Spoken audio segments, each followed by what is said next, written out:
Hey everyone, welcome back to another awesome project in React Native. So in this project, we'll be building a full stack event management app in React Native using both the Expo framework as well as the React Native framework, because we're going to have two applications. There is one for the user app and one is for the admin app. Okay, so the way this is going to work is you're going to go into the app and then you're going to be shown different events that are happening around you. And these events are going to be created by any kind of admin from the admin related app. And all of these events are going to come directly from the backend itself. So let's first of all check out the demo part of the video. So here, this is the initial home screen that you're currently seeing. So here we are going to have all of the upcoming events that are going to happen that are around you. Okay, so we have around, let's say, 3 events for now, and all of these 3 events are created by one or the other user that is logged in as admin from the other app. Okay, and these are the groups. So the way this is going to work is the groups are on the top level, and under groups you can have n number of events. So the user is going to create the group from the user app itself, and in the admin app we're going to show those groups that are created, and under those groups the user can create n number of events as we've discussed. So all of these events are either part of this group or this group. Okay, so now these are the 2 groups that are created by this current user, so that is being shown over here. Okay, you can press on the start new group and then automatically the design is going to be shown. We're going to look into that. So the next design is going to be with respect to the calendar. So this is your calendar component or calendar design. So here we're going to have all of the events that are going to happen or that have already happened in the past. As you can see, these are some of the events. That is your blind date, your Indiranagar, board game social, skating in Cubbon Park, and so on. And if you go to saved, you're going to be seeing the saved one. One is past. If you go to past, you're going to see all of the past events that are already past. As you can see, November 29th, November 23rd, and then December 14th. Okay, that's it about the home screen. So here within your explore screen, we're going to have all of the events in a bigger view, basically, that is in the form of cards, as you're able to see. And you can try to RSVP for the event, and once you RSVP to an event, that specific information is going to be stored in the other application, that is the admin is going to have that info. So once you press on any card, that is, let's say, Kormangla board game party, you're going to go into the info screen, and as you can see, we have the join in RSVP button, and you can scroll down, and then we are going to see automatically all of the details related to this specific event, that is what exactly is this event, when it's going to happen, where it's going to happen, and your description as well, and the person who is hosting, and the number of people who are going as well. So currently going is 0, no one is going yet. So once you press on RSVP, automatically that's going to become 1. Okay, so here are the photos. If at all you want to add some photos, you can add that. That's going to be updated to the event info, and these are some of the upcoming events. Okay, so once I press on join and RSVP, there you go, it says you're going, and automatically this info is stored in the backend as well. So going became 1, press on this, boom, just like that, myself, that is my profile, is being shortlisted over here, which is saying going over here. Okay, and this info also would be stored in the user app as well. I mean, not the user app, the admin app. Once when we open that, I'll be showing you this part. Okay, so that's how the RSVP is going to work for an event. Similarly, for any event, you can try to join and then you can try to RSVP as well. And that information is going to be stored in both user app as well as in the admin app as well, also in the backend. So that's how your Explorer is going to work. You can try to implement the notifications as well. That is, once any kind of event is published, you can try to show that over here. Okay, that's pretty much it about your home screen as well as the Explorer and the notifications. Once you press on this profile, you are navigated to this particular profile screen where the profile information for that specific user is going to be shown. So you can try to edit this as well, even that is being done. Okay, so here we have some really good design which says I'm looking to, we have few options. Next is interests for the particular user, about me, and then their bio. Okay, so here is the point where you can create a group. I'll be showing you that, and these are the groups created by this current user who is currently logged in. Now let's try to edit the profile. So you can press on edit over here, and once you press on edit, you can choose the options. Let's say I'm looking to practice hobbies or socialize as well, and I'm also interested in painting or let's say social networking. About me, I'm a recent graduate and I'm also a student. And let's say add bio, I'm just going to say good vibes only, something like this. You can add anything. I'm going to say save profile, and boom, just like that, everything got saved. So if and only if you press on the edit option over here, then only all of this is going to be enabled, otherwise it's going to be disabled. Even if you press on that, it's not going to get selected.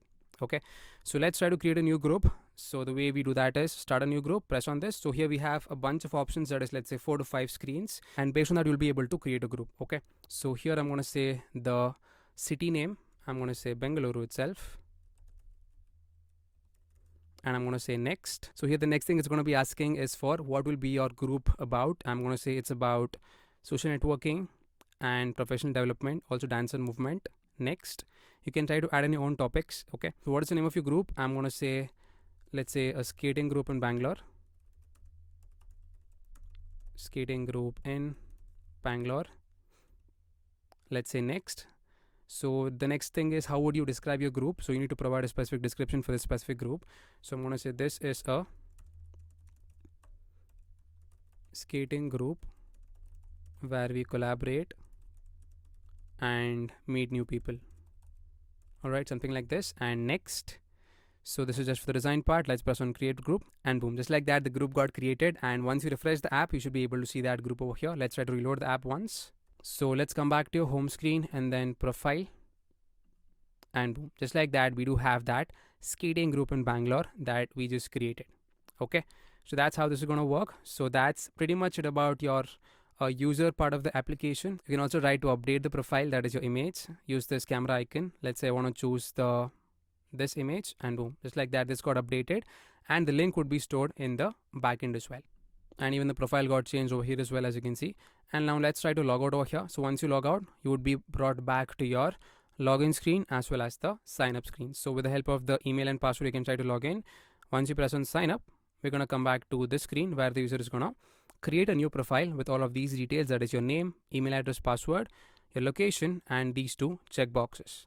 Okay, so that's pretty much it about your user related application. I'm just going to open up my other application, that is the admin app, where the event creation is going to happen. Okay, I'm just going to clear off this and then open up the other application. Okay, so this application is built using Expo. Okay, and the other application, that's the user related application, is built using the React Native framework. Okay, so this is pretty simple. You're going to have two tabs, your groups tab as well as notifications tab. So as I said here, the currently logged in user has created 3 groups, that is your Bangalore Dance Club, Bangalore Date Group, and then Skating Group in Bangalore. And as I've previously explained, under each group we can have n number of events. So that's how the application is going to work. So you can press on any kind of group and you should be automatically able to create an event. Even if you press on the plus icon also, it should ask you under which group you want to create that particular event. So it should work properly fine. Okay, so you can directly try to create an event under any of the group with the help of this plus button only. That's pretty simple. And over here under the events part, all the upcoming events is going to be shown. Okay, as you can see, Kormangla board game party, skating in Cubbon Park, Indiranagar board game. Let's try to create an event. I'll be showing you how that is actually done. Let's say I'm going to create an event under your skating group in Bangalore. So now let's try to create the event under the skating group itself. So I'm just going to create, let's say, a board game event. You can create any event you want to create. Okay, this is just for testing purpose. I'm going to add the details from Google itself. So let's say events title is going to be this one, Sunday and games in HSR. Just copy that and then add it over here. Save. So once you press on each of the item or each of the container, automatically a bottom model is going to open up and then you should be able to enter the details. So let's say event location, I'm going to say Bengaluru, and let's try to press on save. You can choose online hybrid, but this is going to be an in-person event. So I'm just going to say in-person and then save. Next, event date and time. Let's choose this. I'm going to say the event is going to happen on, let's say, 9th of January or 8th of January. Timing is going to be, let's say, 6 p.m. or 6:30. Event is going to end on the same date, 9th of January. Choose that properly. Okay, and it's going to end at, let's say, 8:30, 2 hours event. Okay, and then let's try to save. Event description, you can copy it from Google itself. You can try to add some random description. I'm going to add all of this. Copy that and then paste it over here. Event description, open that up and then paste it. Save that. Event fee, it's free for now. I'm just going to say save, nothing to be added. Next is featured photo. So this is really important. You need to add a feature photo or a banner for your specific event, and you should be able to add it from the gallery itself. Even this implementation is done, and you should be able to store that in the backend and get that link, and even store that link as well, because in the front end you need to access with the help of the link itself. So this is not local to the system, it's going to be dynamic. So add photo. I have downloaded some photos from Google. I'm going to use that itself. Let's say this one. I'm going to say choose this, uploading. It's uploading to the backend, and boom, just like that, success photo uploaded. Okay, let's close this. It should say feature photo is added. Next, you can try to add some events topics, or you can skip that. As you can see, I myself am the organizer. Let's set the attendee limit to be 15 itself. Save. Okay, it should be on basically. By default, it's off.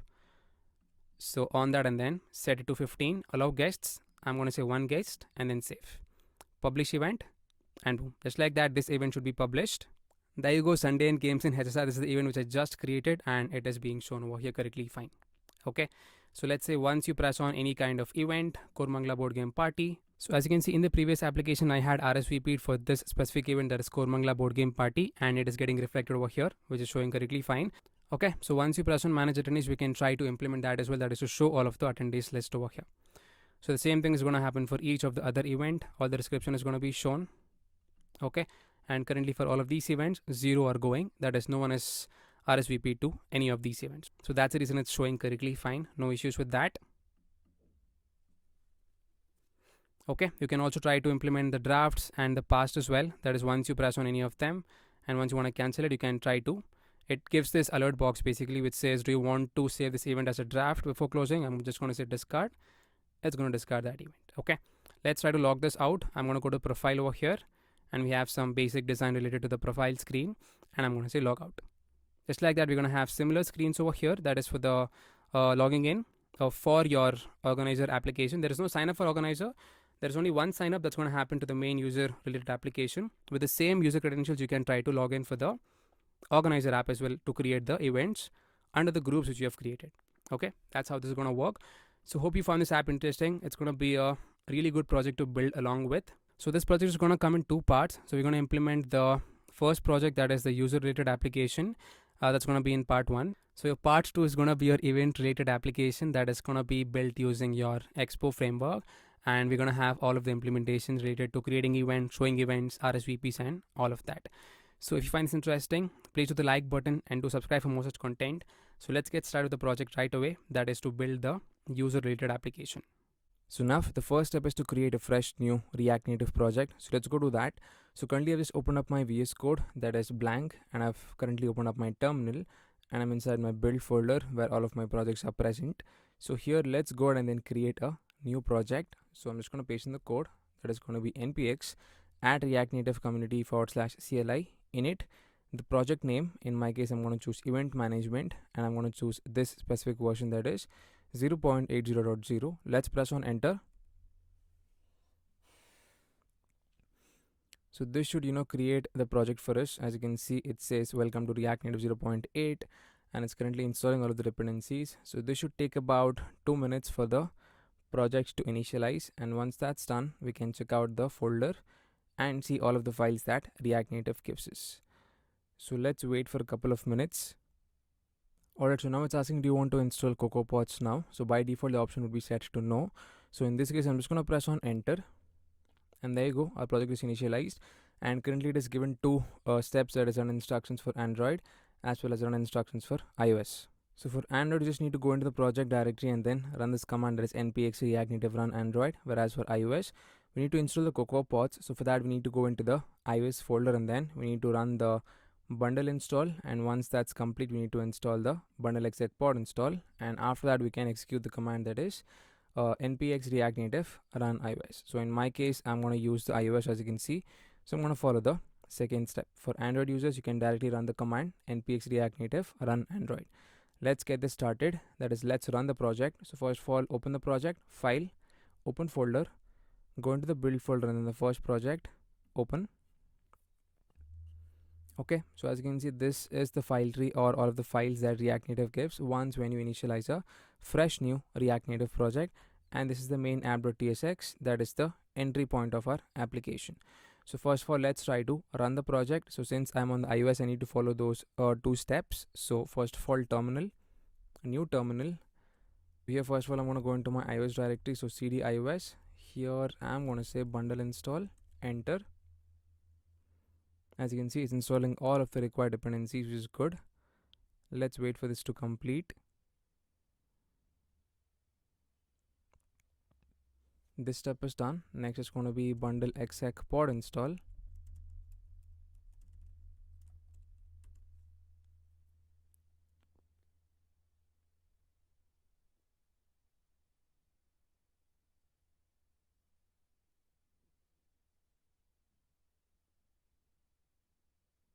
So let's give it a couple of minutes to complete. Yeah, it's almost done. Let's do one pod install and we can try to run our project. Okay, so it's generating the pods project and this is done. So let's open up a new terminal. Make sure you are in the correct project directory. That is event management or whatever project name you have given. Here I'm going to say yarn iOS. Enter. So this opens up the launch packager command prompt, and as you can see over here in the terminal, it says found Xcode workspace, found the booted device, that is iPhone 16 Pro, and it's currently building up the project. Okay, so let's wait for a couple of minutes. So this should take about 3 to 4 minutes depending upon network, and once the app loads, it should show the design, that is whatever is there within the return block of your app.tsx, that is this entire design. So yeah, let's wait for some time and let's check out the output onto the simulator. So it's currently installing the app, as you can see, and boom, just like that we're able to see the output onto the simulator. So as I said, whatever is there within your return block, that particular design is going to be shown over here. Okay, so now the next step is, as we discussed earlier, we're going to use TypeScript for coding as well as native wind for the styling part of the entire application. So that's the next step. We need to initialize and set up native wind into the system or into this project. Let's go to that. For that, head over to Chrome and go to this website, that is nativewind.dev, and then press on read docs and press on framework less. Let's install this with the help of yarn. Copy that command and I'm gonna paste this command over here. Enter. While that's happening, let's move to the next step. We need to set up the Tailwind CSS file or the config basically. So copy this down, create that config file onto the root of the folder. So tailwind.config.js, add this code, save the file. Once that's done, the next step is to create a CSS file and then add the Tailwind directives. So copy down the code, create that global.css again onto the root level, global.css, and then save. Okay, this part is done. So the next step is to add Babel preset. So we need to include the native wind package. So yeah, copy that down and over here babel.config.js, let's add it right over here. Save this file. So the next step is to create a method.config.js and then we need to modify it with respect to the native wind code. So copy this down, or I'm going to get the modified code and then I'm going to have it pasted over here within my method.config.js file. Alright, so you can take a look at it. So this is going to look something like this, and we can try to save the file. Alright, so this part is done. Let's move on to the next one. Yeah, it's almost done. So the next one is to import your CSS file to the main app.tsx or app.js file. So before that, we need to install one more package, that is React Native Worklets, because that is dependent on all of these. So I'm going to say yarn add React Native Worklets and then enter. Okay, this part is done. Let's do a pod install over here. So all of these gets installed.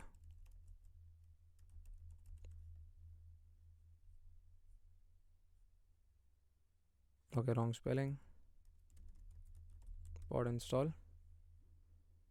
There you go. It's installing all of the required dependencies, which is good. Let's try to clear off the app, cut the terminal, and then rerun the application. Before that, let's import the global.css within the main app.tsx over here.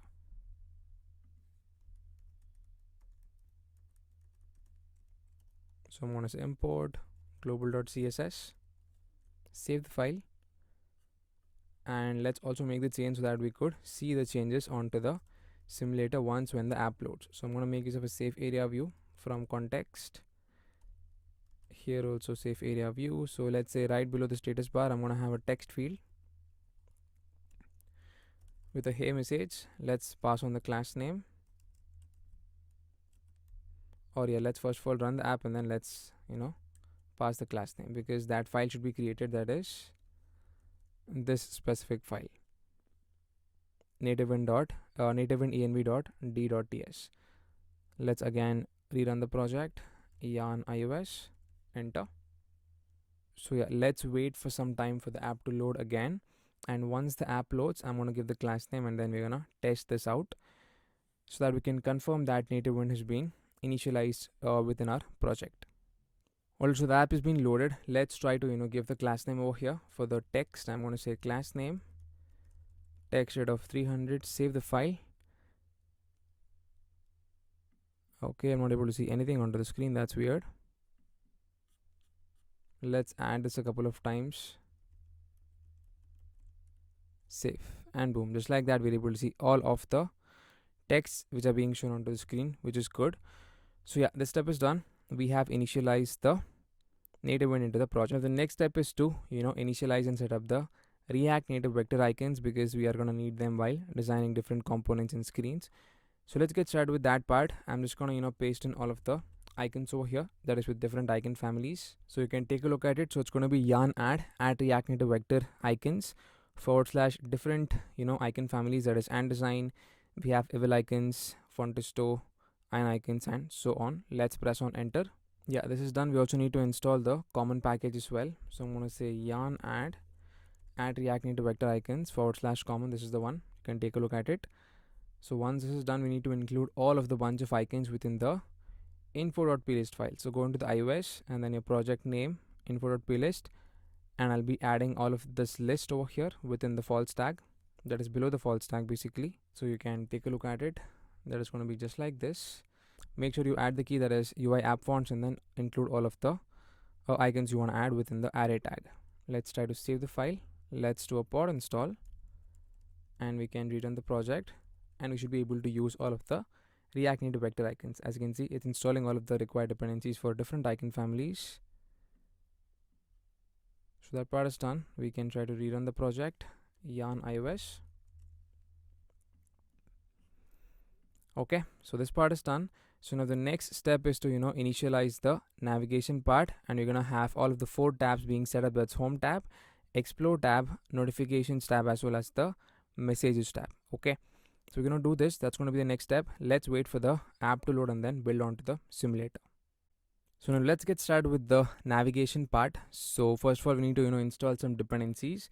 So before that, let's actually create our folder structure and having some folders being created. So onto the root of the project, I'm going to say new folder, src.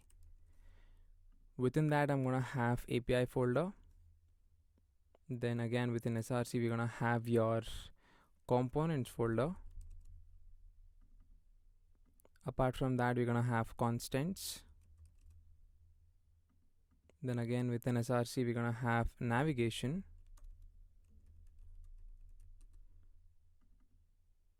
Then again after navigation, you're going to have screens.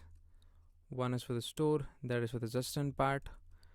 Then we're going to have one for the utils. Okay, that's it.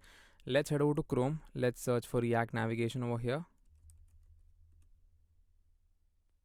And we can come to getting started. You can head over to reactnavigation.org, docs, and then getting started. I'm going to install all of the dependencies using yarn. So copy down the first one, come back to your terminal, and then let's execute this. There is React Navigation Native. Next is going to be your screens as well as your safe area context. Copy that down as well and paste it over here. Once that's done, let's move on to the next tab, Hello React Navigation. So copy down using yarn again, that is for the native stack, enter. Then we also need access to the bottom tabs, so search for this React Native bottom tabs. Let's go on to the first one and let's install the bottom tabs over here. Okay, yeah, so we have installed all of the dependencies for the navigation part. So I'm going to say cd ios pod install, enter.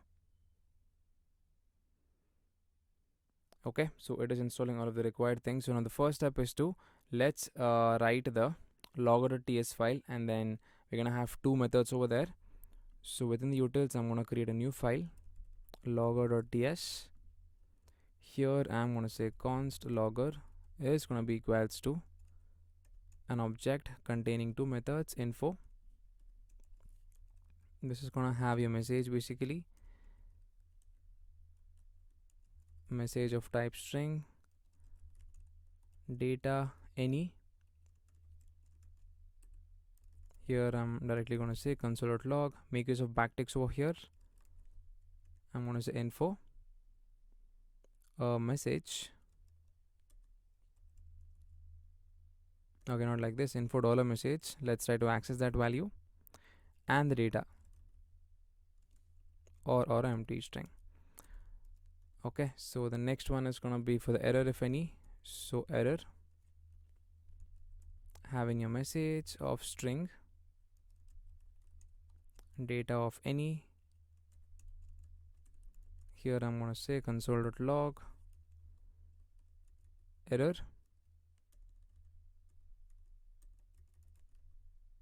again dollar message, access that and the data. Okay, that's it. Let's try to export the default logger over here. That's it, this part is done. So now this part is done. So now within the navigation we're going to have one more folder. Okay, so here I'm going to say navigation, we're going to have navigators basically. That is all of the navigators for this specific project, and we're going to have routes.ts where all of the routes are going to be present under the navigation itself. So I'm going to say routes.ts and then navigation.ts. Okay, so within the routes, let me add all of the routes that we're going to use. Let's start defining each of them. So here I'm going to say export enum root routes. This is going to have two stacks, auth stack as well as the main tab. So I'm going to say auth stack. So there's no equals to just the object directly. This is going to be auth stack itself. Next we're going to have the main tabs equals to main tabs. Here we're going to have export enum auth routes.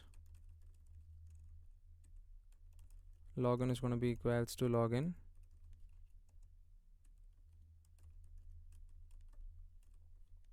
Sign up is going to be equals to sign up.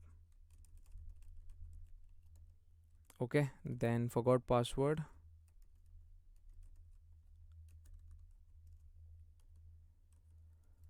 is going to be equals to your forgot password.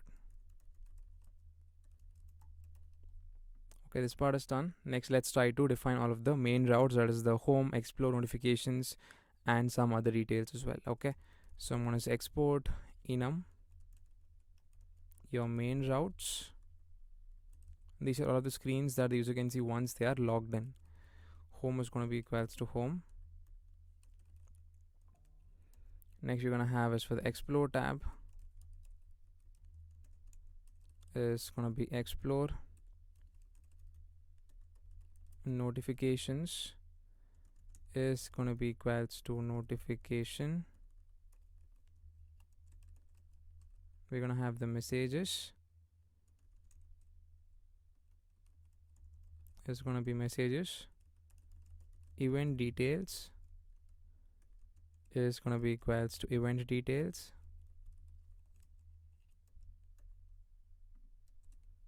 Next we're going to have group details equals to group details.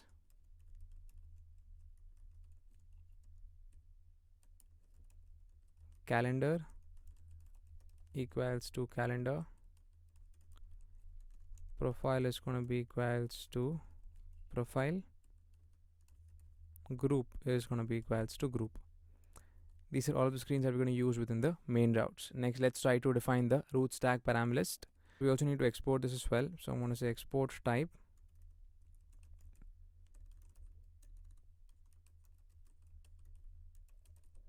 root stack param list is going to be equals to an object. Here I'm going to say your root routes dot your auth stack, that is going to be equals to navigator screen params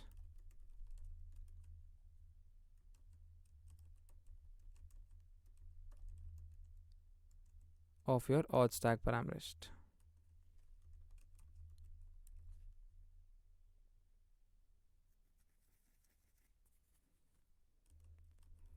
So we need to define this auth stack param list first. That's not yet defined. let's try to import the value that is navigator screen params, and let's define this. We're also going to have the next one as well. Just copy that down. This is going to be your main tabs. Okay, so again this is going to be your main tab param list instead of auth stack param list.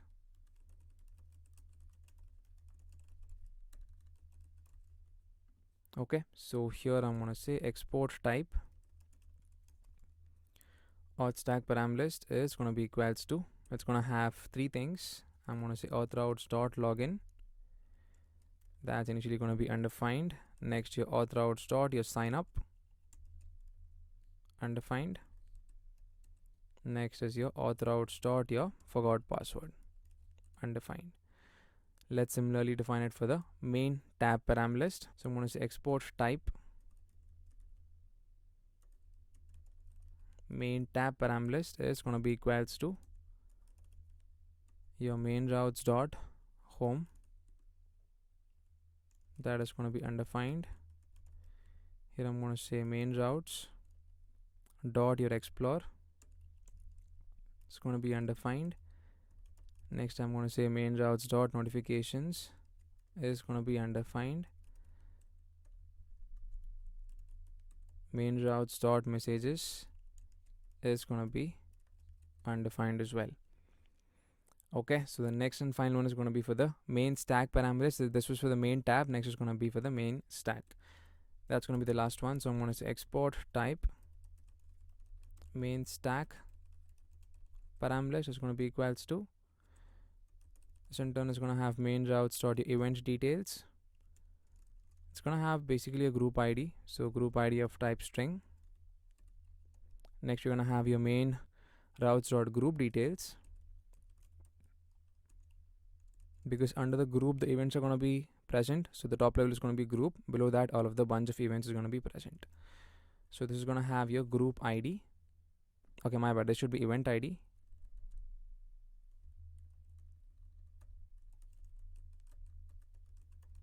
Okay, next we're going to have your main routes dot calendar, this should be undefined. Next your main routes dot profile, again undefined. Next you're going to have your main routes dot your group, it's going to be undefined as well. That's it, let's try to save the file. So yeah, we have defined all of the things that is required for the routes.ts file, which is good. So let's try to format once and save.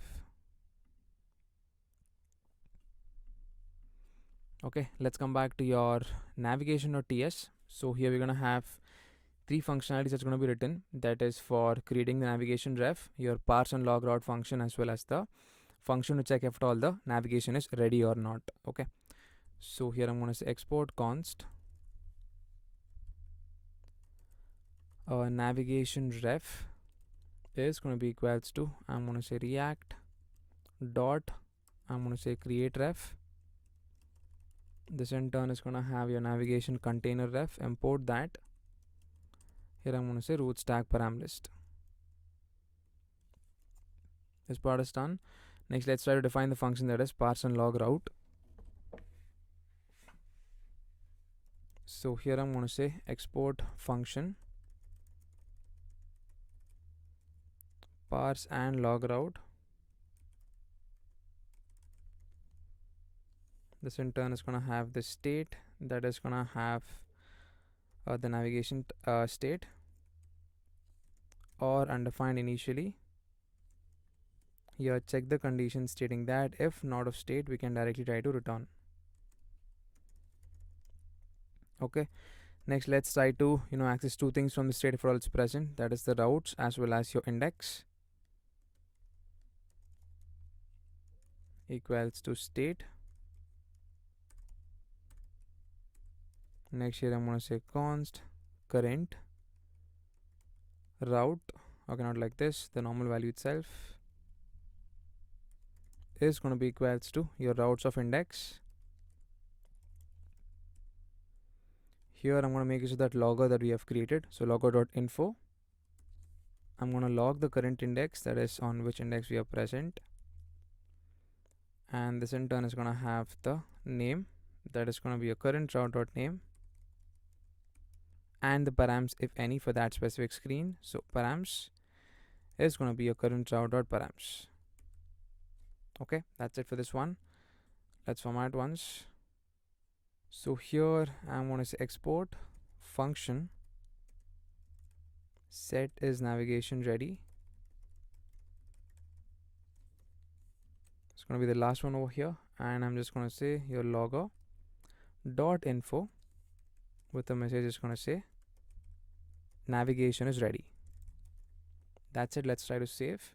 And within your navigators, you're going to have 4 navigators. Let's try to create all of them. The first one is going to be your auth navigator.tsx, rnfes, save the file. Next one is going to be your main stack navigator.tsx. So main stack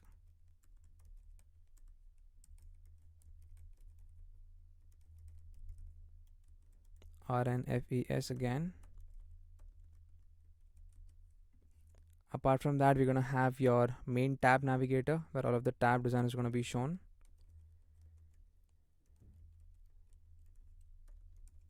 So to get all of the shorthand code snippets, you need to have installed ES7 within your systems. That is within your extensions tab over here. You can try to install this one, that is ES7 React Redux or React Native code snippets. Okay. So yeah, apart from this, you're going to have one more final thing, that's going to be the root navigator. So I'm going to create that as well. So root navigator.tsx, rnfes, and then save the file. So first of all, let's try to create it for the auth navigator, and before that, let's try to create the screens for that. I'm going to say new file, your login screen.tsx, rnfes to get the certain code snippet. Next is going to be your sign up screen. So sign up screen.tsx, again rnfes. Next is going to be a forgot password screen .tsx, rnfes. Okay, let's come back to auth navigator. Here let's try to create a stack onto the top. So I'm going to say const stack is going to be equals to create native stack navigator. So we can try to import it onto the top. That is just like this. Okay, so this is going to be of the type auth stack param list. Import that just like this. Here instead of the view, we are going to try to return the navigator. So here I'm going to say your stack dot your navigator. Within that, we're going to have your stack.screen. That's going to be the first one. Let's pass on the name for the screen. That's going to be your auth routes dot login, and component to render for this one is going to be equals to login screen. So component login screen. So just try to add this down one more time. That's just like this format over here. So it's going to be auth routes dot your sign up, and component to render is going to be equals to your sign up screen. Import sign up screen from your screens folder, just like that. And for your stack.navigator, we need to provide in some screen options. So this is going to be equals to header shown, and we're going to set it to be false. Save. Okay, so we can skip the forgot password because we're not going to implement it as of now. Okay, so that's it about your auth navigator. Let's move on to the next one. That's going to be your main tab navigator.tsx. So let's come back to that file. That's going to be over here. Let's try to create the tab over here, similarly how we created the stack. So const tab is going to be equals to create bottom tab navigator. This is going to have your main tab param list.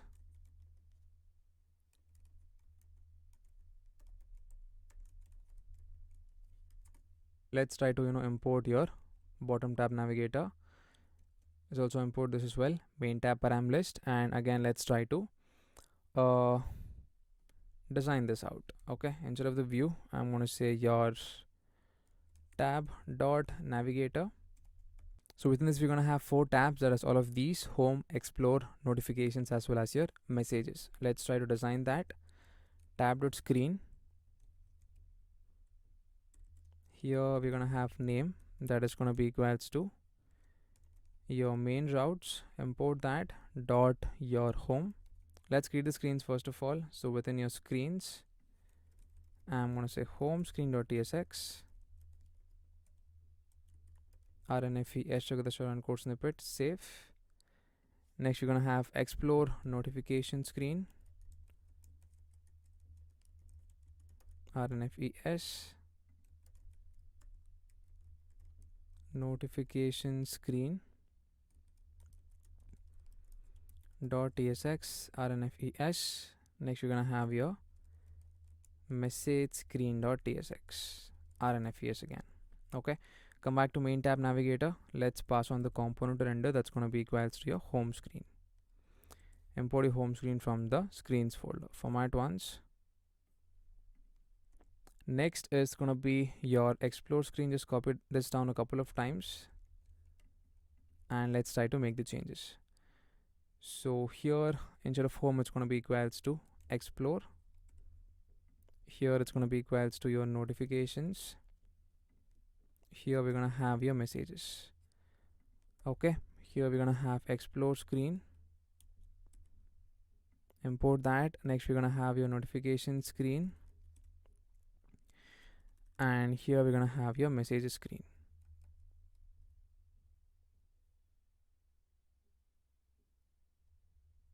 This is the one, format once, save the file. So now next we need to provide a bunch of options for your tab.navigator, that is the screen options. So let's try to pass on that. And first one, I'm going to say initial route name is going to be your main routes.explore.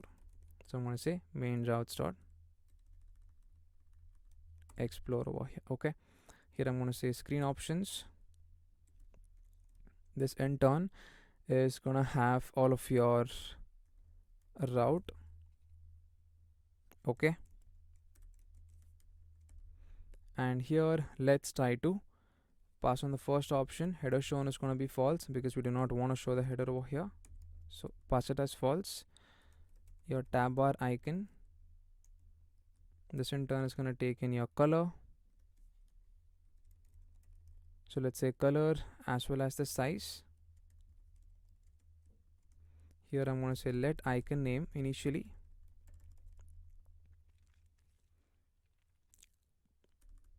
That is going to be key of,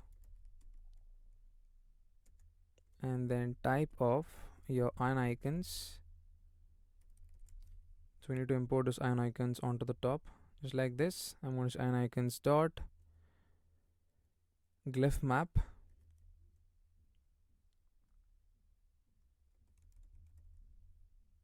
equals to home. Okay, here first of all we're going to check the condition stating that if at all your icon name, sorry not icon name, if at all your route dot name is going to be equals to your main routes dot your home, then here icon name is going to be equals to home. Else if your route dot name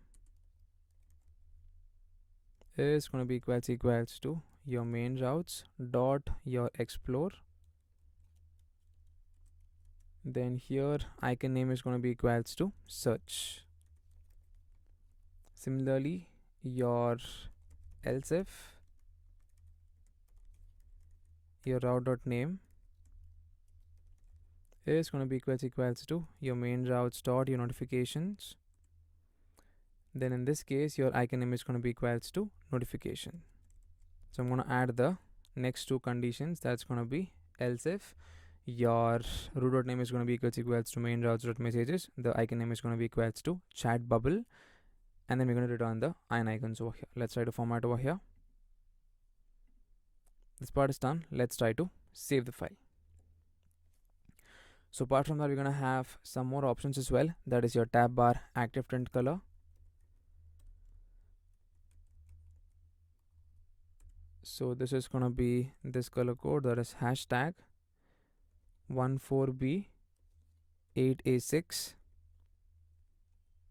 Next I'm going to say tab bar inactive tint color, that is going to be gray, and your tab bar style is going to be equals to your background color. That's going to be triple F. And your border top width, that is going to be 0. Okay. Next and final one is going to be your tab bar label style. So here I'm going to say tab bar label style. That's going to be equals to font size of 12. That's it. Let's try to save the file. So we are done with your main tab navigator. Now let's try to initialize the main stack navigator. Come back over here. Let's again try to initialize the stack. You can use it from any other screen. Copy this down and let's paste it over here. Okay, I didn't copy that correctly.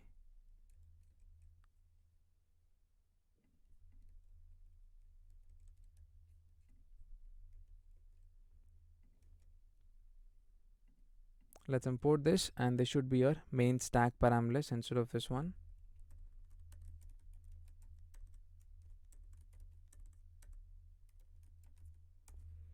Okay, so let's try to return the navigator instead of this.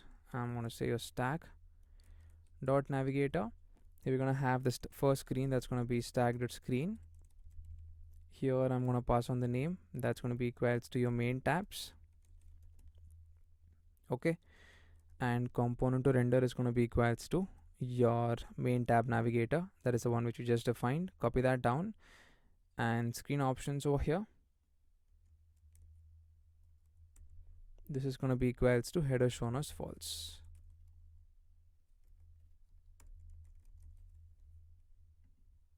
Let's try to format once.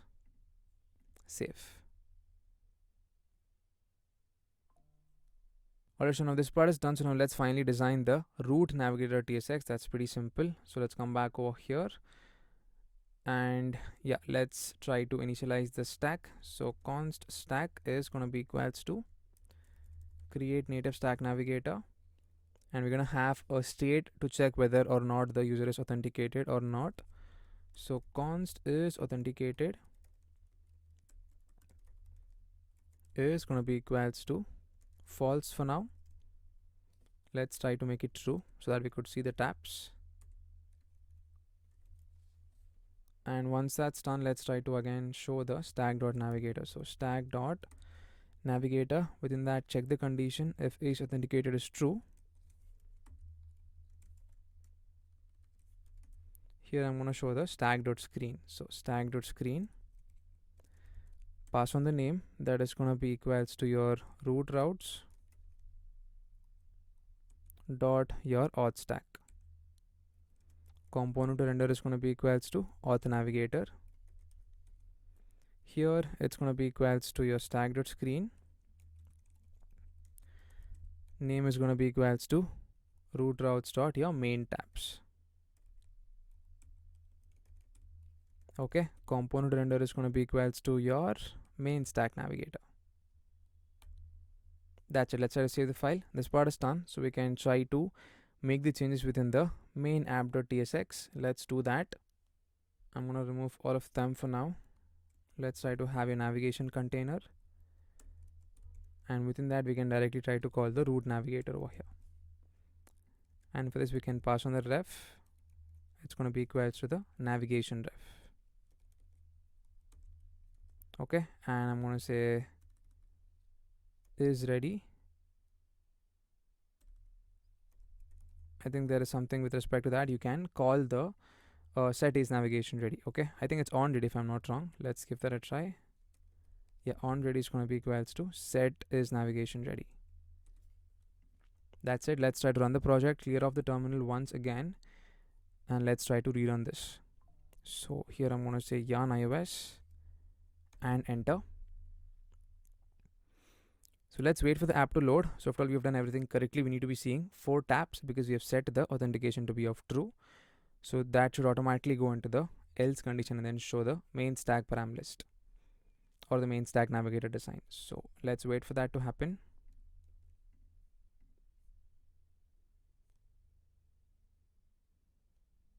Okay, so the app has been loaded. For some reason it's showing the auth stack. Let's verify that.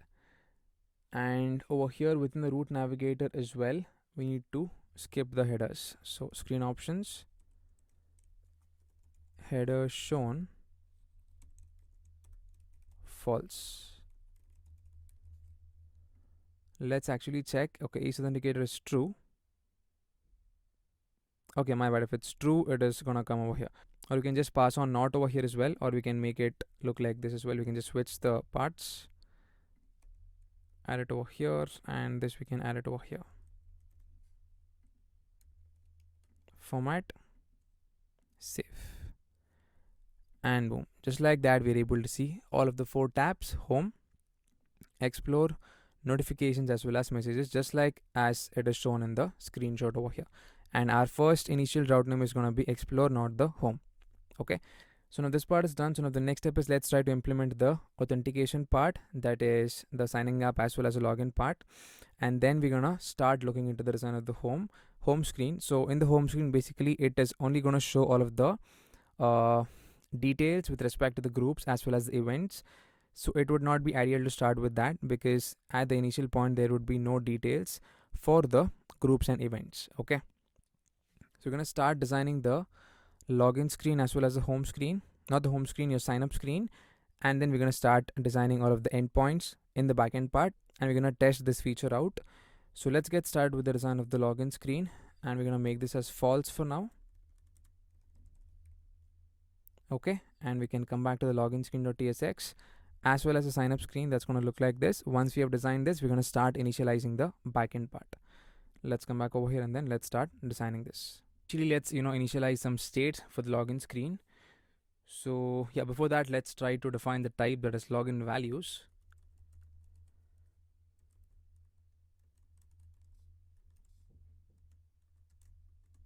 This is going to have email, string, as well as your password.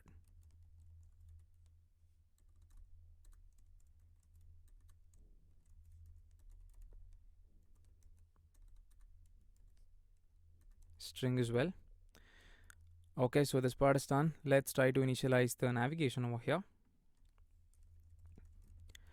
I'm going to say const navigation is going to be equals to use navigation of any.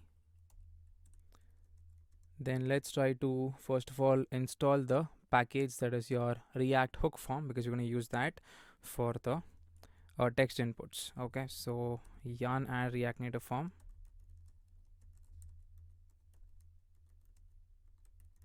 enter.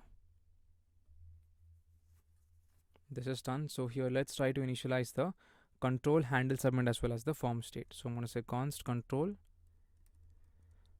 comma your handle submit comma form state is going to be equals to use form. Import that from your React hook form. Come back over here and I'm going to say import your controller as well as your use form from React hook form.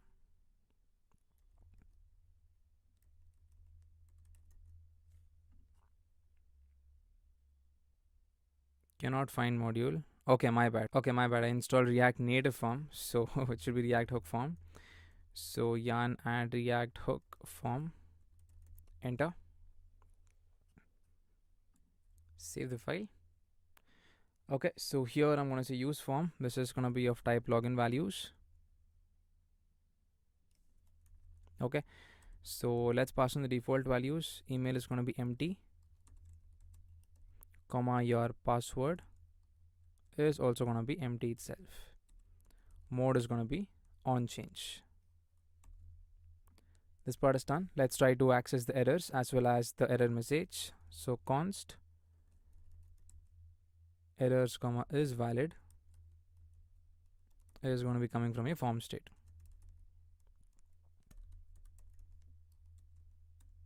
Next, I'm going to say const show pwd comma set show password is going to be equals to use state false.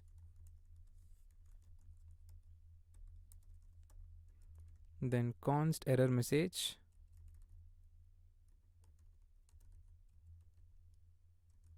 comma set error message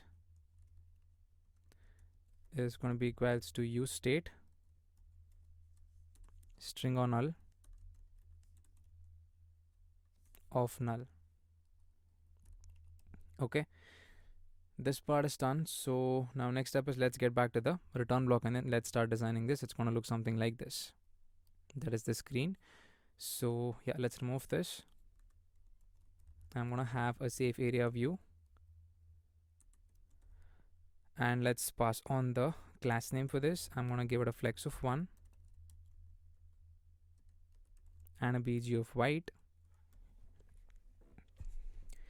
Apart from that, over here I'm going to have my keyboard avoiding view, or before this let's make one change within the tailwind.config.js, that is over here, because this is with respect to the documentation. We need to add it with respect to our folder structure. So let's add it just like this. Okay, save the file and we can come back to your login screen. Save this also. There you go, the style is getting applied. Here I'm going to say keyboard avoiding view. All right, here first of all let's provide in the class name, that's going to be flex of 1. Okay, then behavior is going to be equals to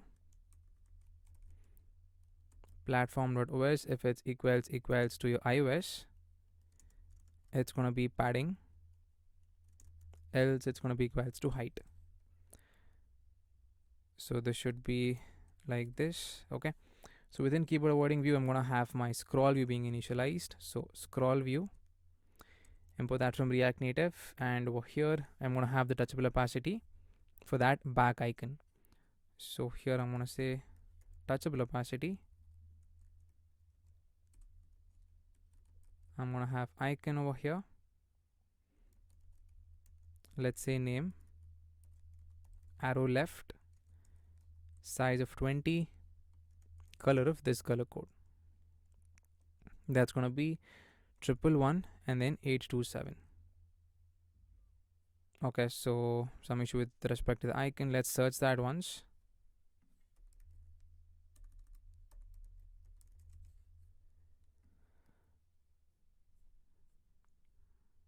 Let's say this one. Yeah, it's going to be arrow back outline. Let's use that itself. Okay, that's looking fine. And over here we're going to have the logo. So onto the top I'm going to get two URIs. One is for the Google icon and one is for the logo URI. So I'm just going to paste it over here. I'll be sending all of these links in the description in the form of a drive link. You can take a look at it. So yeah, that part is done. Let's try to save the file. So once we are done with the touchable opacity, we need to design that logo part. I'm going to have a view. Within that image, import that from React Native. Source, which in turn is going to take in your URI. That is going to be your logo underscore URI. And here I'm going to say class name. Width is going to be 24. Height is going to be 24 as well. MB of 3. Okay. And resize mode is going to be contain.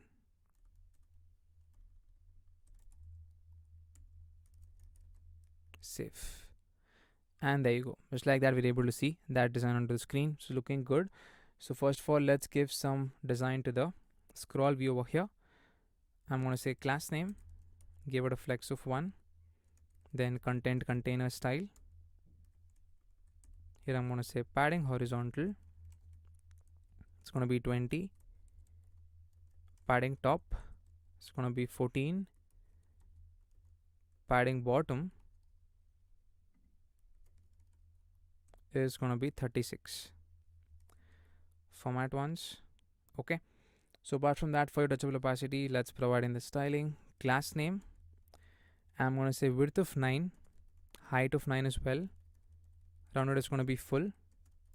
Item center, justify center as well. MB of 3. And there you go. That's looking fine. And for the view, it needs to be in center. I'm going to say class name, item center, MB of 6. And there you go. Just like that. That's looking neat. So yeah, this part is done. So below the view, we're going to have your social buttons design. Let's try to add that over here. Touchable opacity, here having a view, which in turn is going to have one more view. We're going to have the icon over here. name is going to be equals to Apple, size is going to be equals to 20, and again same color code, copy that down over here. Let's import the icon over here, that is from Font Awesome, just like this. Save the file. There you go, that's looking good. So below that we're gonna have the text which is gonna say sign in with Apple.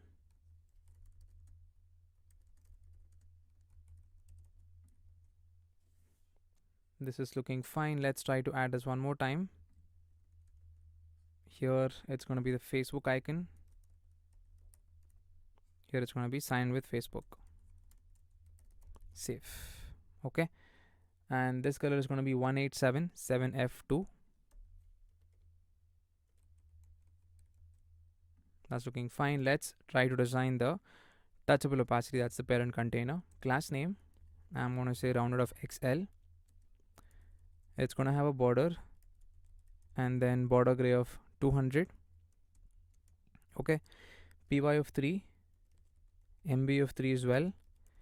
BG is going to be white, and if it's active, I'm going to say opacity is going to be 90. Okay, so this is looking good. Let's try to design the class name over here. It's going to be in a row fashion, so for that reason flex of row, items of center, and then justify of center as well. As you can see, that's looking good. And for your view, I'm going to say class name MR of 3. Alright, that's looking nice. And for the text, I'm going to say class name over here, font is going to be medium, a text of base, and I'm going to say text gray of 800. Save the file. So I guess similar styling for the second one as well. Just try to copy that down and add it over here. And for this also the same design itself, make the change, and here again class name MR of 3, and there you go. Just like that, this design is looking pretty neat. And one final thing is for the text, copy that down and then paste it over here. Save. This is done. So now the next step is for login with Google button. Let's try to add that over here. So below the touchable opacity, one more touchable opacity. This in turn is going to have a view, which in turn is going to have a text which is going to say login with Google. Save the file. I'm going to add a similar styling for the touchable opacity just like this, but the BG is going to be blue. Save. Okay, so for the inner view, I'm going to say class name, item center, justify of center, and for your text over here, I'm going to say class name, font is going to be medium, text of base, and a text of white. Okay, yep, that's looking neat. So the next one is going to be the or a value that is in the form of a text. I'm going to say or over here, pass on the class name over here. I'm going to say text of center, text gray of 400. We're going to have MY of 3 and a font of medium. Yep, that's looking nice. So apart from that, we're going to have all of the input fields, that is for the email and the password. So here I'm going to have in my view,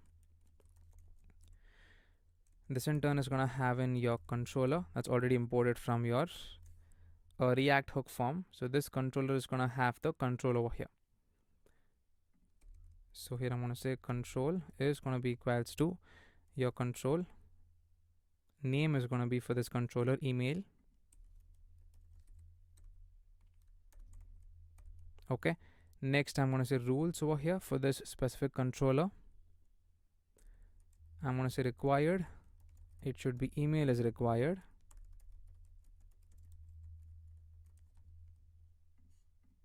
And apart from that, I'm going to pass on the pattern as well. So this in turn is going to have the regular expression that should match that email that they've written, and the message is going to say enter a valid email. So next we're going to have the render block. I'm going to say render. This in turn is going to take in the field. Here we're going to have your value, on change, as well as the on blur. Here let's try to return a view.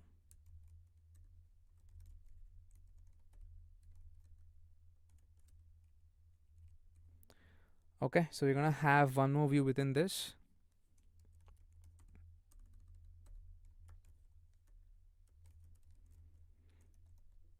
And within this view, we're gonna have the text input being shown. So import your text input from React Native as such. Okay, your placeholder is gonna be equals to email. Value is gonna be equals to value.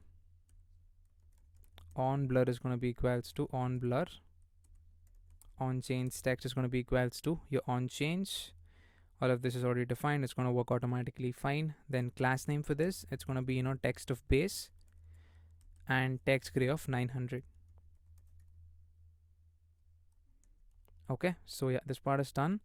Then placeholder text color is going to be equals to hashtag 9CA 3AF. Then I'm going to say keyboard type is going to be email address.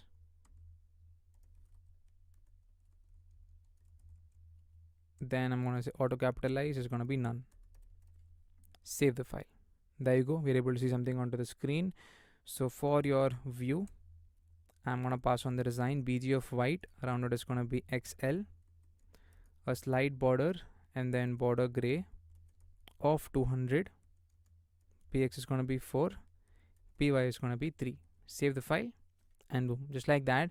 This is looking pretty neat. So if this part is done and if there are any errors, we're going to show that below the view over here. I'm going to say errors, access that, it's already defined onto the top. Dot email is present. Then over here,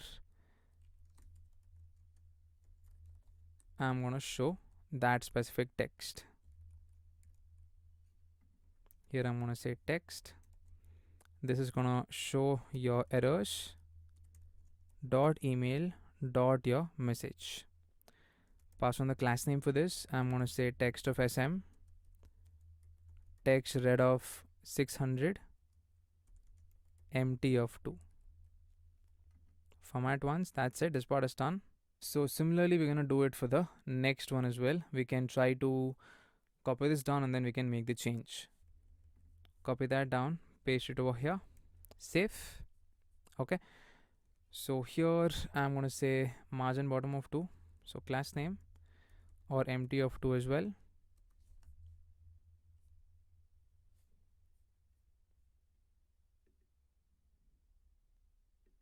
Or we can give it to the first one as well, that's better. So here I'm going to say class name MB of 3. Let's start making changes. So over here we're going to have control, it's going to be the same thing. Instead of email, it's going to be password for the name. Okay, and required is going to be here, password is going to come. There is no pattern, we're going to have min length over here. I'm going to say value is going to be 8. And a message over here, I'm going to say password must be at least 8 characters. Save. Okay, so next is for the render. We're going to have your field and we're going to have your value on change on blur again.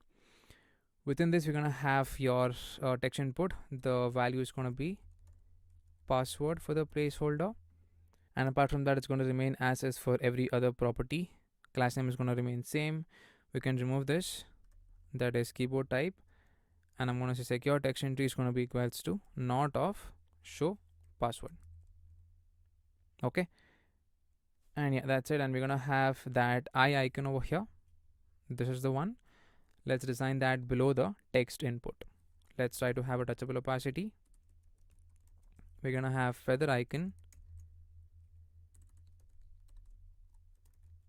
Name is going to be show password. If it's true, it's going to be eye icon. Else it is going to be equals to eye off icon. Let's try to import feather onto the top, just like this. Okay, let's scroll down, and apart from your name, we're going to have the size as well. That's going to be 20.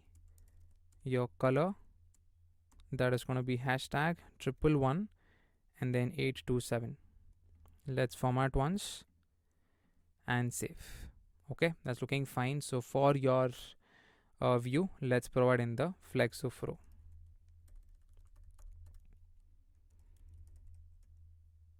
And we're also going to give, I think this is enough for now. Let's save. Yeah, and for the text input, flex of 1 should be given so that it pushes the icon towards the rightmost part. There you go.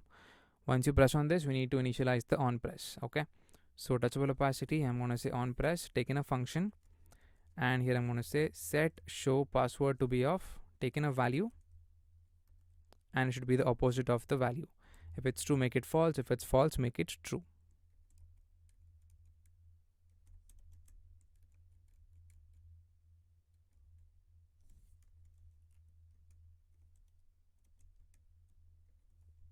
Just like this. Let's try to give this a try.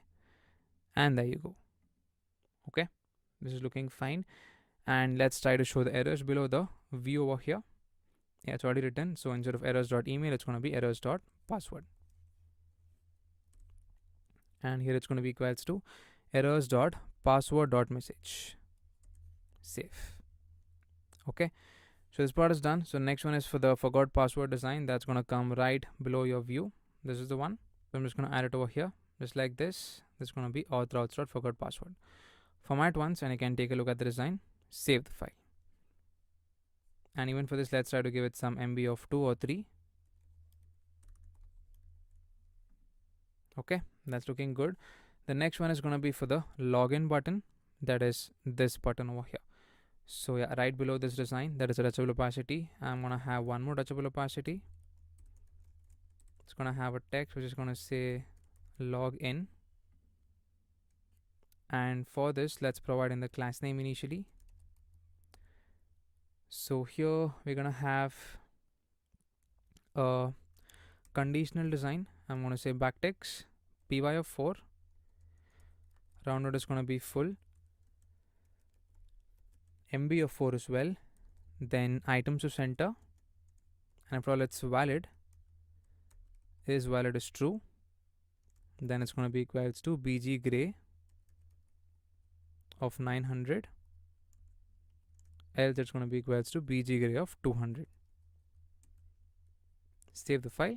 There you go. That's looking good. And for this, let's pass on the design class name. Again, conditional design. Make use of backticks over here. Text is going to be LG. Font is going to be semi-bold. And over here, if is valid is true, we're going to have text white color. Else it's going to be text gray of 500.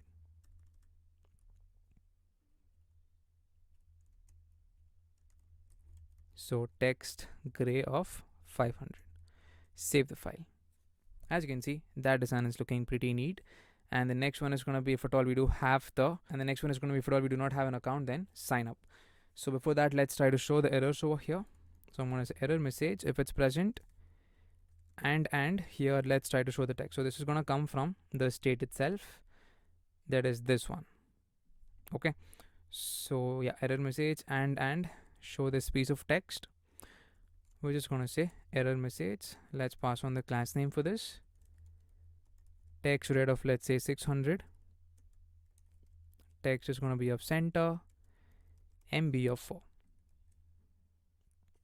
Below this, let's try to access a view. So which in turn is going to have a text.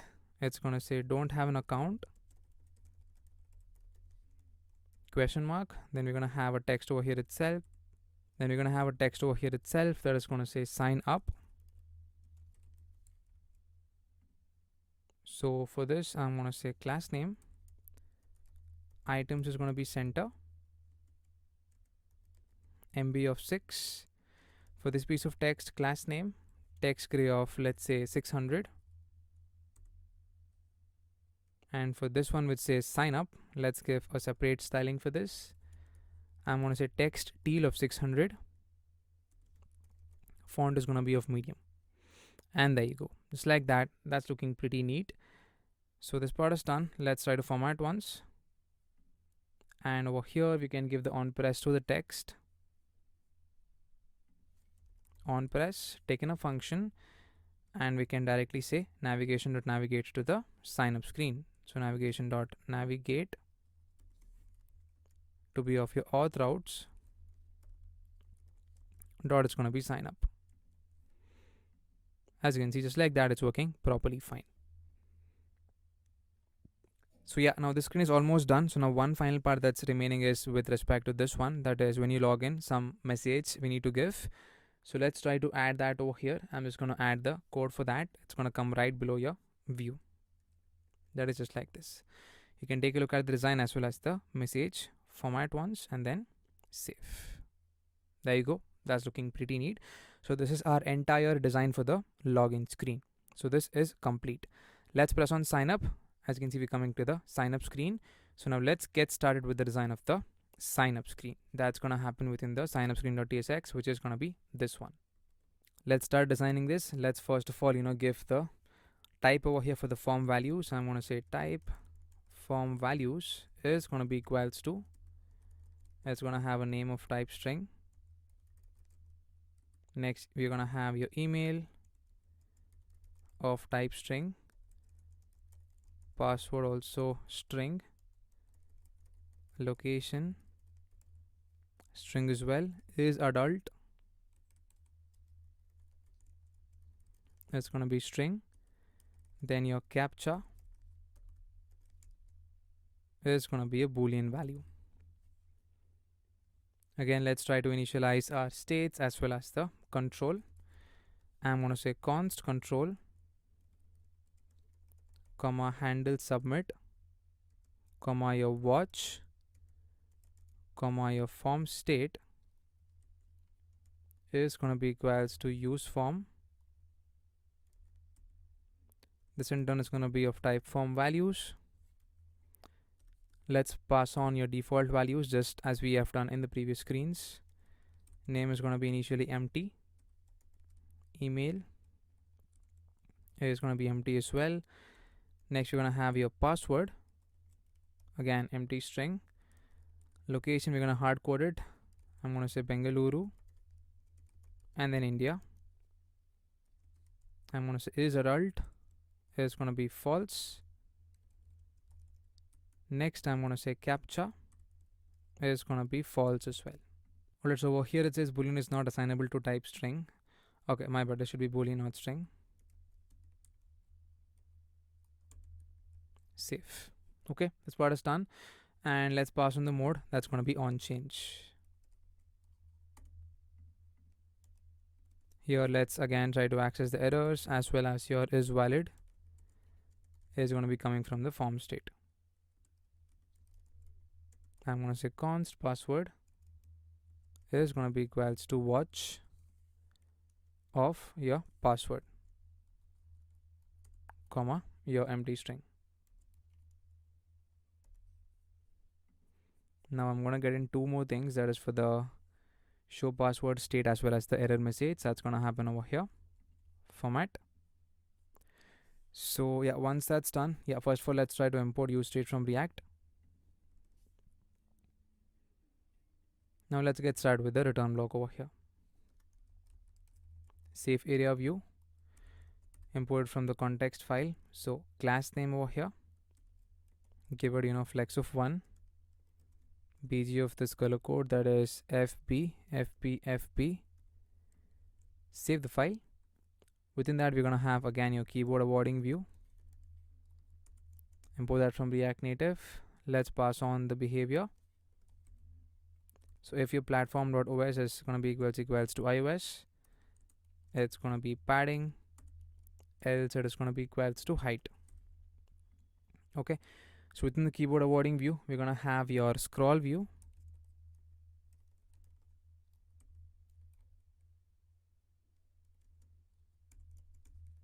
Save. So within your scroll view, we're going to have the first design, that is going to be that logo, which is going to contain M. So here I'm going to have a view. This in turn is going to have one more view, which in turn is going to have a text which is going to say M. So for this inner view, I'm going to pass on the class name. It's going to have width of 16, height of 16, and then rounded is going to be a full. I'm going to say bg pink is going to be 400. Items of center, justify of center as well, MB of 3. For this, I'm going to say class name, text is going to be white color, font is going to be bold, text is gonna be XL. Save. There you go. That's looking good. Below this view, I'm gonna have in one more piece of text which is gonna say finish signing up.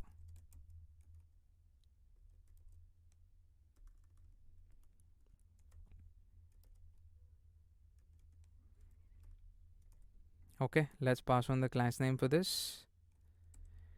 Here I'm gonna say text of 3XL. Font is gonna be extra bold, and then we're gonna say text gray of 900. Save the file. Okay, that's looking fine. And for the scroll view, I'm gonna give it some content container style. So I'm gonna say content container style is gonna be equals to your padding.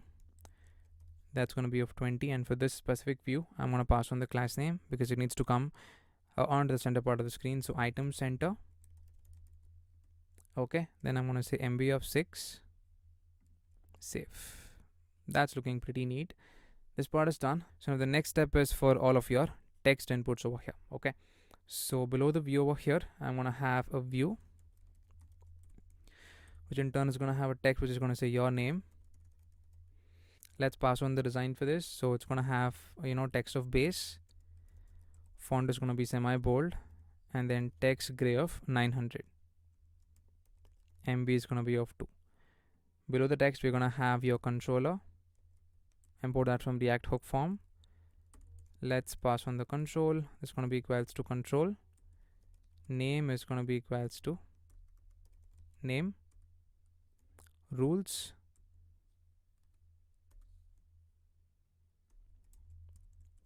Pass on the required, and here I'm gonna say name is required. Okay, then I'm gonna say render over here. Here again, take in the field, we're gonna have your on change and then on blur as well as the value itself.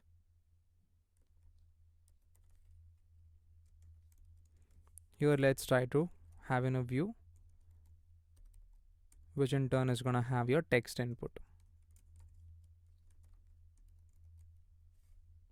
Okay, so for your text input, we're gonna have your placeholder values. So I'm gonna say placeholder, which is gonna say your full name.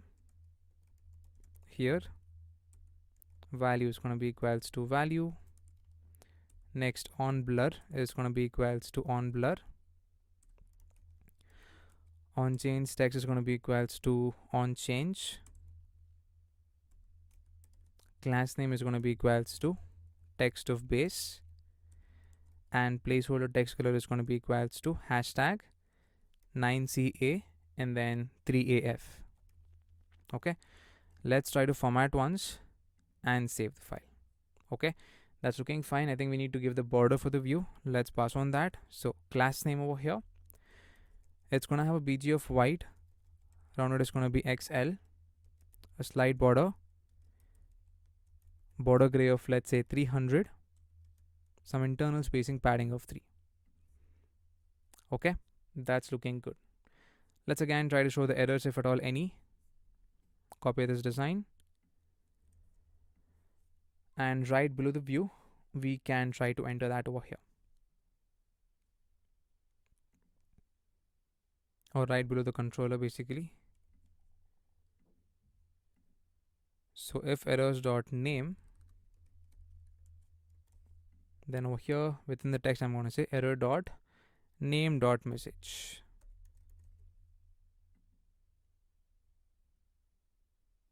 Here instead of null we're going to show the text.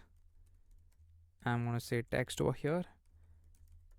We're going to say your name will be public on your Meetup profile. Save. Let's pass on the design for this. Class name, text of small, text gray of let's say 500, empty of 2. As you can see, that's looking pretty good. Now next step is let's try to design it for the email address. Copy this down one more time and then let's make the change. Let's paste it below this one. Format once. So the first one is going to have a MB of 4. Let's pass on that. MB4, and even over here as well, class name MB of 4. Save. Okay, so yeah, text is going to say your email or email address.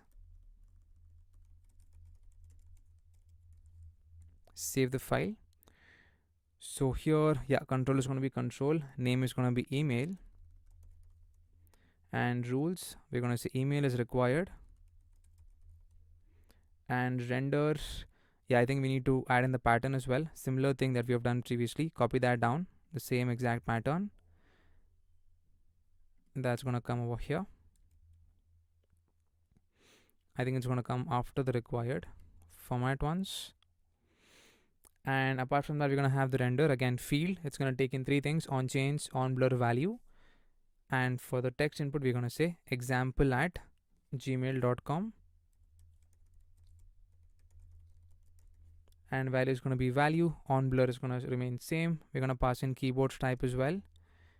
That's going to be your email address. Next, you're going to have auto capitalize. That's going to be none. Save. Okay, that's looking good. Again, over here, change the condition for the errors. Errors.email if it's there. Show the errors.email.message. Here we're going to give a different message. I'm going to say we'll use your email to send you updates and to verify your account. Save. Okay, that's done. Now the next step is for the password. Again, let's try to have in this design, and then let's make the changes for the password input field. Save the file. So here, instead of email address, I'm going to say password. So save this file, and then for the control part, name is going to be password. We can remove the pattern not required for this format, and we're going to have the min length. You can take it from the previous code.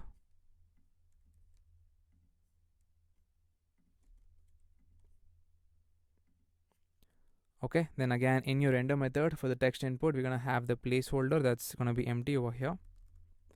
Then value is going to be value, on blur. Then class name is going to remain as is, or yeah, we need to pass in the flex of 1. Placeholder text color is going to be the same thing. Remove keyboard type. Okay, next I'm going to say secure text entry is going to be equals to not of your show password. Again, let's try to have in that touchable opacity for the eye icon. We're going to paste it over here. Format once. Import touchable opacity as well as your feather icon. You can take it from the previous screen itself. Copy this down, come back over here, and then paste it over here. Save. Okay, so for this we need to provide in a flex of row. That is for your view. Yeah, we have given, but for some reason it's not working. Save the file. Okay, my bad, I was checking the other screen. So this should be flex of row. Save. There you go. That's looking good. So yeah, this part is done. So now the next one is for the location part. And I think below the password, we need to provide in the strength bars. That is all of these bars, as you can see. Let's try to design that. So below this, I'm going to say have in a view. Here we need to map over the bars. That is your password bars. Let's go on to the top and then define that first of all. So const pwd bars is going to be equals to use memo. Okay, and here I'm going to say const length. It's going to be equals to your password.length. I'm going to have in my thresholds. I'm going to say const thresholds is going to be equals to 3, 6, 8, 10. Here I'm going to say return your thresholds dot map for every value. Here your length should be equals greater than or equals to your t, and this is going to be dependent upon the password over here.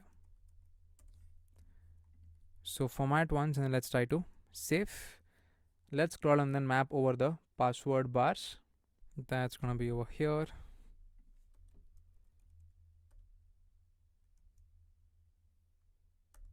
So pwd bars dot map. So for every field and then the index over here, we're gonna have in a view that's gonna be self-enclosing. So pass on the key, that's gonna be index. Class name for this, it's gonna have a conditional styling, so make use of backticks. It's gonna have a height of 2, rounded is gonna be full. Then I'm gonna say give it a flex of 1, mx of 1 as well, and here I'm gonna say $filled. Here I'm gonna say bcgray of 400, else it's gonna be equals to bcgray of 200. Save the file. Format once. So for the view, I'm going to say class name, give it a flex of row, items of center, justify should be between empty of 3, MB of 1, and boom. Just like that is looking good. So this part is done. And just like that, once I enter my password, it should automatically keep on filling the bars. Okay. So it is going to be filled at 3rd character, 6th character, 8th character, and then the 10th character. That's how it's going to work. Okay. So this part is done, or you can give it green as well. Let's say BG green instead of gray.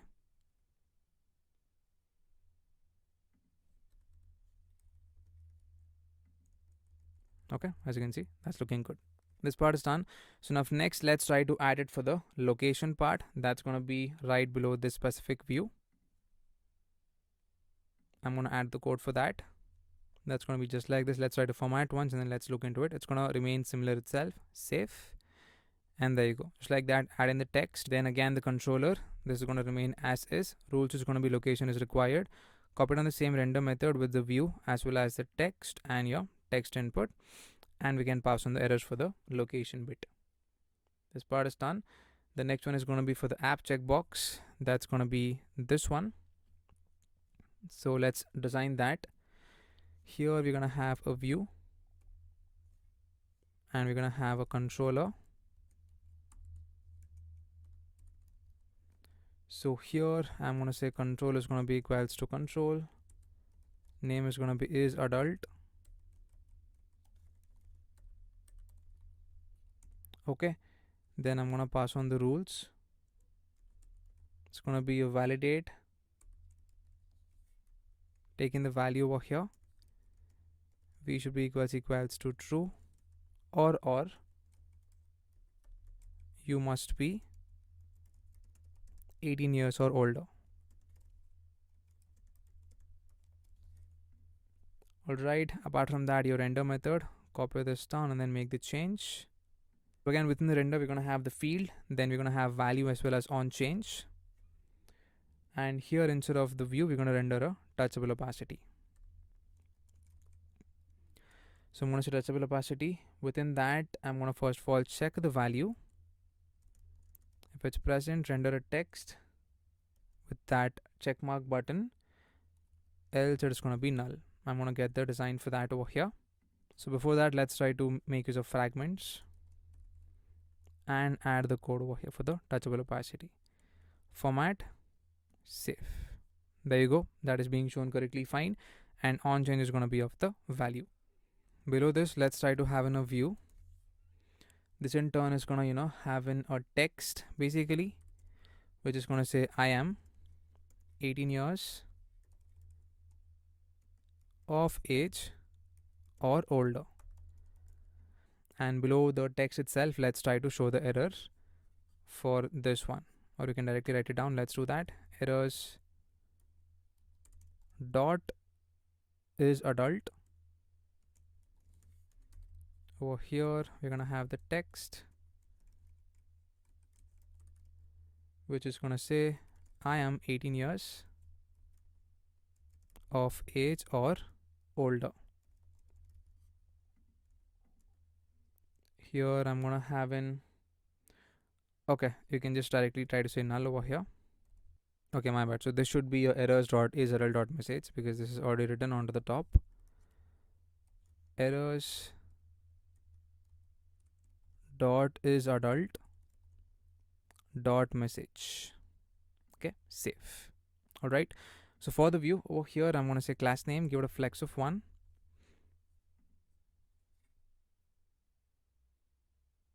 And for this specific text, give it a class name. It's going to have, font of semi bold, text gray of, let's say, 900. And for this one, class name, text of SM, text red of 600, and empty of 1. Format once. And for the view, I'm going to say class name, give it a flex of row, items of start, MB of 4. There you go. That's looking good. So this part is done. So now one final step is for the I'm not a robot captcha box.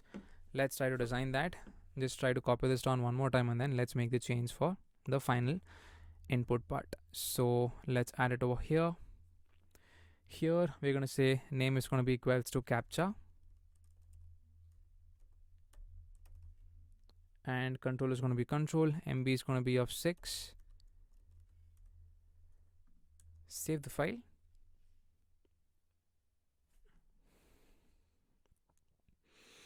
Here the message is going to be same, that is going to be please confirm reCAPTCHA.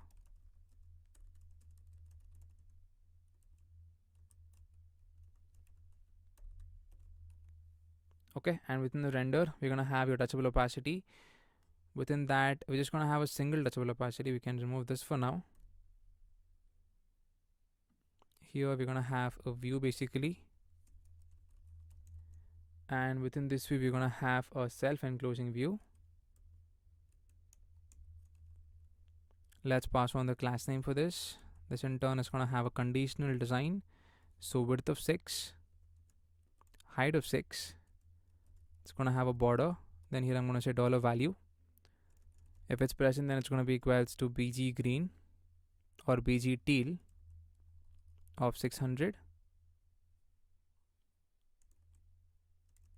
Else it's going to be equals to border gray of 300. Okay. Then below that we're going to have a text which is going to say I'm not a robot.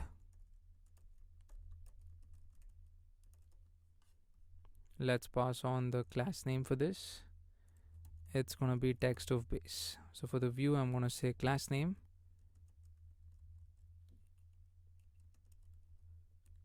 okay, it's going to be a flex of row, items of center, save. Okay, you can take a look at it. It's going to look something like this. Format and save the file. Okay, you can click this. You can check this as well before signing up. So the next one is going to be for the errors.captcha. Below your controller, here having a text which is going to show errors.captcha.message. Alright, and yeah, class name for this.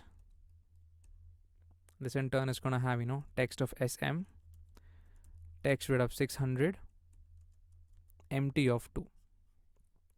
Next, the sign up button. That's going to be the last part. So below your view, let's try to have your touchable opacity. Within that, a text that is going to say, sign up. Let's pass on the class name for this. It's again going to have your conditional styling. I think we can directly take it from the other screen. It's going to be exactly something similar. So copy this down and add it over here. Format, save. Instead of login, it's going to be equals to sign up over here. Sign up. Okay, so save the file and let's check if anything is missing out. Yeah, I think it's correct. That's it. So this part is done. If there is any error message, show that over here. Similarly as we have done for the previous screen.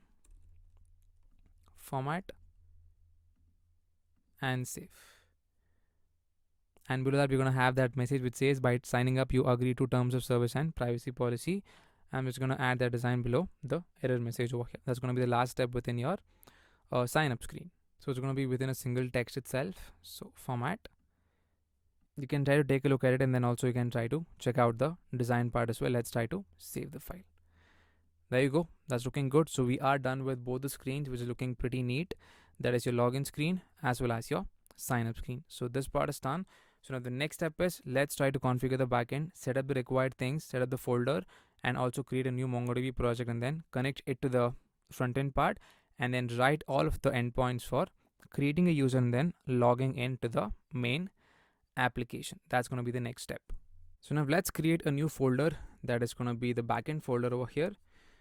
Onto the root level again, I'm going to say new folder, backend. Okay, so here, first of all, let's try to initialize the package.json npm init-y. Okay, so you should be seeing that file getting created within this file. Okay, my bad. So this should be done within your cd backend, not onto the root project. Okay, as you can see, now it got created. So here, that is the package.json. Let's try to install a bunch of dependencies.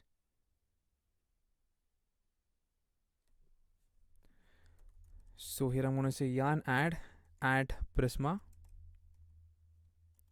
/client, then your bcrypt.js, your cloudinary, course, express rate limit, then your helmet, your JSON web token, that is for the durability authentication, Morgan, Multer, your p retry, then we're going to have Prisma, Winston, as well as your Zod. Let's try to press on enter. Let's install all of these. So there you go, all of them have been installed. So here, next, let's try to install the types, that is for all of the other dependencies, that is bcrypt, course, helmet, JSON web token. So I'm going to say yarn add -d. That's going to go into the dev dependencies, and these are all of the required things. Let's try to initialize that. Next, let's try to initialize the tsconfig file. You can say npx tsc -init. So that should be generated over here. Okay, so now itself, let's try to add the dev as well as the build. For the scripts part, I meant, here I'm going to say dev, that's going to be equals to, I'm going to say ts node dev -respawn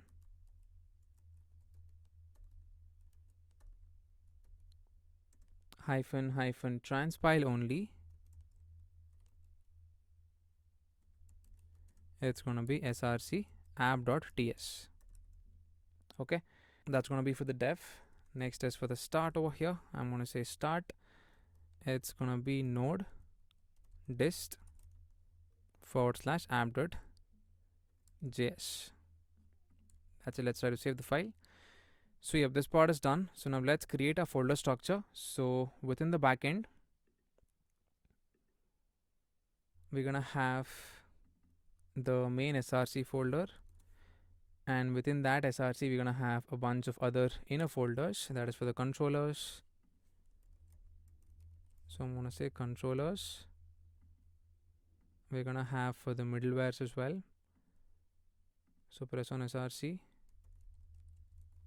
middlewares. Next, your routes, services, these two folders. I'm going to say services. Apart from that, I'm going to say types over here, and utils as well. I'm going to say utils. Then yeah, apart from utils, you're going to have the main file. I'm going to say new file, app.ts, and your server.ts. Okay, that's it. So if this part is done, so first of all, let's write the logging part, that is for all of the logs, that is we do it for every endpoint. Okay, we're going to make use of Winston for that, that is for the entire logging of the backend project. I'm going to say import Winston from Winston. Alright, so here I'm going to say export const logger is going to be equals to Winston dot, we do have the create logger method, use that. Let's pass on the level, that is going to be info, and over here format is going to be Winston dot format dot combine. Here I'm going to say Winston dot format dot your timestamp. Okay, then here I'm going to say Winston dot your format dot JSON. That's going to be the format, and let's also pass on the transports value over here. Here I'm going to say new Winston dot transports dot console.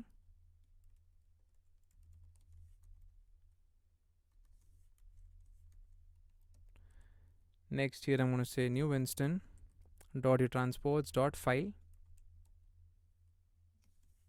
This in turn is going to have the file name, that is going to be your error.log, and level is going to be of error.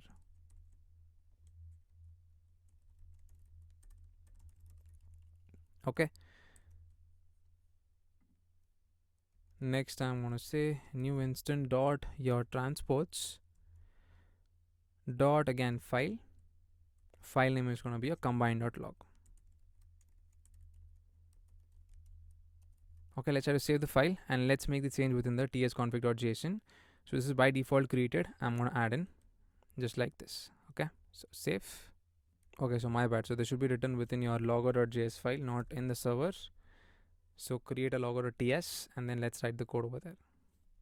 You can take a look at it. So let's try to format once and then let's try to save. So yep, this part is done. Now let's try to create a new project in the MongoDB backend. Let's head over to Chrome over here, search for MongoDB. Let's sign in with Google. So once you sign in, you would be brought to this particular main page. Let's press on event management. I'm going to say view all project. I'm going to press on create project over here, new project button. Let's pass on the project name. Here I'm going to say event app management, and then let's press on next.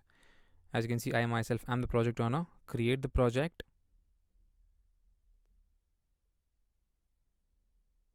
Let's try to create a cluster. That's the next step. Here, make sure you choose the free version of this, and then I'm going to say create the deployment.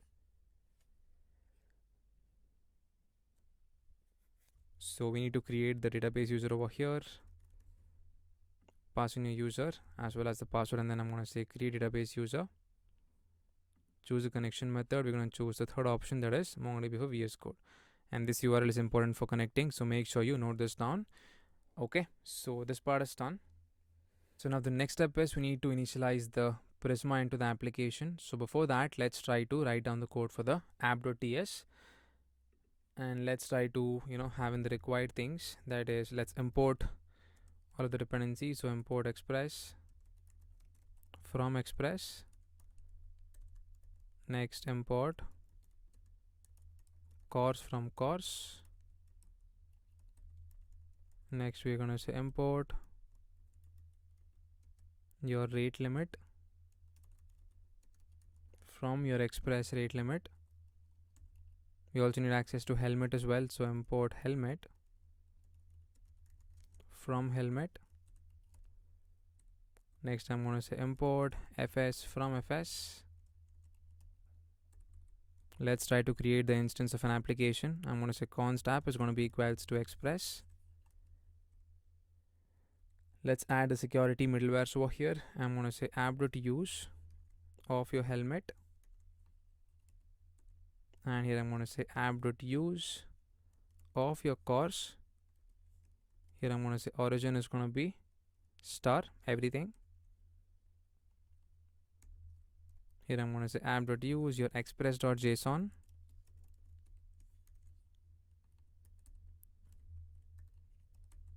Here we're going to say app.use express.url encoded. External is going to be true.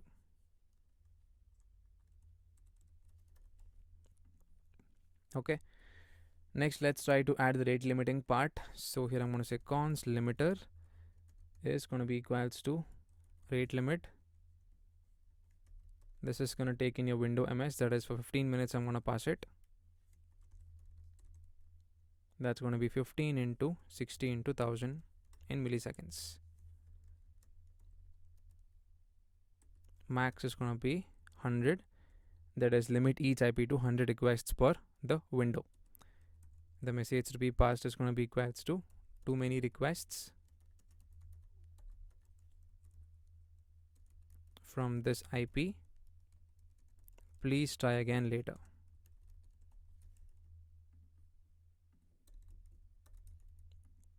Okay. So now next let's try to add the response logging middleware.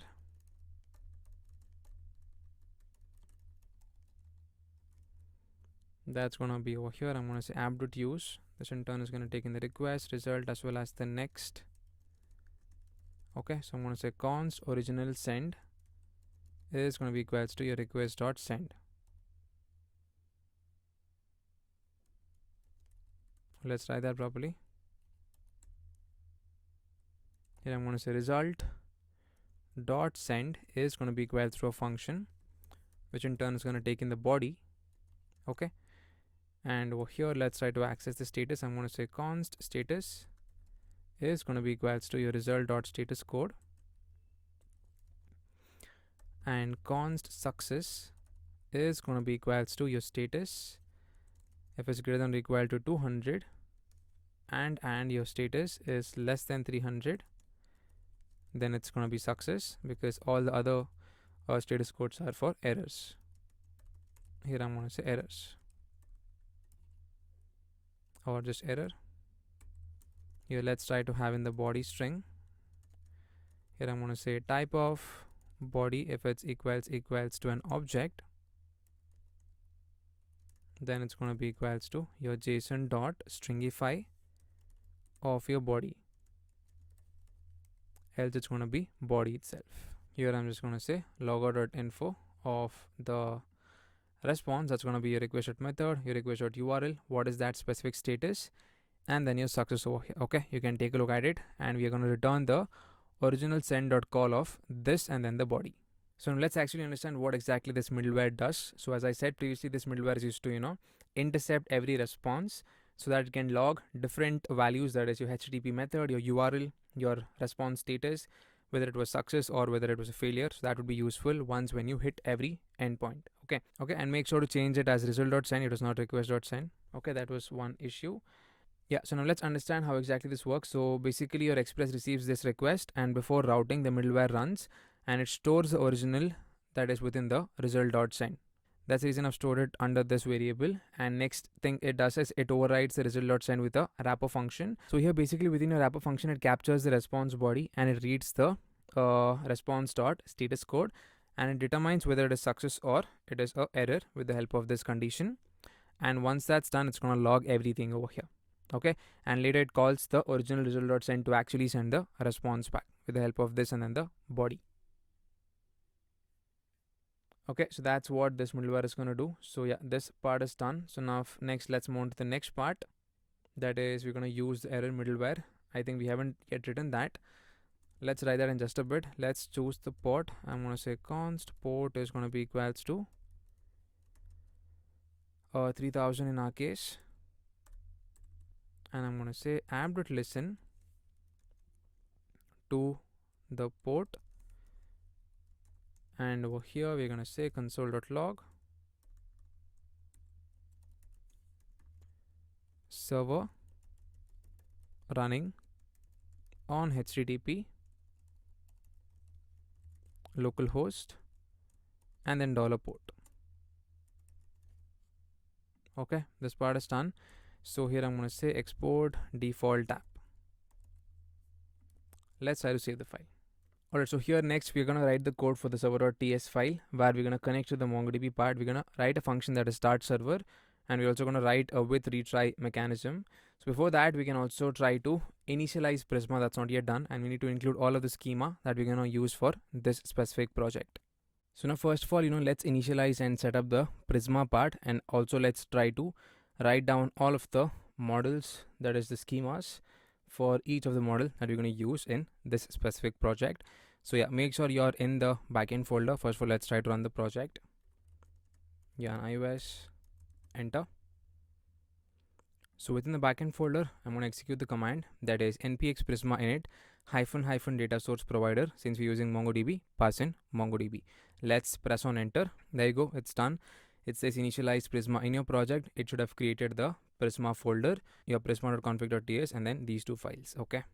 So as you can see over here, we do have the schema.prisma. This is the initial boilerplate code that it gives us once when you initialize it freshly. And we also have the .env file as well, which is good. So one issue is this actually is installing the latest version, that is Prisma 7, as you can see in the package.json. Okay, not this one, for the backend folder. This is the one, but this is not yet compatible with your MongoDB, so some issues might occur. So we're gonna fall back to the previous version, that is Prisma version 6. Okay, for both of them, that is for the client as well as for Prisma. So for Prisma, it's gonna be this version. You can take a look at it. Okay, you can install that as well. Yeah, we're gonna install that, and we need to change this as well. So I'm gonna make the change for this. So this is basically the compatible version with MongoDB. So save the file. So hit yarn. So this gets updated, and we can start writing the code that is for the schema.prisma, starting off from the first part. So yeah, this part is done. So the packages are updated, which is good. Come back over here. We can remove this for now. Not yet required. Okay, so here we can just pass in the provider. Remove this. This is going to be Prisma client JS. Okay, provider is going to be MongoDB, and it's going to have the URL. That's going to be env of your mongo_URI. Okay, because in version 7 there is no URL, so that's the reason the issue might come. Okay, so yeah, let's try and design the first one, that is going to be model user over here. This is going to have unique ID that is going to be of type string. Okay, it's going to be at ID at default. It's going to be auto. Okay, then we're going to say over here at map. Okay, not over here, after the brackets, underscore ID.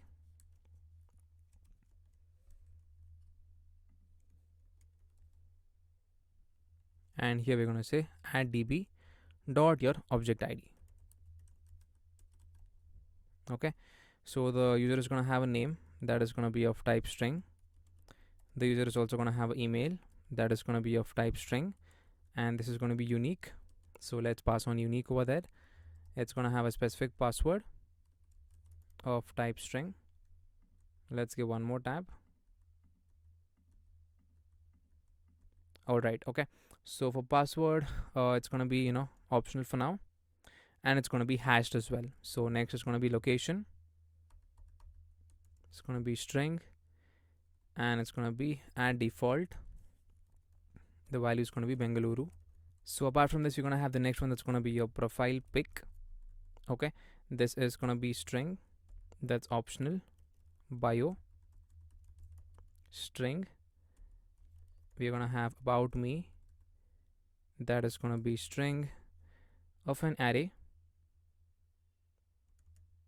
and over here at default it's going to be initially an empty array. Okay, we're going to have the interests by the user. So all of these things are going to come in the profile part.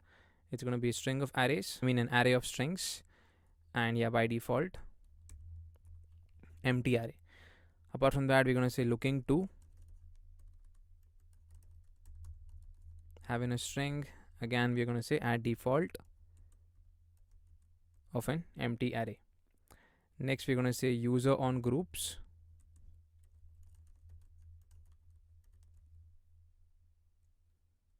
This is going to be of type user on group. This we need to define in just a bit. Let's do that.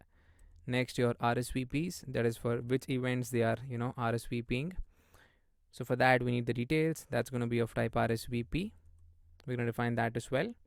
And this is going to have a relation. So I'm going to say add relation with respect to your user RSVPs. Okay. So here I'm going to say user RSVPs.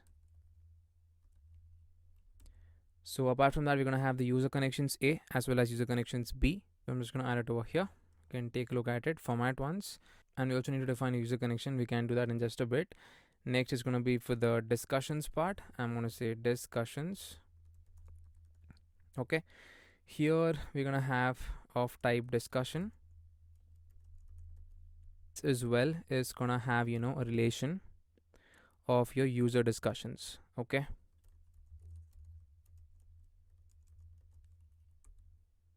And here I'm going to say groups created.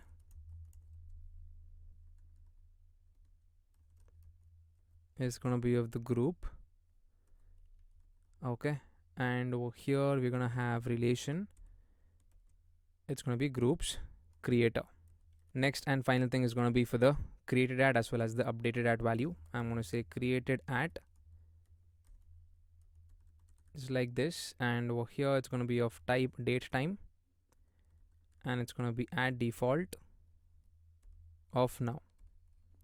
Next, similarly, updated at value, this also is going to be of date time, and over here it's going to be at updated at.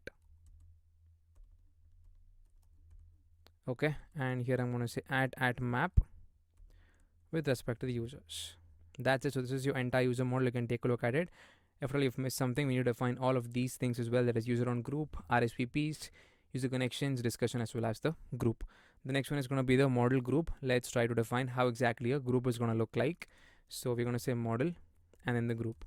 So here in this case, your group is considered to be at the top level, and under the group that is created by any specific users, we can have n number of events, and those events only we're going to show within the explore tab. Okay, that's how this is going to work. So again, ID, we're going to have the similar value. So pass in this.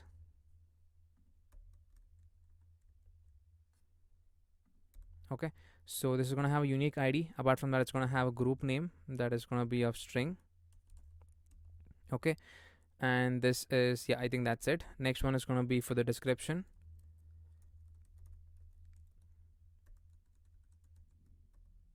This also is going to be of type string, and that's optional.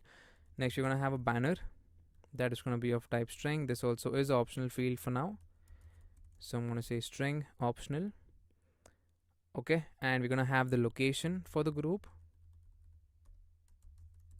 Again, string optional. All of three are optional. That's description, banner, as well as your location. Next is going to be the topics that is the group is based on.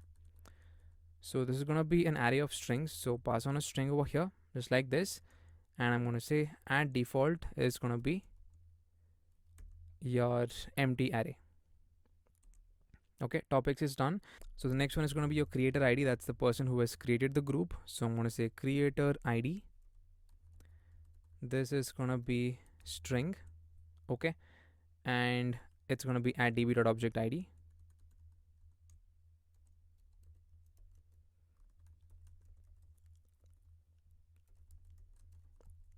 This part is done. Next, I'm going to say creator. Here it's going to be referencing to the user, so pass on user over here, and this is a relation. So for that reason, we need to pass in add relation. This is going to be your group creator, and here I'm going to pass in the fields. It's going to have your creator ID, and reference is going to be to the ID. That's it. So apart from creator, we're going to have the user on groups, that is the explicit join for members. So user on groups is going to be of type the same thing that is we have defined above, user on group. We need to define this in just a bit. We can do that. That's it. Next is the events. That's important. So we can have n number of events under a specific group that is created by user. So it's going to be events, and type is going to be of event. We can define that, and this is going to have a relation. So I'm going to say add relation to your group events. Okay, So next is for the discussions in the group. I'm going to say discussions. All right, this is going to be of type discussion. Copy that down and let's try to add it over here. And this is also going to have a relation with respect to your group discussion. So I'm going to say group discussions. Next, you're going to have created at as well as the updated at. Okay, so you can take a look at it. Let's try to format once. So yep, let's try to save the file. So the group model is done. Let's move on to the next one. That's going to be the user on group. So here I'm going to say model user on group is going to be equals to, it's going to have your unique ID, that is string. It's going to be at ID default auto and map with respect to underscore ID, and it's going to be at db dot object ID. Next, we're going to have the user ID. Okay, so here I'm going to say user ID, that is going to be of type string. Here I'm going to say at db dot object ID. Okay, next we're going to have is your group ID. Here we're going to have string, that is going to be equals to at db dot your object ID. Okay, next you're going to have user. This is going to be of type user, and here I'm going to say add relation, pass on the fields, which is going to have user ID, and references is going to be with respect to the ID. Okay, and we're going to have group over here. Group is going to be of type group. All right, this also is going to have a relation. I'm going to say add relation. It's going to have in your fields, which in turn is going to have group ID, and here references is going to be with respect to ID. Okay, next you're going to have the role, that is going to be either admin, co-admin, or a member. By default it should be a member itself. So I'm going to have role over here. This is going to be of type string basically, so add in string, and we're going to say add default is going to be a member. This part is done. Next is going to be your joined at. This too is going to be, okay, this is going to be of date time, and it's going to be add default dot nav. So this is done. Next we're going to say add at map. Here we're going to say user on groups. Okay, this is done. So next let's try to define the model for the user connection. Okay, so here I'm going to say model user connection. This again is going to have your ID, that is of type string. We're going to have the similar thing. You can try to pass this down. Next you're going to have user ID, user a ID.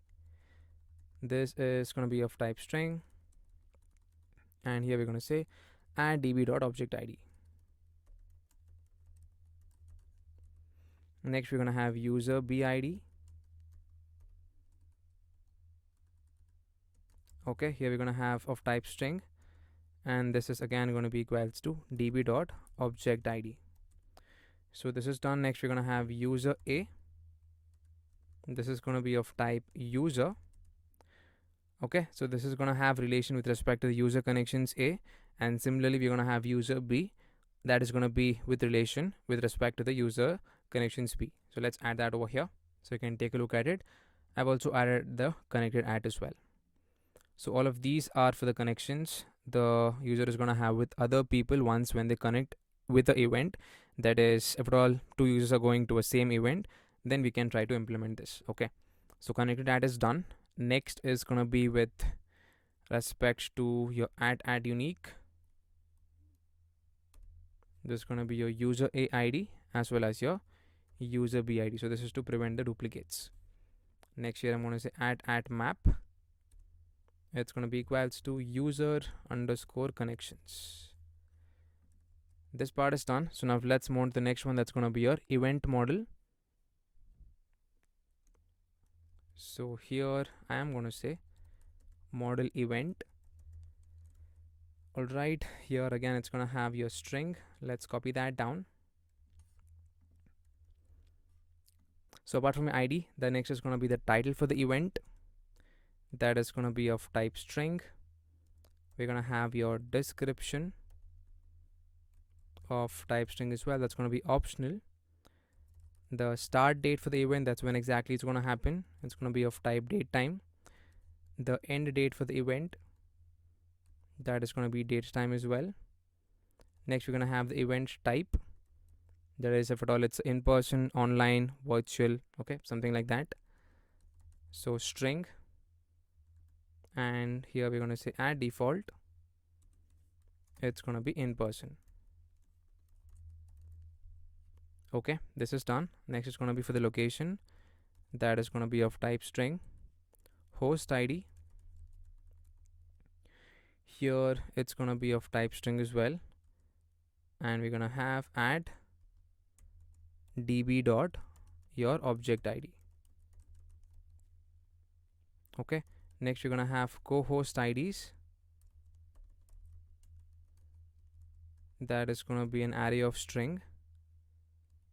Here again we're going to have add default, initially empty array, and here it's going to be db.object id, each of them. Okay, so next is going to be for the group id under which it is hosted, because all the events are going to be under a specific group.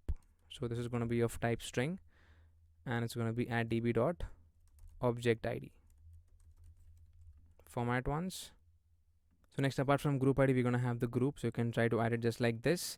It's going to be with respect to the relation of group events. Next we're going to have has fee, that is for that specific event if it is free or not.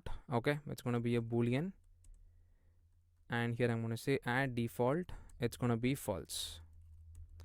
Apart from that, I'm going to say fee amount if at all it's present. Here I'm going to say it's going to be a float, optional. Featured photo, that is for the event banner or something like that, this is going to be string, optional again. Next, topics based on which that event is going to happen. Okay, so it's going to be array of strings. Add default is going to be empty array itself. Apart from that, we're going to have if at all it has any questions, so I'm going to say has questions. So this is going to be boolean, add default, it's going to be an empty array, and below that, okay, my bad, not empty array, it's going to be false because this is a boolean. Apart from has questions, if at all it has the question prompt as well, we can try to add that as well. So question prompt, so pass on the string. Next we're going to have attendee list, not attendee list, attendee limit basically. So attendee limit, it's going to be of type string. Format. Next we're going to have is for yours, okay, I think I made a mistake, so attendee limit is going to be int, not string, make that change.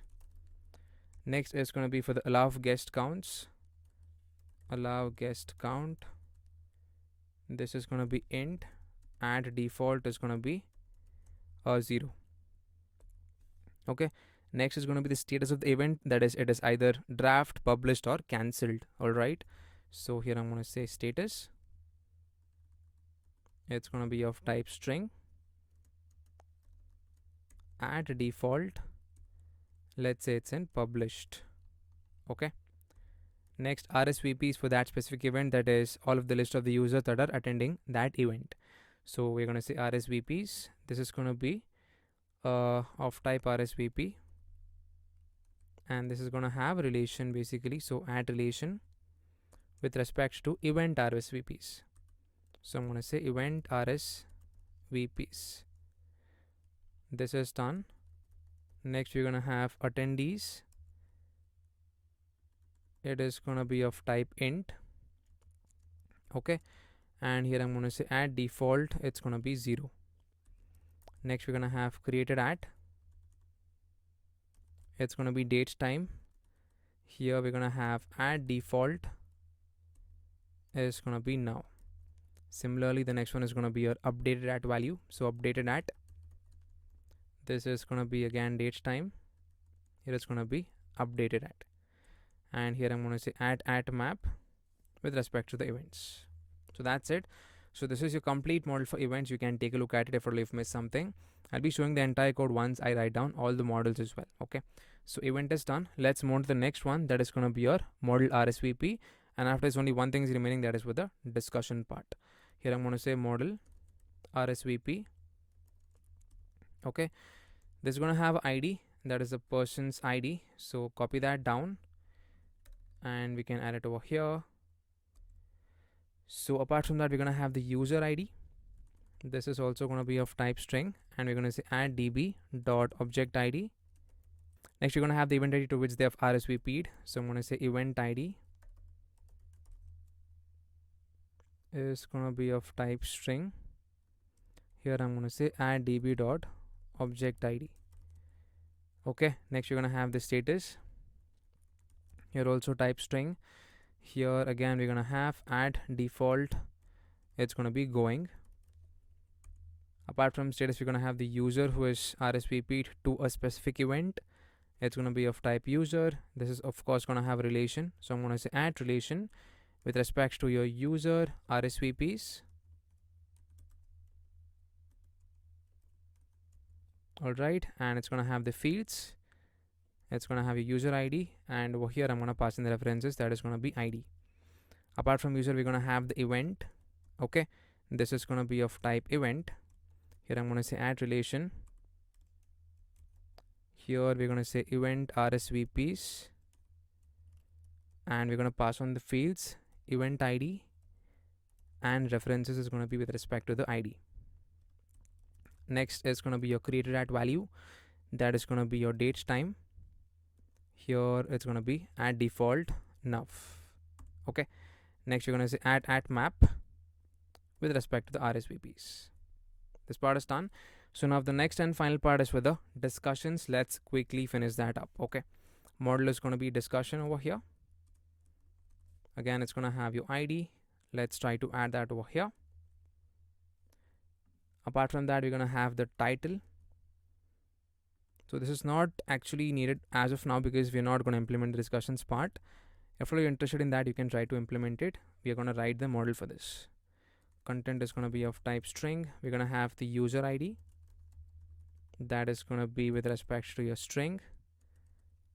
And it's going to be add db dot your object ID. Okay. Next, we're going to have your group ID. This group ID is going to be of type string, and over here we're going to say add db dot object ID. Here I'm going to say parent ID. This is going to have type string. That's optional basically, and here we're going to say db dot object ID again. Apart from that, we're going to have your user group. Let's try to add it over here. Format once. So these are basically the relations that we're going to have it. Apart from that, we're going to have your replies.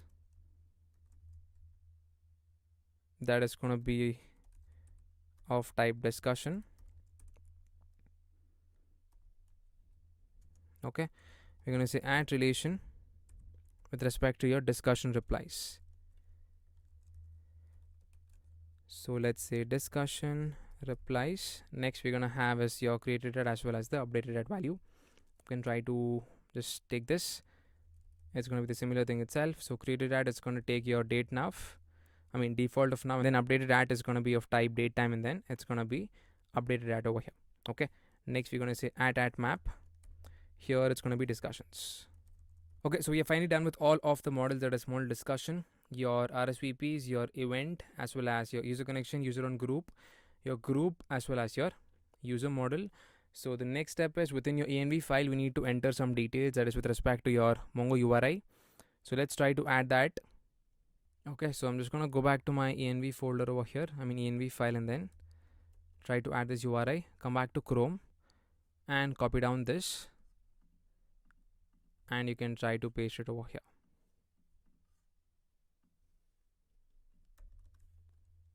Okay, that's it. Let's try to save the file.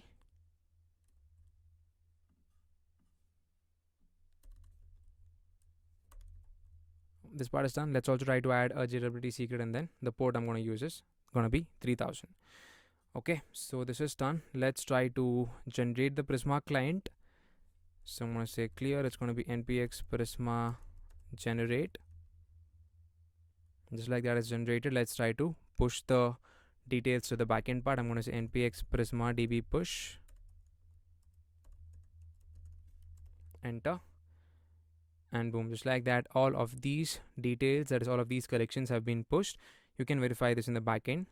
It should be created. Let's come back to clusters and browse collections. All of the 5 or 6 collections should be created over here. You can verify that as well. So let's check this out.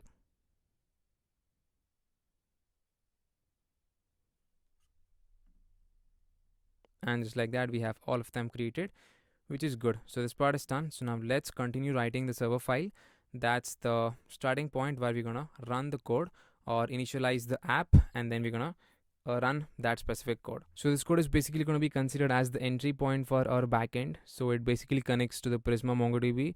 It starts the Express server and it handles the retry if at all Prisma connection fails, and it logs some important events. That's what we're going to write over here. Okay, let's get started.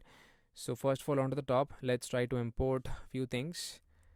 That is your app from your app.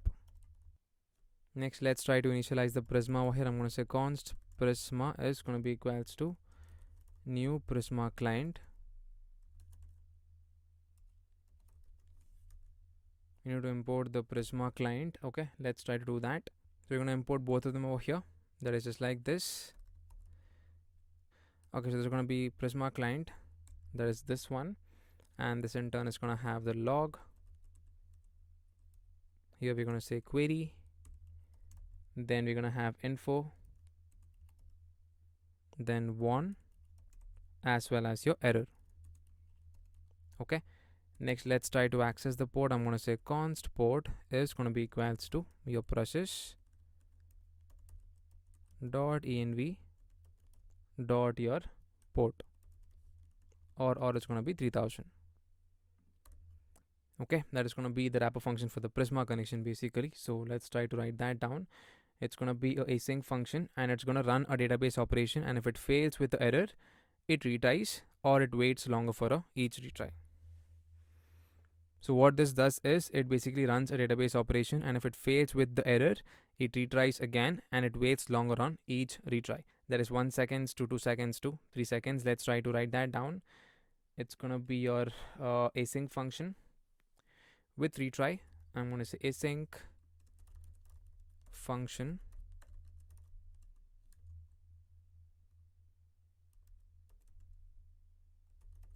with a retry. This in turn is gonna have a function over here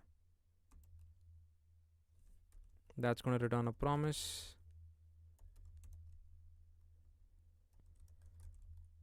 Okay, and here I'm gonna pass on the retries. Let's say retries is gonna be equals to 3, and we're gonna pass on the delay as well. Delay is gonna be equals to 1000. This is gonna be of type promise. Okay, so here we're gonna say let attempt is gonna be equals to 0, and while your attempt is less than the number of retries, that's gonna be 3. Here I'm gonna have my try catch block. So try catch of error. Here let's try to call that function. Here I'm gonna say return await function. Within the catch block of error, check the condition stating that if at all your error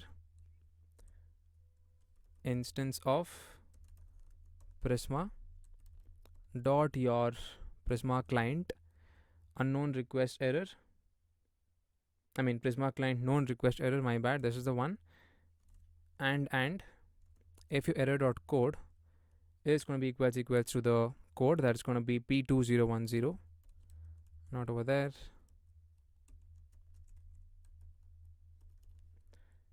Then in this case I'm going to increase the attempt so that we can retry it again, attempt plus plus. Then I'm going to say console.1. So make use of backticks, and over here I'm going to say retry $attempt retries over here.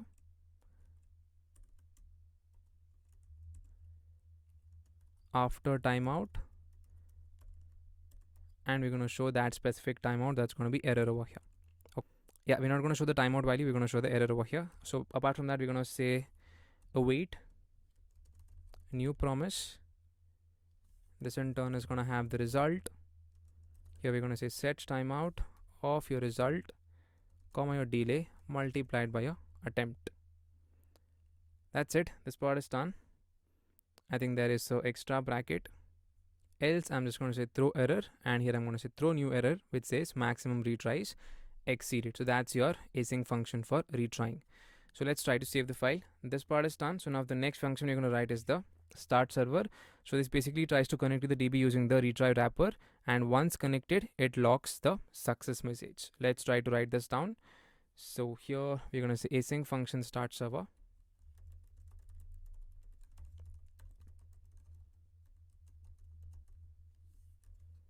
Okay, here I'm going to say try catch block, catch of error, and this is going to say console.error. This is going to be basically failed to start server with that specific error message, and here we're going to say process.exit of 1. All right, within a try block, I'm going to say await with retry. Here we're going to say prisma.connect. You can call that method just like this, and I'm going to say console.log connected to MongoDB.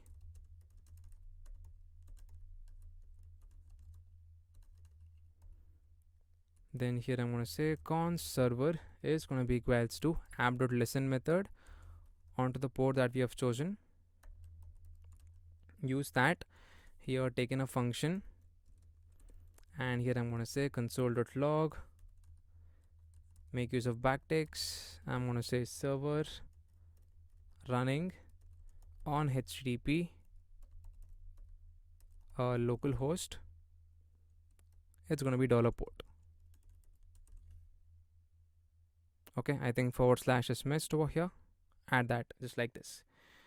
So once that's done, so here I'm going to say server.on. Here I'm going to say error. After there is any error, catch that, take that error, and then log it onto the console. So console.error. I'm going to say server error, and here that specific error message. Okay, that's it. You can try to call the function that is start server.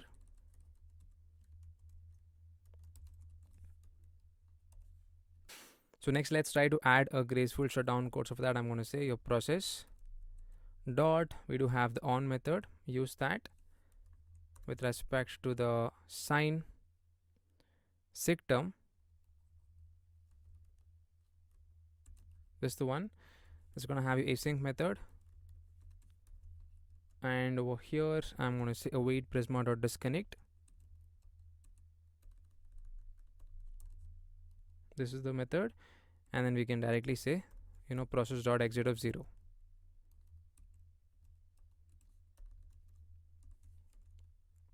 Okay, so this basically closes the DB connection safely, and we're going to exit cleanly with the help of this method. Okay, so we are almost done. So let's try to run the backend folder, and if all we have done everything correctly, we need to be seeing the message that connected to MongoDB, and then we are running on the port that is 3000. So let's do yarn run def, clear off this. I'm going to say yarn run def, enter, and boom, just like that, ts node def version 2 using this specific version, server running on HTTP 3000, and we are connected to MongoDB. Okay, so this part is done. So we have successfully connected the app to the backend part, and we are also able to implement all of the schemas and also push all of the collections to the backend. So this part is done. So now the next step is to look into the user service and then write down all the endpoints for creating a user, as well as registering a user, and also trying to log in the user as well.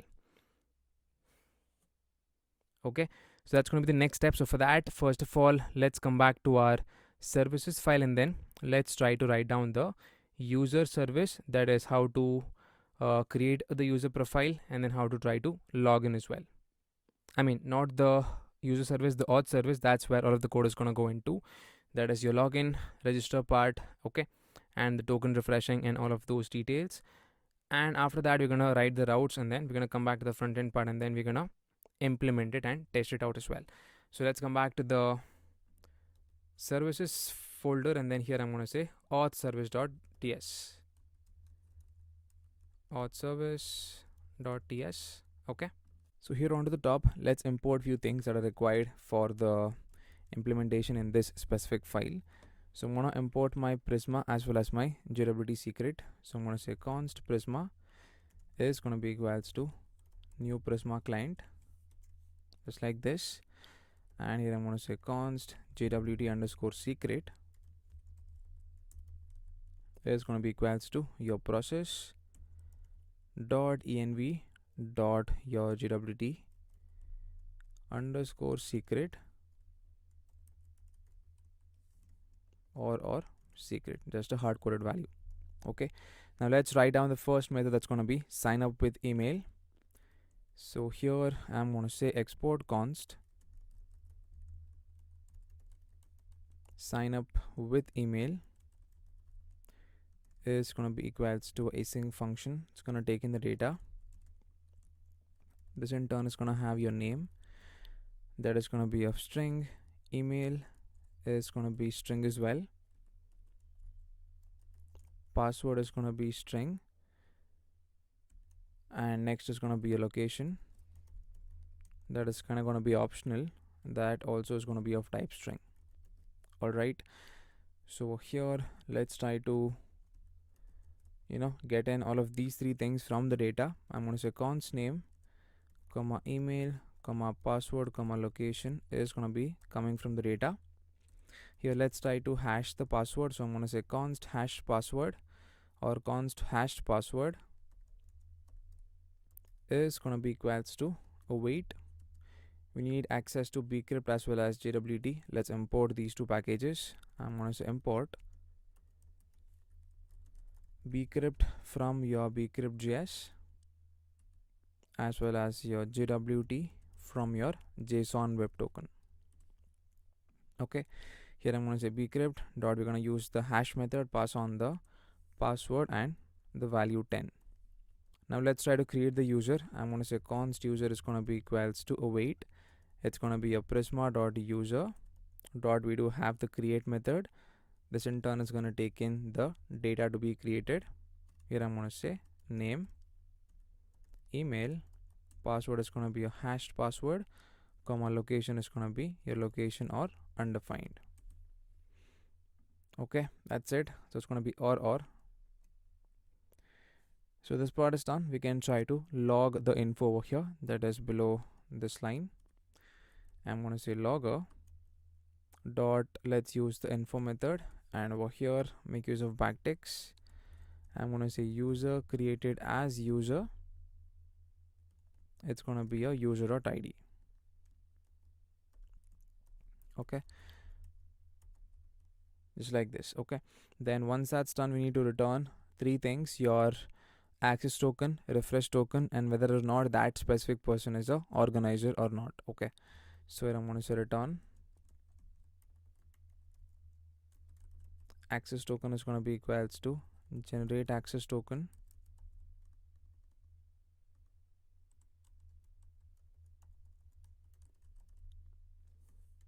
of your user.id.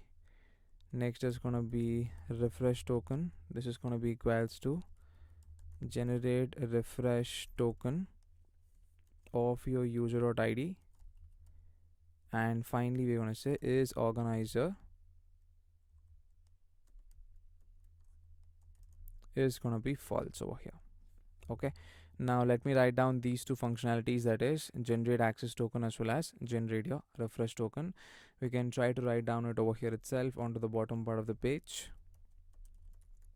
I'm going to say export, or we can say const generate access token is going to be equals to, this in turn is going to take in your user ID, that is going to be of type string, and we can directly try to return the gwt.we do have the sign method. Use that. This in turn is going to take in the id, that is going to be your user id. Furthermore, this method is going to take in your gwt secret that's defined onto the top, and the expires in time. Okay, so expires in, I'm going to say, let's say 1 hour. Okay, just like this, and this is done. Let's move on to the next one, that is generate refresh token. So I'm going to say const generate refresh token is going to be equals to again a user id, that is going to be of type string, and over here I'm going to say return gwt dot we do have the sign method, and here I'm going to have in my id of your user id. This in turn is going to have in the gwt secret. Okay, and over here I'm going to say expires in 7 days. Alright, this part is done. So now let me also write the method for refresh access token if at all that particular access token is invalid or expired. Here I'm going to say export const or refresh access token is going to be equals to async method. This in turn is going to take in your refresh token, that is going to be of type string.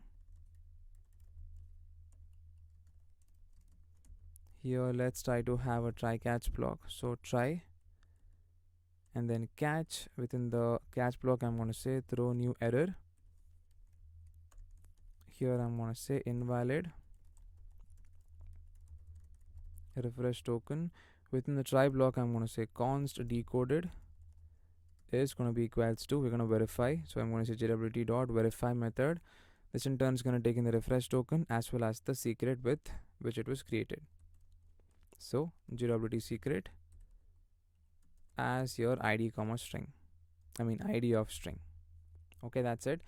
So that's the implementation for sign up with email. Okay, now let's move on to the next one, that's going to be equals to login with email. So let's write it down over here. I'm going to say export const or login with email is going to be equals to async data. This is going to have in two things, your email and password. So email is going to be of type string, password is also going to be of type string. Alright, here I'm going to say first of all const user is going to be equals to await prisma.user. First of all we're going to find the user with that specific mail. Okay, so I'm going to say prisma.user. We have the find unique method. Use this and we can use the where operator, so they should match the email, that should be equals to the data.email that's coming from the front end part. Okay, I'm also going to say include your underscore count and your select. Here I'm going to say groups created should be true.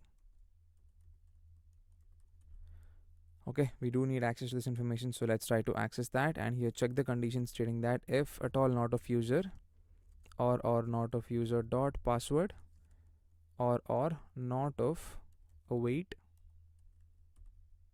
bcrypt dot, I'm going to say compare for the data dot password comma your data dot your user dot password.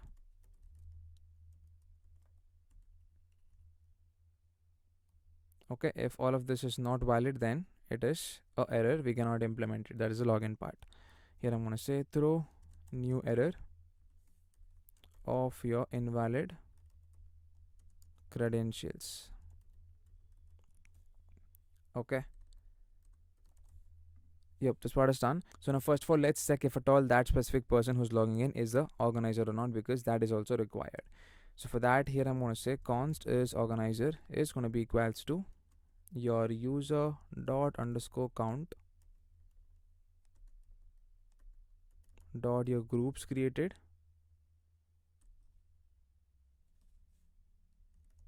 if it's 0 is greater than 0.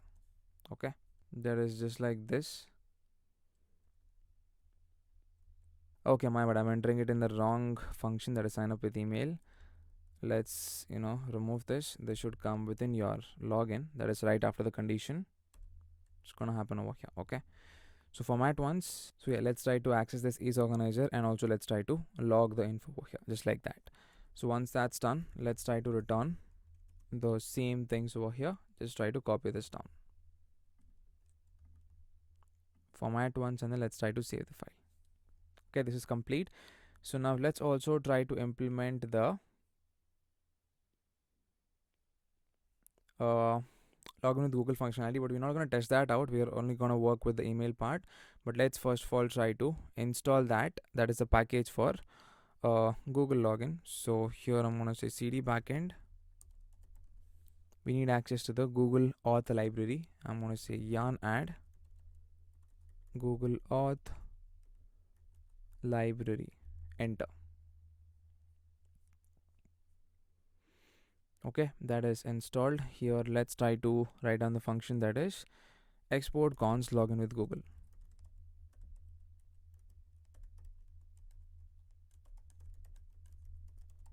Is going to be equals to async function. This in turn is going to have a new ID token that is going to be of type string, and here let's try to access the ticket. I'm going to say const ticket is going to be equals to await Google client. We need to define that onto the top. So let's say over here const Google client is going to be equals to your new OAuth to client.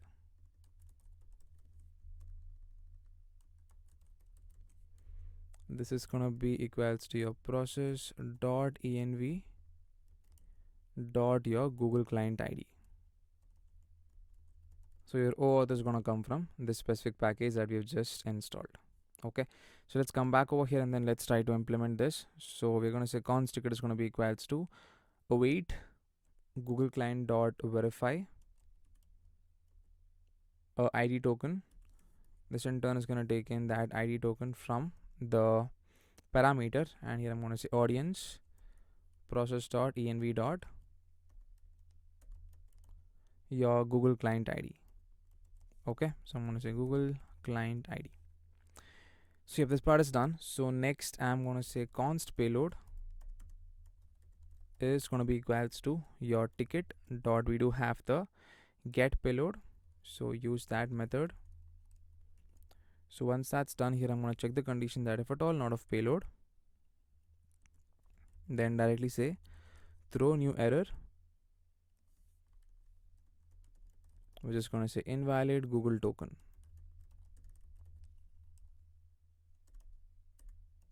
Okay, next here I'm going to say let user is going to be equals to await Prisma dot user dot, we do have the find unique, again use that where, so they should match your email, that's going to be your payload dot email.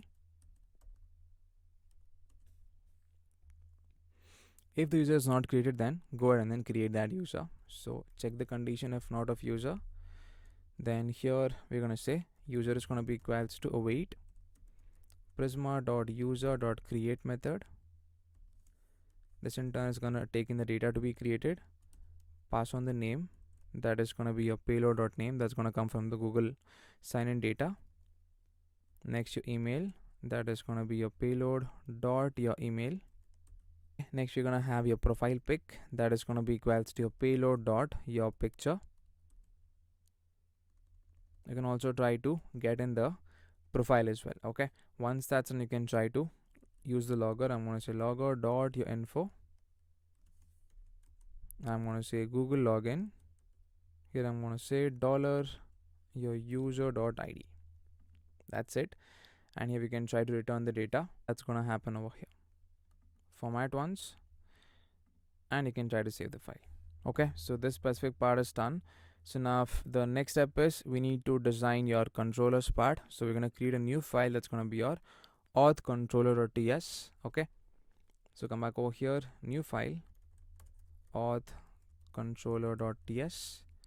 Here let's try to first of all write down the schema for your sign up part. So before that, let's initialize Prisma. I'm going to say const Prisma is going to be equals to new Prisma client.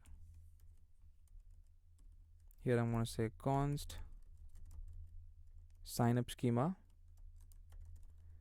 is going to be equals to your z dot object, import the z from Zod. I'm going to say import z comma your Zod error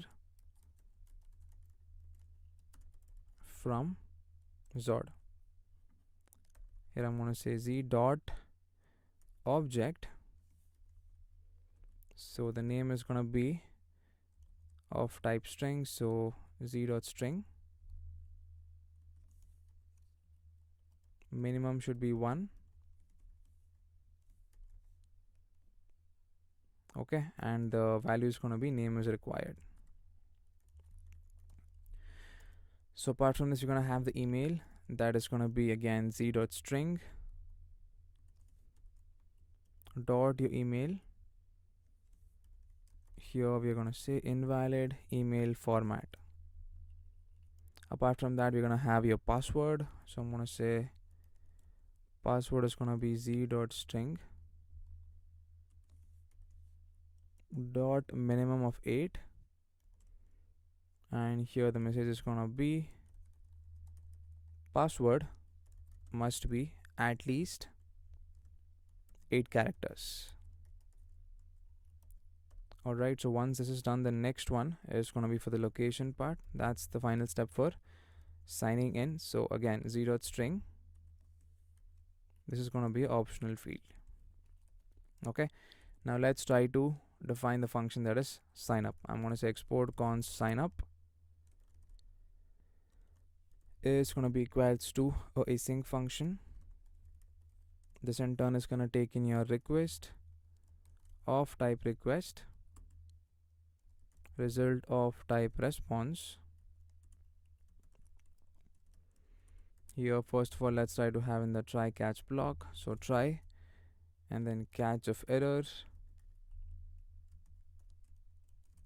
Here check the condition stating that if at all error,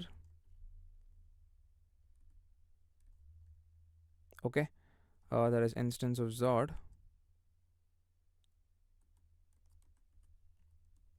then over here I'm going to say return.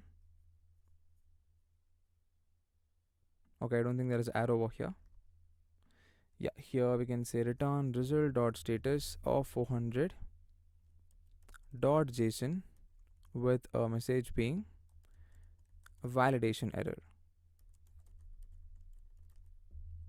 You can pass on the errors over here. That's going to be your error dot errors.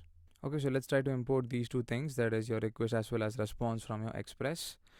Alright, and let's also try to use the logger and then show that specific logger, and then we can send the result.status of 400.json with that specific message. That's it about the catch block. Within the try block, first we need to validate the request.body with the Zod. That's the first thing to do.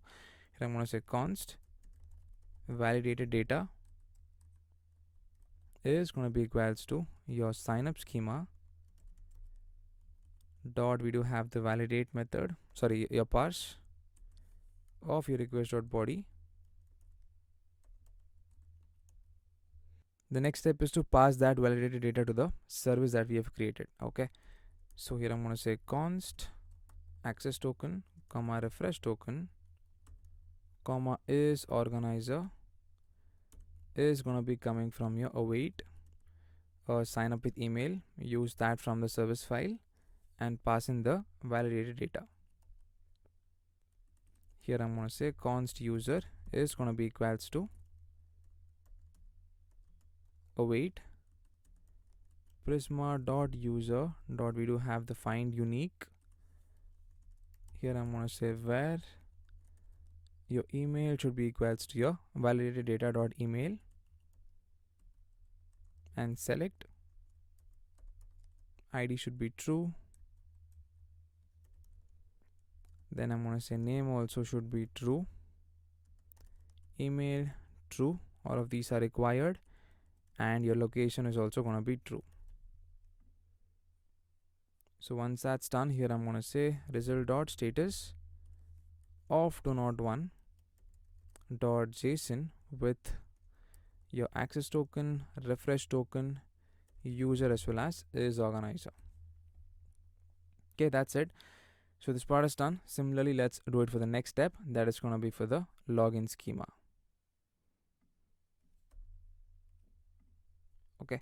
So here I'm going to say const login schema is going to be equals to zero object having the email that is going to be your zeroth string dot email with a invalid email format. That's going to be the message. Next we're going to have the password. So this is going to say zeroth string. Here I'm going to say dot minimum should be 8, and here I'm going to say password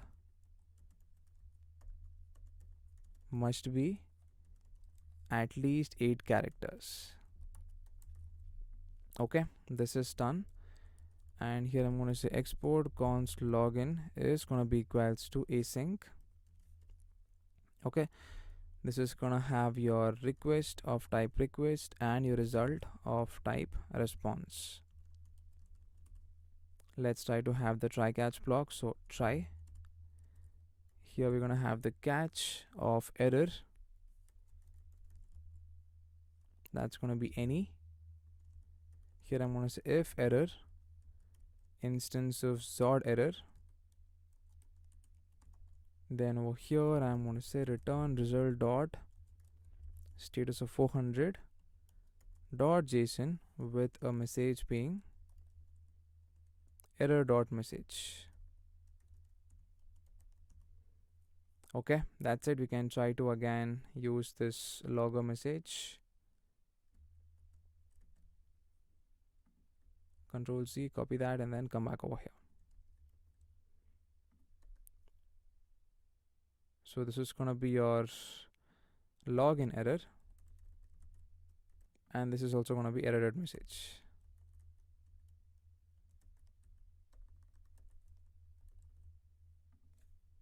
Or just the error itself. Okay, so you can take a look at it. This part is done. So we are done with the login controller. Let's move on to the next one. I'm going to add it for the Google based controller. You can take a look at it. Okay, so this one is going to be for the Google login controller. Let's try to import it from your service file just like that. Okay, you can remove this, not required. So the next and final thing is going to be for the refresh mechanism. So here I'm going to say export const refresh is going to be equals to async. So this in turn is going to have your request of type request, result of type response. Okay, and here let's try to have your try catch block, try and then catch of error, that is going to be of type any. Here I'm directly going to say logger dot error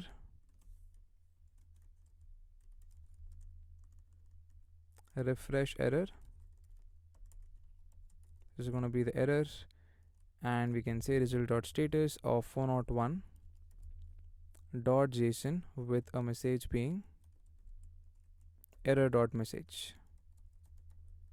Alright, within your try block, let's try to access the refresh token. I'm going to say const refresh token is going to be equals to your request dot body, and const access token is going to be equals to await refresh access token. Import that from the service file. This in turn is going to take in the refresh token, and here I'm going to say result.json of your access token.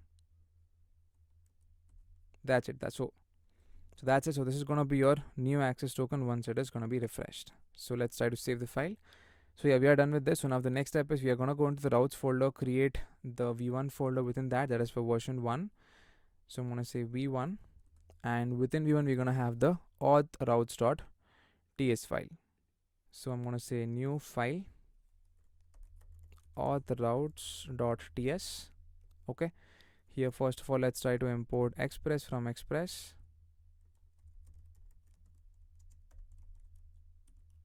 Next let's try to access the router. Const router is going to be equals to your express dot router. Here I'm going to say your router.post. This is going to be /signup and call the signup controller. This is the one. Next, it's going to be login router.post /login. Here it's going to be your login controller. Next, router.post /Google login. This is going to be a Google login controller. Router.post /refresh. It's going to be refresh from the controller file. That's it. Okay. So we can try to export the router. I'm going to say export default router. So yep, now this part is done. So now the next step is within your app.ts, let's try to use all of these routes. Okay. So come back to your app.ts over here. Let's try to import your auth routes over here. I'm going to say import auth routes from, go into your routes folder, and then it's going to be your v1 and then auth routes. We can just try to use these. Okay. Let's say below this itself, app.use. So it's going to be /API and then /v1 and then /auth. This is going to use all of the auth routes. Save the file. Okay, as you can see, no issues in the backend, and after every file has been changed, you should be able to see the restarting line over here. It says restarting. This file src app.ts has been modified and it is running on localhost 3000 without any issues. Okay. So yeah, this part is done. So we have implemented all of the endpoints for logging in as well as for registering. Let's try to implement this in the front end part. So for the front end part, we're going to use Justin, that is for the state management part. So first of all, let's try to implement this. That is, let's create the store and let's install the package as well. So to the main project over here, I'm going to say yarn add Justin. Okay, wrong spelling. Clear off this. So yarn add Justin, enter. Next, I'm also going to include that package, that is async storage, that is required for this. Add this as well. And clear off the application. You can do a pod install and we can try to rerun the project. As you can see, it's installing the React Native async storage. Come back to the main app and then yarn iOS. While that's happening, let's create our store. Come back to the front end part. Store is already there. Let's create a new file that's going to be your use auth store.ts. Okay. So use auth store.ts file. Here, first of all, let's try to define the interface of type user. I'm going to say export interface user. The user is going to have a string. It's going to have a name of string, email of string as well. Next, we're going to have location. That's optional of string. Profile pic is going to be string as well. Bio for the user, it's going to be string. Next, about me is going to be an array of strings.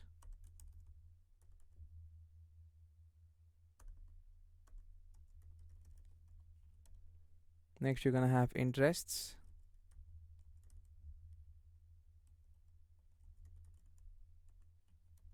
Okay, next you're going to have looking for. Not looking for, looking to. And we're going to have the remaining ones, that's groups count, interests count, as well as the RSVPs count. Save the file. Now let's try to implement the type for the auth state. Okay, so I'm going to say type auth state is going to be equals to, it's going to have a user that is going to be of type user that we have defined just above, or null.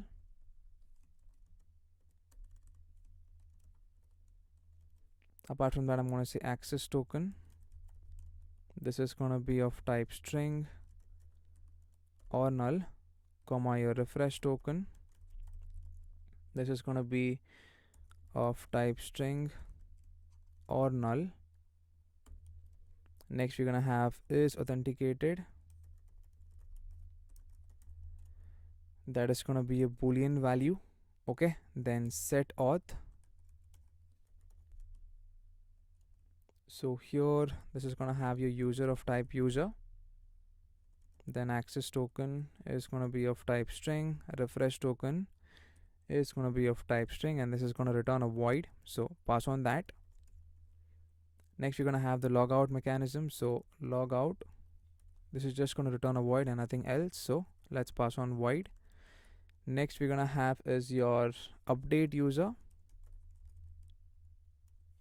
This is going to take in the updated user partial with respect to the user, and this also is going to return a void.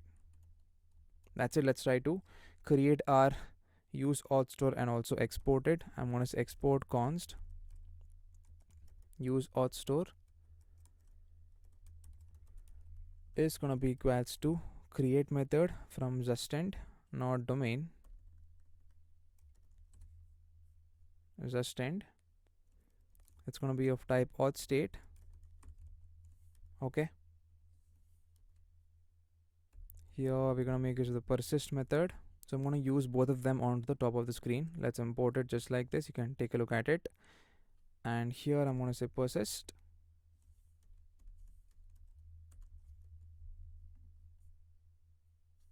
Okay, so let's make it to the set method and let's try to initialize the values. So here initially user is going to be null. Pass on that. Access token is going to be null as well. Your refresh token also is going to be null. Then your is authenticated by default is going to be false. Now let's try to define the set auth mechanism. This in turn is going to have in the user your access token as well as your refresh token.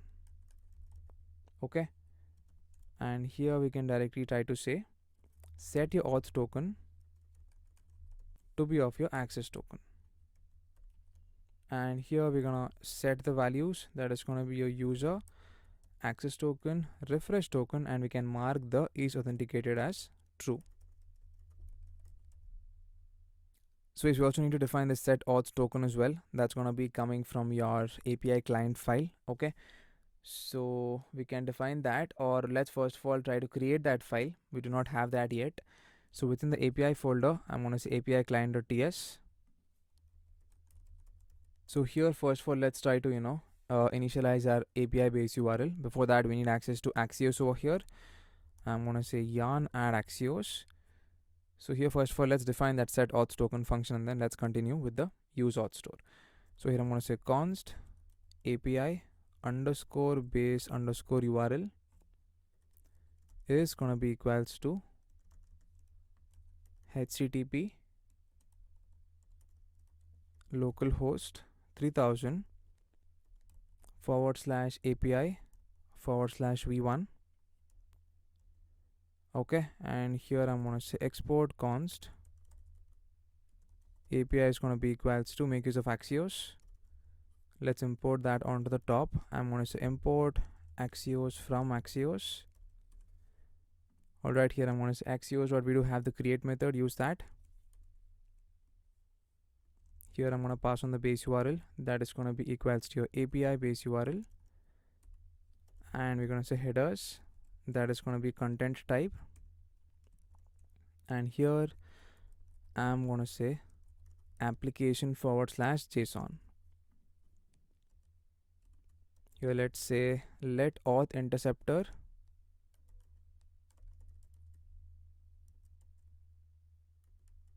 is going to be of type number or initially null equals to null. Here let's define the function export function set auth token. This in turn is going to take in the token of type string or null. Okay, here first of all we're going to check if at all any existing interceptor is there, then we're going to clear that. Here I'm going to say if auth interceptor is not equals to null, then go ahead and then clear that. I'm going to say API dot interceptors dot request. We do have the eject method, use that eject method and then pass on the auth interceptor. So that's going to be cleared. So if the value is not present, then we're going to set the new interceptor. So I'm going to check the condition. If at all token is present, then again your auth interceptor is going to be equals to API dot your interceptors use the request method dot use of your config. Here I'm going to say, let's write that properly, use. Here it's going to be equals to your config dot headers dot authorization is going to be equals to your bearer token. So bearer dollar token. Okay, that's it. And we can try to say return the config. Else we can directly say auth interceptor is going to be equals to null. Okay, so that's it. So this is the function for the set auth token. We can try to import it over here, just like this. Okay, let's come back to your file. That is going to be your use auth store, and here let's continue with the next one. That's going to be the set access token method. Here I'm going to say set access token. This is going to be of access token.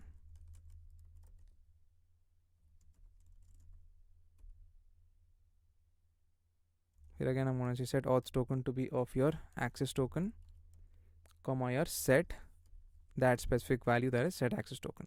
So next I'm going to write it for the logout of the user. You can take a look at it. Format once. So here we're going to say set auth token to be of null, and we're going to set the value for your user, access token, refresh token, and is authenticated. It's going to be null, null, null, and then false. So the next one is going to be for the update user. This is going to be taking the updated user. Here we can try to set the state. Here I'm going to say user is going to be equals to for all the state dot user is present. Then try to spread the value, include the state dot user, comma dot dot dot dot your updated user, else it's going to be null. That's it. So here we need to pass in the storage that we're going to use. That's going to be your auth storage.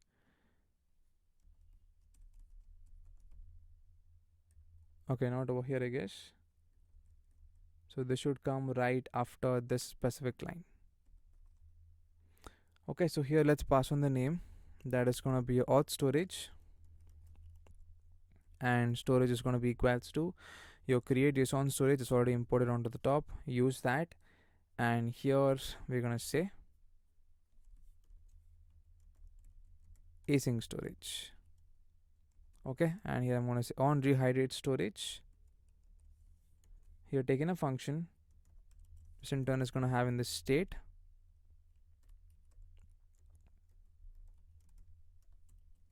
and over here I'm going to check the condition stating that if your state dot your access token is present, then here I'm going to say set your auth token to be of the state dot access token. That's it. So if that's it, so this is your entire code for the use auth store. Let's try to format once. You can take a look at it if all you've missed something from the starting point.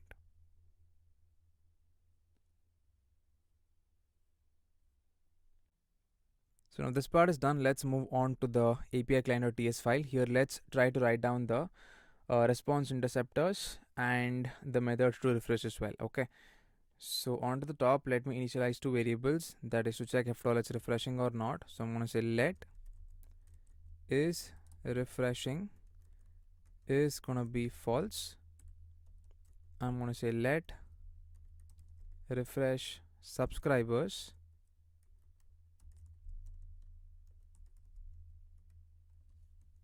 this in turn is going to have in the token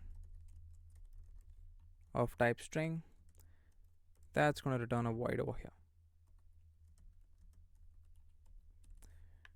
Okay, so next let's try to write down that method, that is axios dot interceptors response. That's going to be the axios response interceptor. So here I'm going to say your API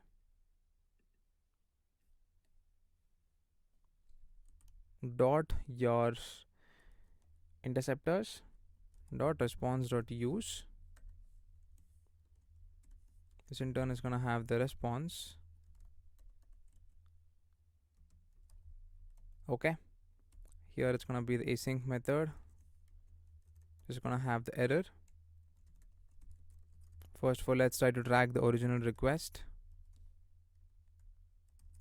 This is going to be equals to your error.config.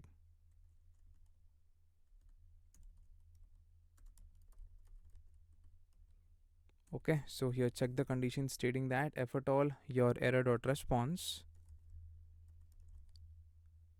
dot status is equals to 401 and your original request dot URL is not equals to your $API base URL /auth/refresh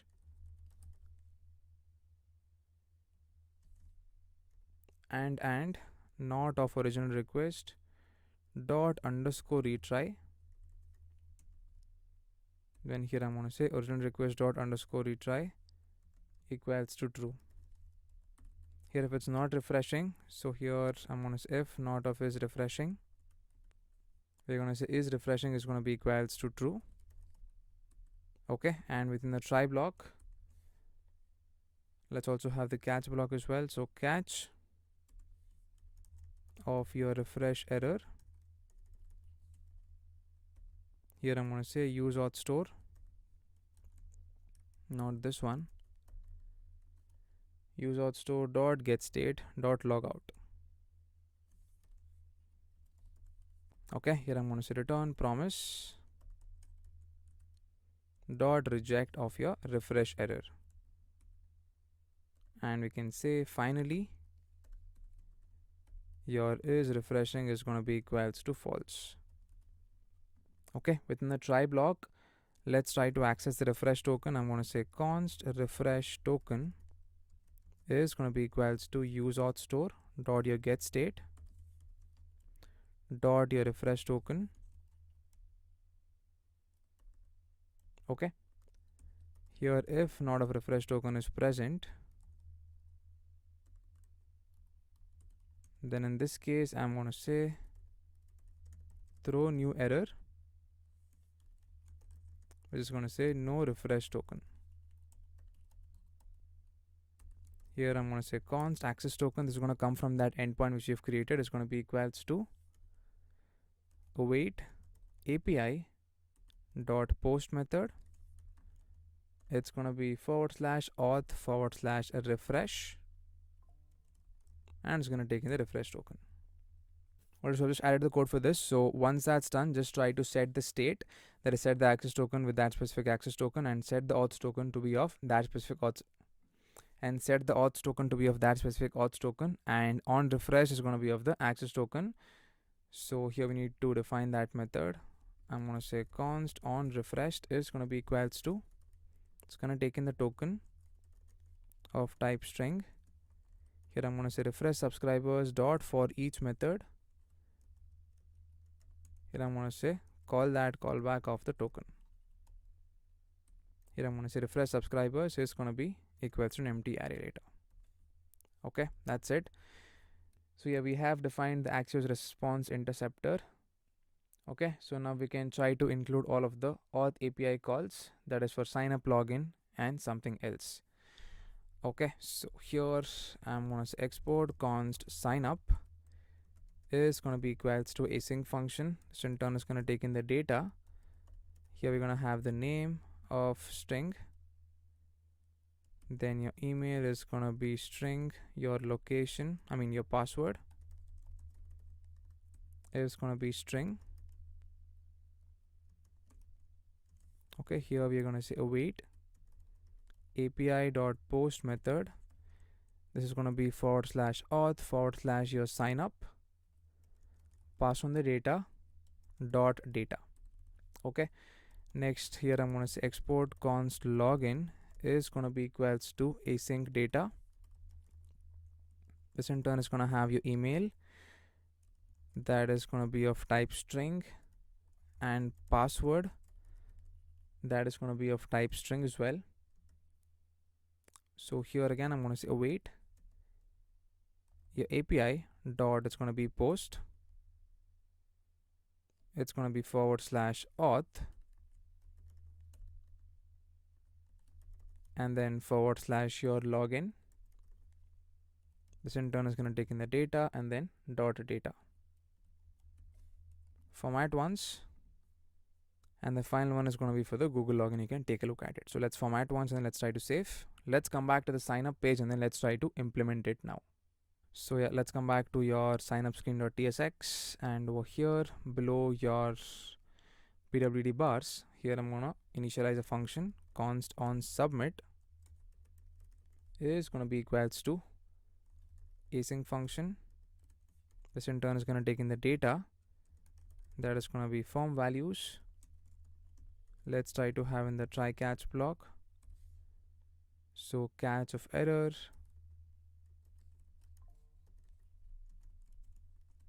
here I'm gonna say console.error of your sign up error.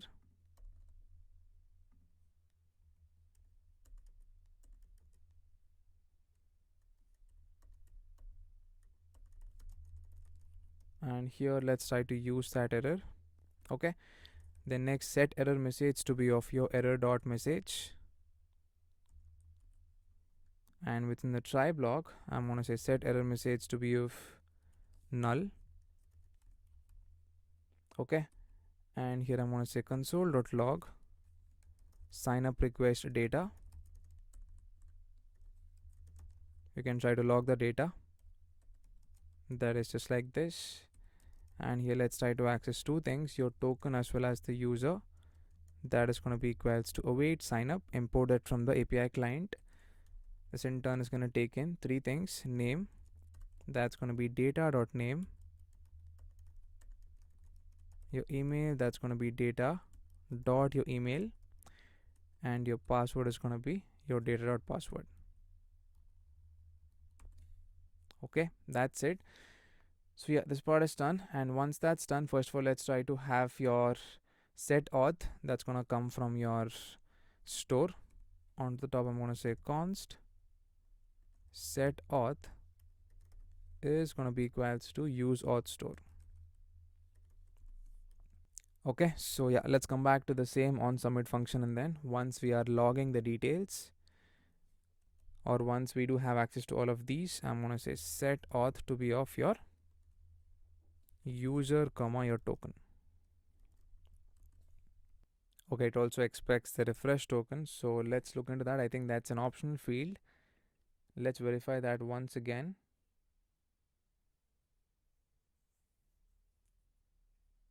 Okay, so yeah, let's make that optional. Let's see what exactly happens. I think it should go. I don't think that's required for now. Okay, yeah, let's make that one option, that's a refresh token, that's not required for now. So format, and yeah, this is done.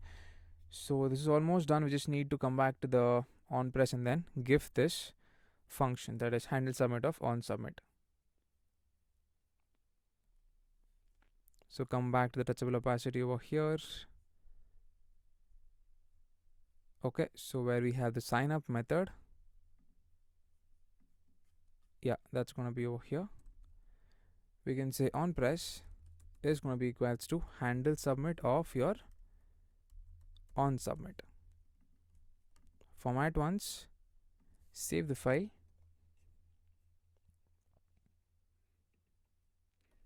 We just need to make one change, that is within your root navigator we just need to make the value as dynamic. It's currently static, as you can see it's false. So here I'm going to say const is authenticated is going to be equals to use auth store. Okay, so save. So if that's it, let's try to reload the app once. Again, we should be able to see the login screen itself because the user is not logged in. And let's try to sign up now. Let's enter the name.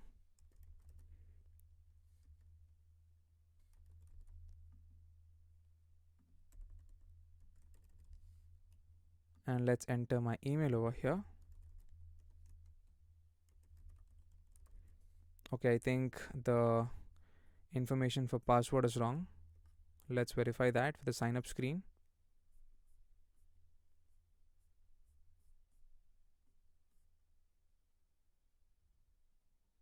Okay, instead of email is required, it's going to be password is required. Okay, save. Let's enter the password. Okay, and I'm going to choose this as well as this as well. As you can see, once I have chosen all of the options, we are able to see the button getting enabled. Otherwise, it's going to be disabled itself. Let's press on sign up, and boom, just like that, we are logged in to our main screen. Everything worked perfectly fine without any issues, and you can see it over here. Okay, and boom, just like that, even in the backend part itself, we can see level is info, and message is going to be user created as user with the user ID and the timestamp over here. You can verify this in the backend as well. So I've just loaded it again, so let's wait for some time. Come back to my DB users, and boom, just like that, we do have all of the details for this specific user. You can also try to implement the Google login as well. Everything's already set up. You just need to call the function and create your Google client ID in the Google console. So now let me also write down the code for your login part as well. It's pretty simple. Come back onto the top, and we can try to write down the on submit. So const on submit is going to be equals to a async method. This in turn is going to take in the data that is going to be login values. Okay, so here let's try to have your try catch block. So try catch of error, that is going to be any. Here I'm going to say set error message to be of your error dot response dot data dot message. Okay, or it's going to be error dot message. Within your try block, it's pretty simple. First of all, I'm going to say set error message to be of null. Apart from that, I'm going to say const access token comma your refresh token comma your user is going to be equals to await login. Import that from the client file. This in turn is going to take in the data. Let's also try to access the set auth over here as well on the top. Here I'm going to say const set auth is going to be equals to your use auth store. Alright, so once that's done, that is once we have access to all of these things, I'm directly going to say set the auth to be of your user comma your access token comma your refresh token. Format once. So that's pretty much it. You can try to directly give the login method, that is I meant your on-press, for your login functionality. Scroll down where we have the reachable opacity, which is gonna be this one. On press is gonna be equals to handle submit of on submit. Format once. Okay, you can also try to add loading indicators. That would be a better UI to show to the users. Currently if not added it, you can try it on your side. So save. So yeah, now this part is done. So now we are able to log in users, and we are also able to register users as well. So now the next step is to implement a basic design in the home screen, and once they press on the user avatar, they should be able to navigate to the profile screen, and we're going to design the entire profile screen. And at the bottom part of the profile screen, we're going to have a design that is to create a group. As you can see, with the help of this one, we are going to create the group design. That's going to be the next step. Okay, first of all, let's look into the design of the profile screen. That's going to look something like this. So before that, come back to the home screen, and then let's have a simple design so that we can navigate to the profile screen. So now over here, first of all, let's try to make use of a safe area view, and we're just going to navigate to the profile, and then we're going to design that screen. So for that, I'm just going to have a basic pressable, which is going to say text. I'm just going to hard code a value, just going to say go to profile. Okay, so let's try to initialize the navigation. So I'm going to say const navigation is going to be equals to use navigation. Alright, so let's initialize the on press for the pressable. I'm going to say on press, taking a function. Here I'm going to say navigation dot navigate to the name of the screen. That's going to be your main routes dot your profile.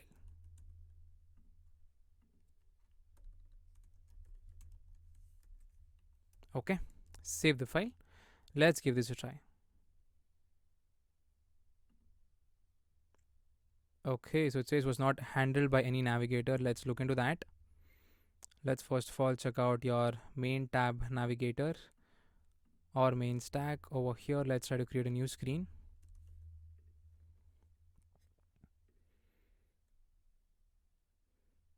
So I'm gonna say name is gonna be equals to your main routes dot, it's gonna be profile. Component render is gonna be equals to your profile screen. Okay, I don't think profile screen is already there. Let's create that. Profile screen dot tsx rnfes, save the file. Here I'm going to say profile screen and save. Okay, so if this part is done, so let's come back to your home screen. Let's press on this and boom, just like that we're coming correctly to the profile screen.tsx. Okay, so in the profile screen we're going to have all of the details, that is your user related information, user details, and the groups that they have joined or that they have created, and all of these details, that is I'm looking to their interests and about me and so on. So yes, let's try to design this first of all, and then later we can try to implement the endpoint, because we also need access to the profile details. There is a person who's logged in, their information is going to be used over here in the profile screen. So let's start off initially, and then once when we need some more details, we're going to write the endpoint within a new user service. So here again, I'm going to make use of my safe area view from your context. Okay, so pass on the class name to this, give it a flex of 1, and I'm going to say bg is going to be white. Okay, here I'm going to have a scroll view. So this is going to have basically a class name flex of 1, and here we're going to give a content container style. This is going to say padding bottom of 40. Okay, wait, I'm going to say show vertical scroll indicator, set it to be false. Save. Here the curve background is going to come. Having a view for this. Here I'm going to have in a display avatar. I'm going to say const display avatar is going to be equals to some random image. Okay, here if display avatar is present, then go ahead and then show a image tag. Import image from React Native. So this in turn is going to have in your source, which in turn is going to have in your URI, that is going to be your display avatar. Okay, class name is going to be width full, height full. So width is going to be full and height also is going to be full. Resize mode is going to be equals to cover. Okay, so this part is done. So over here we're going to have the view, if at all it's not present. So this view is essentially going to have your icon, name is going to be image. Okay, and we're going to pass on the size for this. So size is going to be equals to, let's say 60, color of this color code, that's going to be equals to 9CA and then 3AF. Here I'm going to have in a text which is going to say no profile image. For the text, let's pass on the class name, that's going to be equals to text gray of 500 and empty of 2. So I'm going to import both of these icons onto the top, that is an icon as well as the M icon, and let's try to save the file. As you can see, that design is showing correctly fine. So for the view, let's provide the class name. This is going to have width of full, height is going to be 72, and we're going to have a bg gray of 200, and it's going to have relative over here, relative positioning. As you can see, just like that, that's looking pretty nice. And for this view, I'm going to say class name, again width of full, height of full as well, bg gray of 200, item center, justify center. There you go, that's looking neat. So now I'm just going to get in some hard-coded details, that is for all of the options that we're going to use. So we're going to have predefined looking to, all of these are going to be shown. Then predefined interests, you can try to make a note of these, that is an array of strings for each of them. And we're going to also have predefined about me. Okay, So this is the default avatar. You can try to use this as well. So for now, we're just going to use the default avatar, and once when we have implemented it in real time, that is the dynamic value, we're going to make the change. Okay, I'm going to say default avatar, this is the one, and save. Okay, so now let's keep this as is for now. Let's continue designing this. That's going to be your top buttons, basically all of these. So it's going to come right below this design. I'm going to have a view. This in turn is going to have a touchable opacity. Import that from React Native. It's going to have an icon over here. So your name is going to be X, size of 20. Okay, and your color is going to be equals to F. This part is done, and over here I'm going to say view. This is going to have touchable opacity. This in turn is again going to have your icon. Okay, name is going to be equals to edit2. Size is going to be equals to 18. Color is going to be equals to F. Similarly, we're going to have the M icon. That's going to be the next one. Copy this down one more time. Here I'm going to say M icon. Name is going to be equals to settings outline. Next, we're going to have size is 20. Color is going to be white only. So for the outermost one, let's provide the class name. It's going to be absolute positioning because it needs to come onto the background. I'm going to say top of 5. Left is going to be a 4. Okay, right of 4 as well.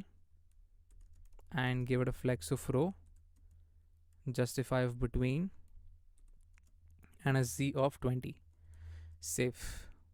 There you go. Just like that, we're able to see that onto the screen, which is looking good. So apart from that, for your touchable opacity, providing the class name,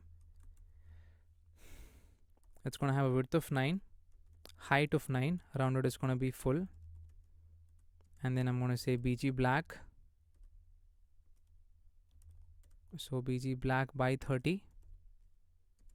Items is going to be center. Justify is going to be center as well.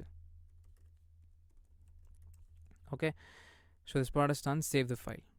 There you go. That's looking pretty neat. This is looking good. So copy down the same piece of design for the remaining ones as well. One over here and one over here. And this needs to be in a row fashion basically. Copy that again correctly. Okay, my bad. I was adding it to the ending touchable opacity. So let's add it over here. Save. So for the view, I'm going to say class name. It's going to be flex of row, gap of 2. There you go. That's looking neat. So this part is done. So now next we can show the camera button that's going to come over here. So below the view, we're going to have that specific design. So touchable opacity. This is going to have your icon over here. Name is going to be camera. Size is going to be equals to 22. Color is going to be equals to white color. Again, class name over here. Absolute positioning for this as well. It's going to have a bottom of 4. Okay, right of 4. BG teal of let's say 600. Rounded is going to be full. Padding of 4. Shadow of MD. Let's reload the app once. Home screen, go to profile. There you go. That's looking good. So now this part is done. So now let's try to show the user related details over here. Okay, so below this we're gonna have the view.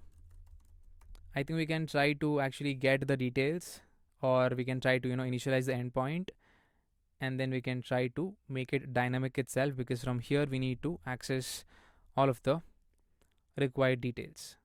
Yeah, I think we can get it from store. That is an easy way. So let's do one thing. Let's come on to the top and then let's initialize the details over here for the user. I'm going to say const user is going to be equals to use auth store. Okay, so now with the help of this user, we're going to start designing the user related details. Scroll down within the view over here. I'm going to have a text which is going to show user.name, or it is going to be your username. Okay, not like this.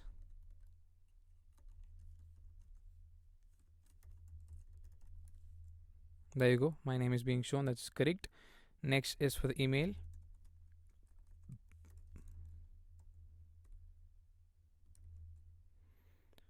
Alright, apart from that, we're gonna have one more piece of view. It's gonna have mi icon. The class name is gonna be location outline. Size is gonna be equals to 18. Your color is gonna be equals to this color code, that is 6B7280. And below this, I'm gonna show the user location. So here I'm gonna say user dot location, or it's gonna be Bengaluru. Save. For some reason the icon is not showing up. Let's look into that. So for this, the class name px of 5 and then empty of 6. So for the first text, I'm going to say class name. It's going to be a text of 3XL. Font is going to be extra bold, and then a text gray of 900. For this one, I'm going to say class name. Text is going to be of base and text gray of 600. Empty is going to be of 1. There you go. That's looking pretty neat. And for this, we need to give a flex of row. So class name, give it a flex of row, and then we're going to give it items of center and a margin top of 2. Let's check why exactly it's not working. mi icon, format, and then save. There you go. That's looking good. So this part is done. So now the next step is to show the stats. So that's how many groups they are enrolled in, or how many groups they have created, their number of interests, and their RSVPs details. So that's going to come right below this specific view. Let's go ahead and then design this. This in turn is going to have 2 more views within this. Here we're going to have a text which is going to show your user dot your groups count, or it's going to be 0.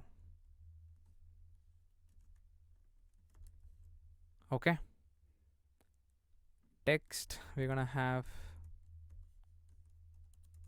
as groups over here. Okay. So for the text over here, let's provide in the class name. This is going to have, a text of 2XL. Font is going to be bold and text gray of 900. Save. Okay, that's looking fine. So for your view, we need to give it a flex of 1, and then we're going to give items of center. So copy that view down a couple of times. Save. So apart from the groups, we're going to have interests. That's going to be the next one. Next we're going to have is for the RSVP. Save the file. So now for the outermost view, it needs to be in a row fashion. So class name for this. Here we're going to give it a flex of row, and then items of center. And boom, just like that, it's working fine. And for each of the view, we're going to have a kind of separator kind of design. So view, this in turn is going to have a class name,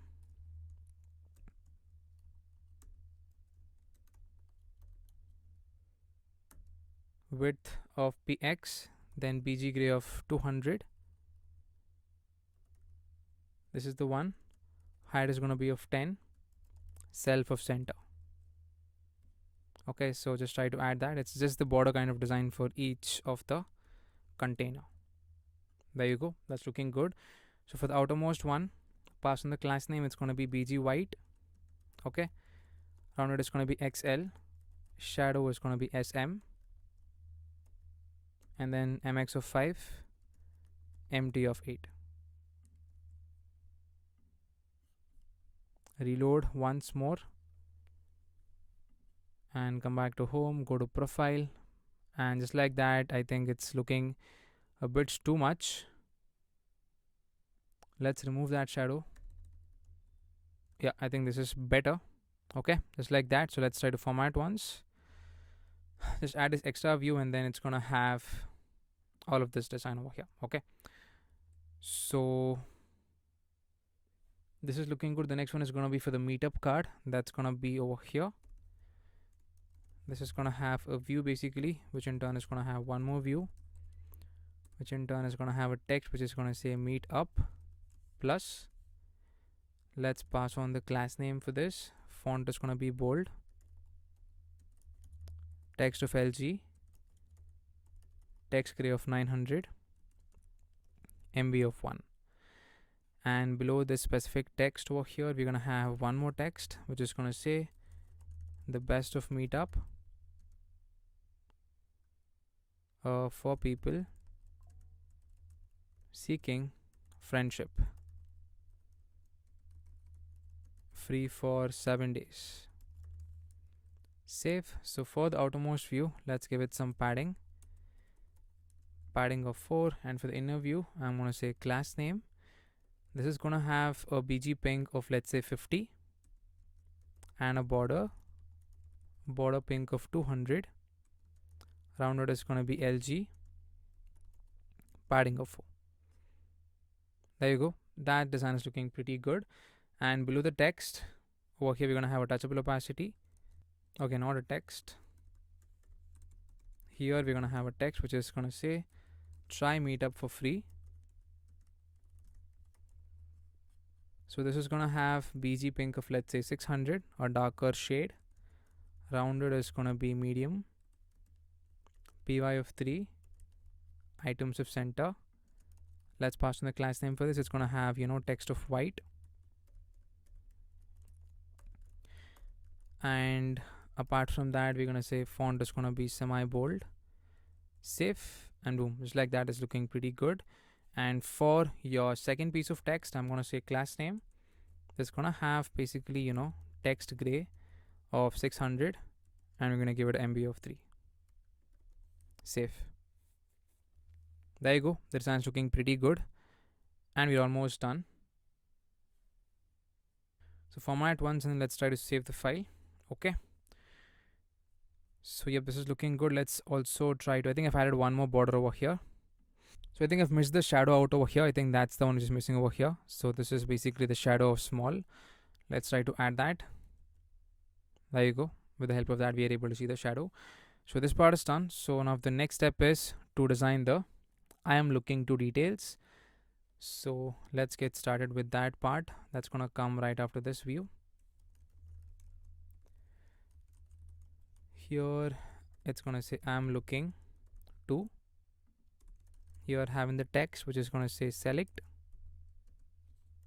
why you're on Meetup. That is being shown onto the screen. Class name empty of 6, px of 5. Here I'm gonna say class name as well. Text is gonna be 2XL. Font is gonna be extra bold. Text gray of 900. MB of 2.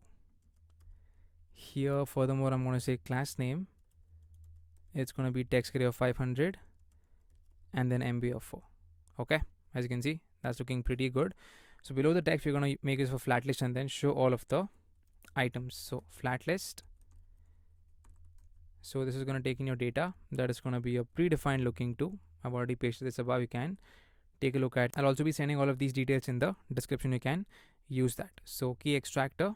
This in turn is gonna take in your item, and over here we're gonna show the items. So item is gonna be equals to item itself.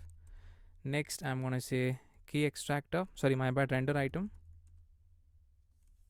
This in turn is gonna have in the item destructure that, and here let's try to show a tag. That's basically a component. For this, pass on the text. That's gonna be equals to your item. Selected is gonna be equals to selected looking to. We need the state for that. Let's try to access all of these states.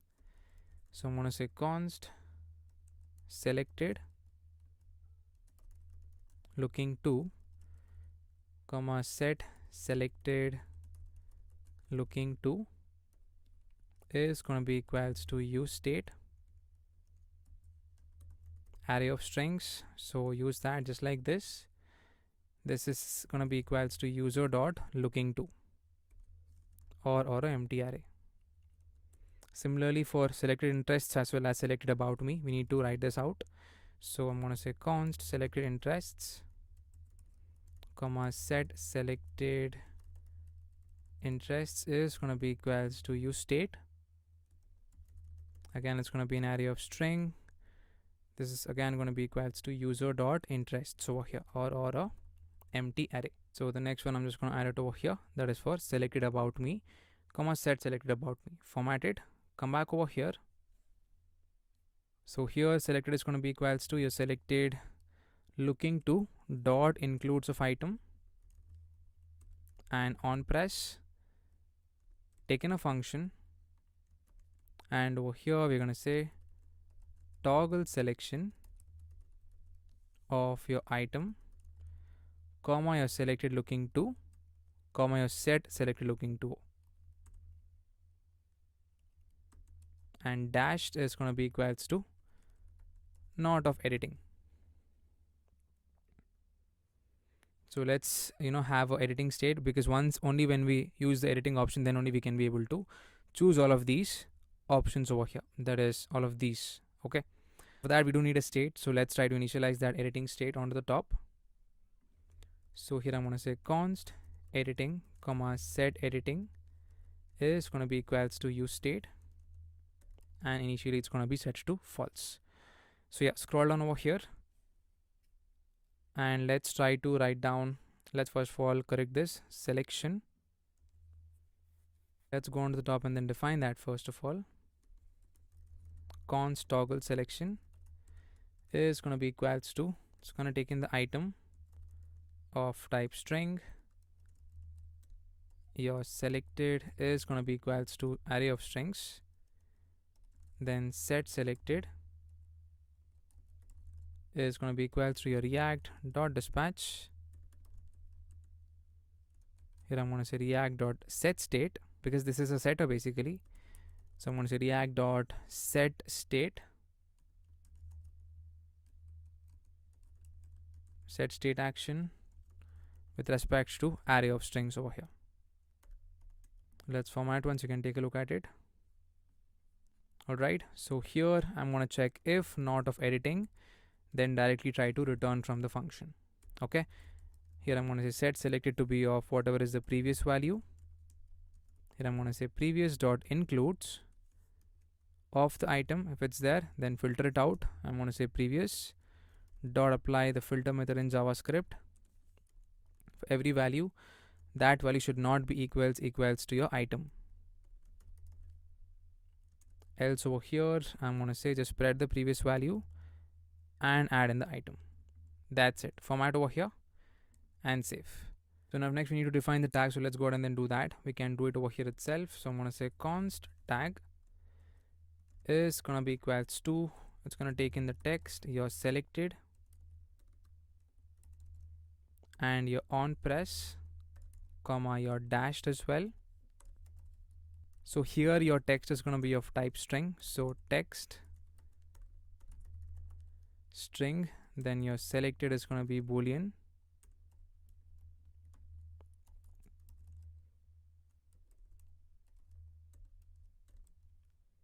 okay, then we're going to have your on press, this is going to be void. Next we're going to have your dashed, that's going to be a boolean again. Let's try to render a touchable opacity for all of the items. This in turn is going to have a text over here. Within that we're going to show the text. Save. Home, go to profile, and boom, just like that we're able to see all of these. I'm just going to style this out so you can take a look at it. I've also added the on press as well. Okay, so we're able to see everything onto the screen. We just need to scroll down and then design this, that is for your view. So come back to your flat list, So here I'm going to say number of columns is going to be equals to 2 because we want it to be in 2 columns. So num columns 2, and then column wrapper style. This is going to be equals to justify content is going to be flex start, and dashed is going to be equals to, this is already written. I'm going to say scroll enable is going to be false. Save. Reload the app. We should be able to see this working correctly fine. Home screen, go to profile and boom. So just like that over here in the profile screen, everything is dashed. Even if you press on that, it is not going to be selected. If and only if the editing mode is true, then it's going to get selected. Let's give that a try. So I'm going to set editing to be of true. Currently it's false. So let's come back to the state. It's false over here. I'm going to say true. Okay, now it's going to get selected. Okay, that's the way this is going to work. All right, let's fall back to the false state. This is done. The next one is going to be for the about me. Let's go ahead and then design that. So again, it's going to be the essential same thing, just the data should be changed. So copy down this entirely and we can paste it over here. Okay, here we are going to say interests.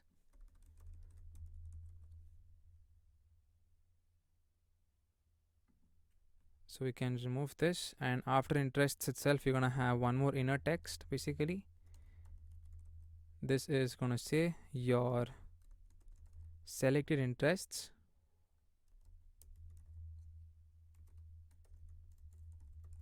dot length. I don't think this is there, so for now I'm just going to hardcode the value. Let's say 2. So pass on the class name for this.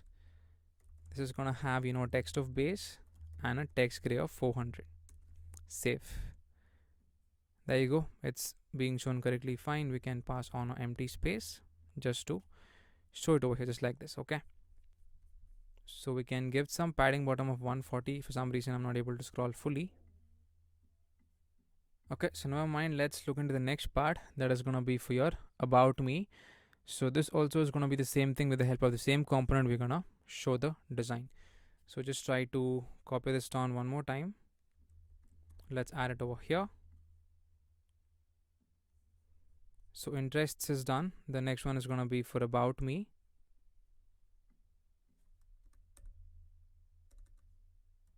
Here I'm going to say about me. Then we're going to have one more text, which is going to say, let's remove this inner text format.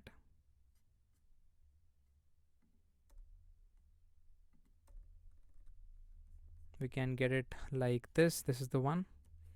The below text, add it over here. This is going to say select what represents you.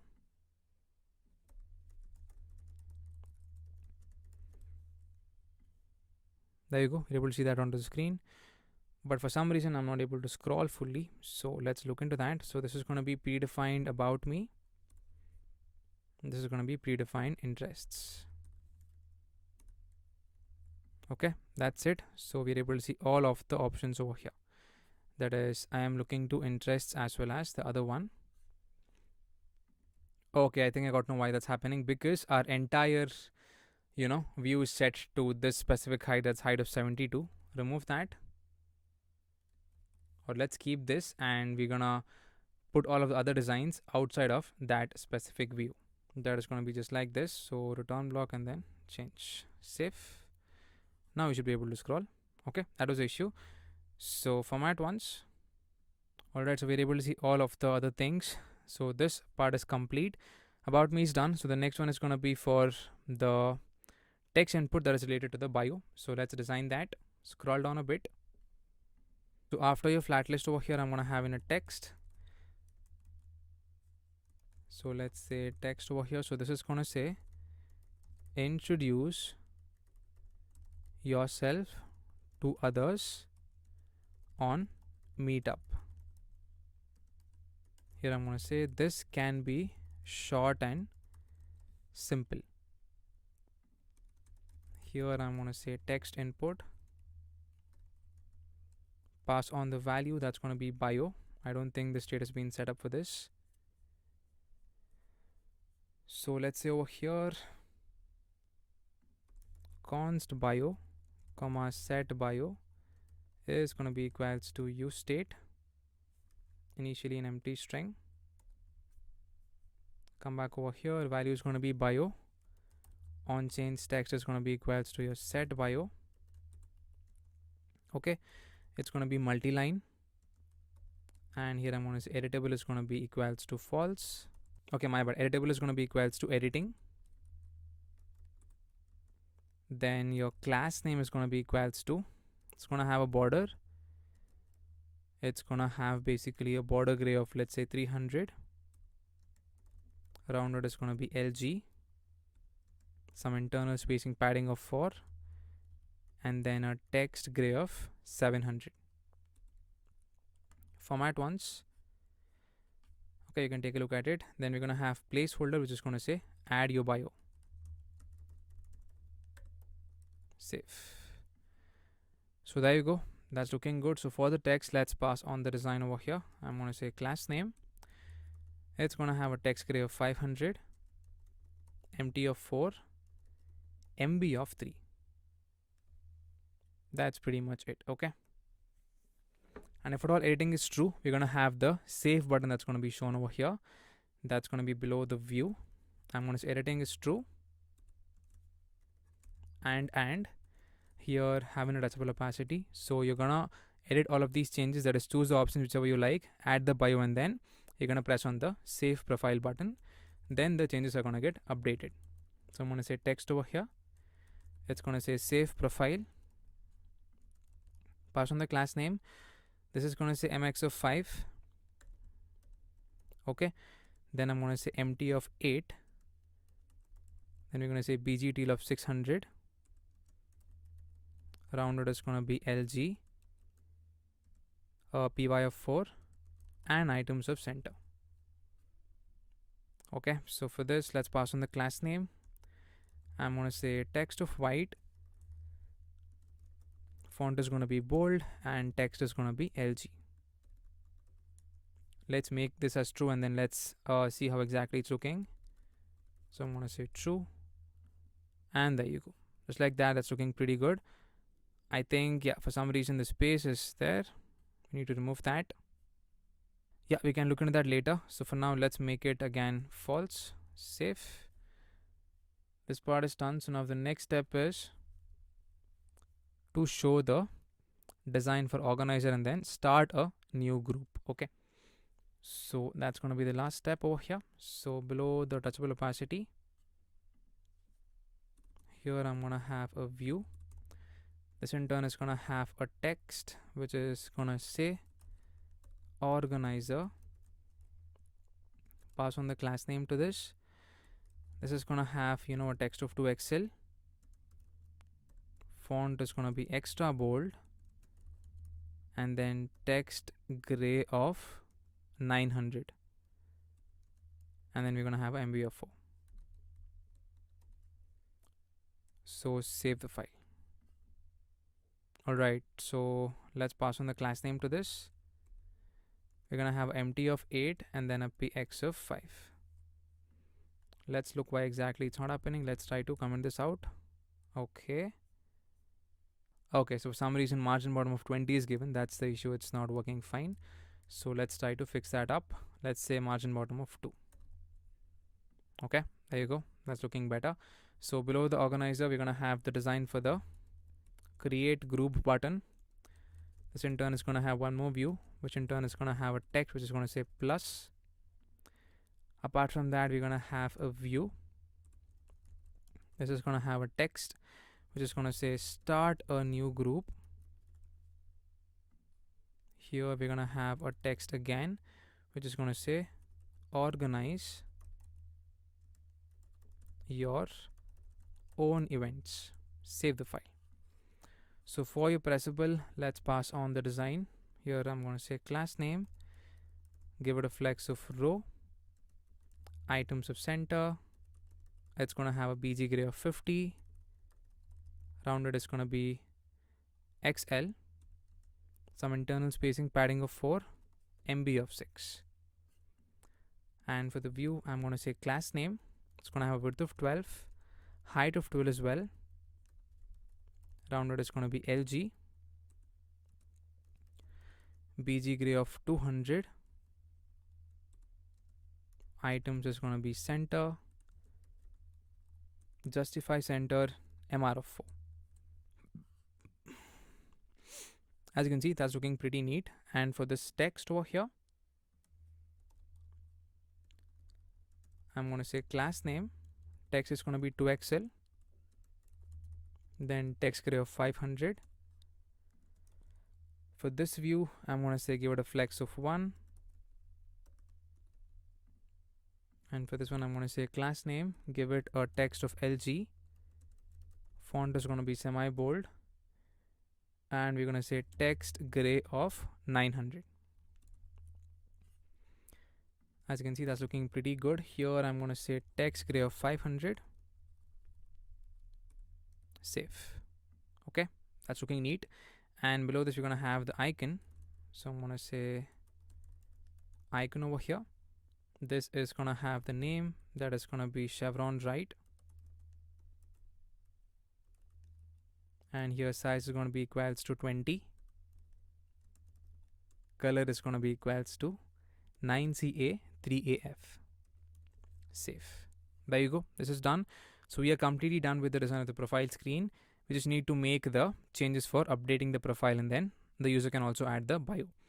Okay, so now the next step is once they press on the start new group, we need to be navigating to the group screen. So here we have 5 screens under the group. That's the initial group screen. This is the second one, group 3, group 4, and then group 5. So once they create the group, all of the groups should be shown within the profile screen over here. That is the user created groups. And also we're going to write the implementation for the backend in the user service. Let's go ahead and then write that first. So come back to the user service.ts file. It's not yet created. Let's create that. I'm going to say user service.ts, and then let's start writing the code for this. So here, first of all, let's try to initialize the Prisma. So I'm going to say const Prisma is going to be equals to new Prisma client. Okay, and I'm also going to import my interface for the enriched event. You can take a look at it. So this Prisma event is going to be coming from your Prisma client. So you can take an event as your Prisma event. Okay, so here I'm just going to add in the same function, that is the async function with retry that we've used previously. I think that is there within your auth controller. It's there within the server file. So let's use this, and I'm going to just add it over here within the service file.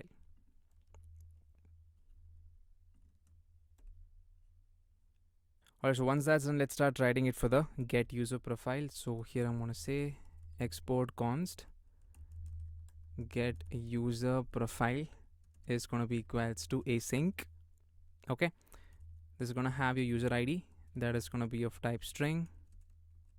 Here I'm going to say return with retry. This is again going to be async function within this, and here I'm going to say return your Prisma dot we have the user, and I'm going to make use of the find unique or throw method, where this should match your user ID. Okay, then here I'm going to make use of the select operator, and we're going to get all of the required things. I'm going to say ID is going to be true. We need access to the name, then your email. Okay, then it's going to be profile pic true, bio is going to be true, looking true is going to be true as well. Apart from that, interests is going to be true. Furthermore, about me true, then location is going to be true as well.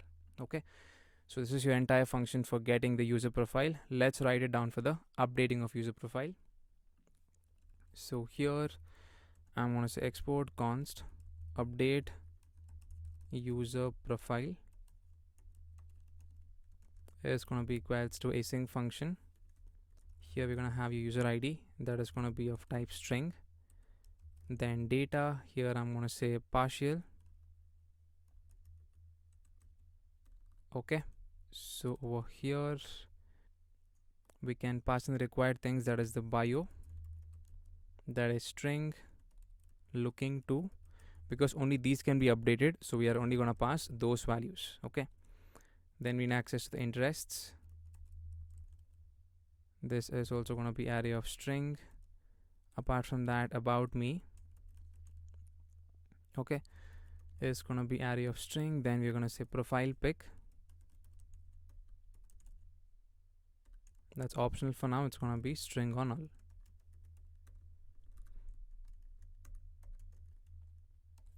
Alright, so this part is done. So here I'm going to say similarly return with retry, use that function. Here it's going to have a async function, and here we're going to say return prisma dot user dot make use of the update method. Okay, here we're going to have where id is going to be user id and pass on the data over here. Okay, that's it. So this is the method or functionality for updating your user profiles. Let's also write the implementation for getting the user RSVPs. Alright, so here I'm going to say export const get user RSVPs is going to be equals to async function. Here I'm going to have user ID, that is going to be of type string.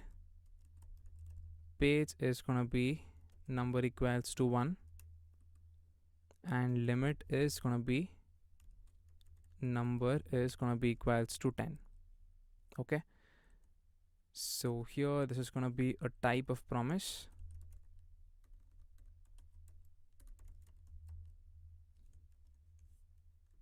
Here I'm going to say RSVP, and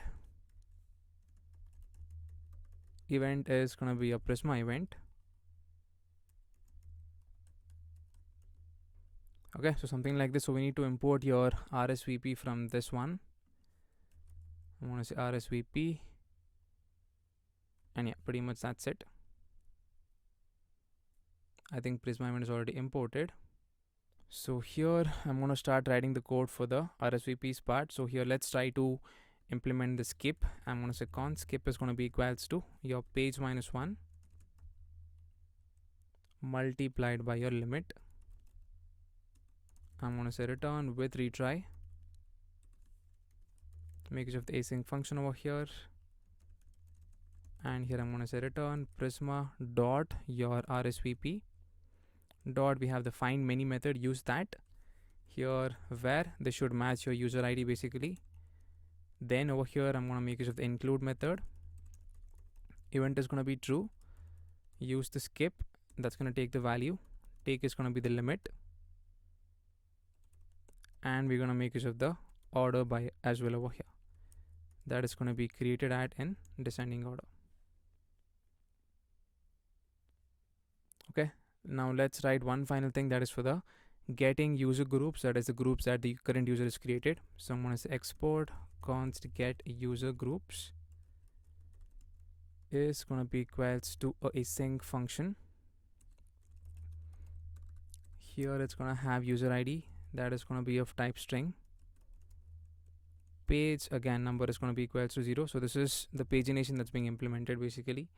Okay, limit is going to be number equals to 10, which means we're only going to try to fetch the first 10 groups that the user is created, which obviously won't be the case in testing. Okay, but we are implementing it in the future. So here I'm going to say const skip is going to be equals to, again similarly, page minus 1 multiplied by your limit, and next again I'm going to say return your with retry of your async method. This in turn is, again going to say directly return your prisma dot, it's going to be user on group dot find many. Okay, where is going to be user ID, include, pass on the group, and your select ID is going to be true. Next we're going to have name is going to be true, banner is going to be true as well, location again true, topics is going to be true as well. Okay, furthermore I'm going to say underscore count select events is going to be true. Alright, that's it. So this part is done. So now we are almost pretty much done with the all the functionalities, but there are other functionalities, but that is going to be coming in part 2 when we are going to work on the events part. So for the groups part, that's it. So now let's create a new file that's going to be our user controller.js. So here I'm going to say user controller, .ts, not js. So here let's try to write down about 3 to 4 functionalities. First one is going to be get profile. I'm going to say export const get profile is going to be equals to a async method. This in turn is going to take in request of type request and result of type response. Try catch block error of any. I'm going to say logger.error. Here I'm going to say get profile error with that specific error message. Okay, here I'm going to say result.status of 400.json with a message being error.message. Okay, I think we need to import these two things from Express, that is request and response. Let's do that.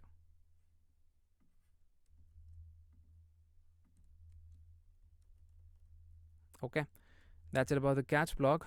Try block, it's simple. Const user is going to be equals to await. Just call that await get user profile from your services folder.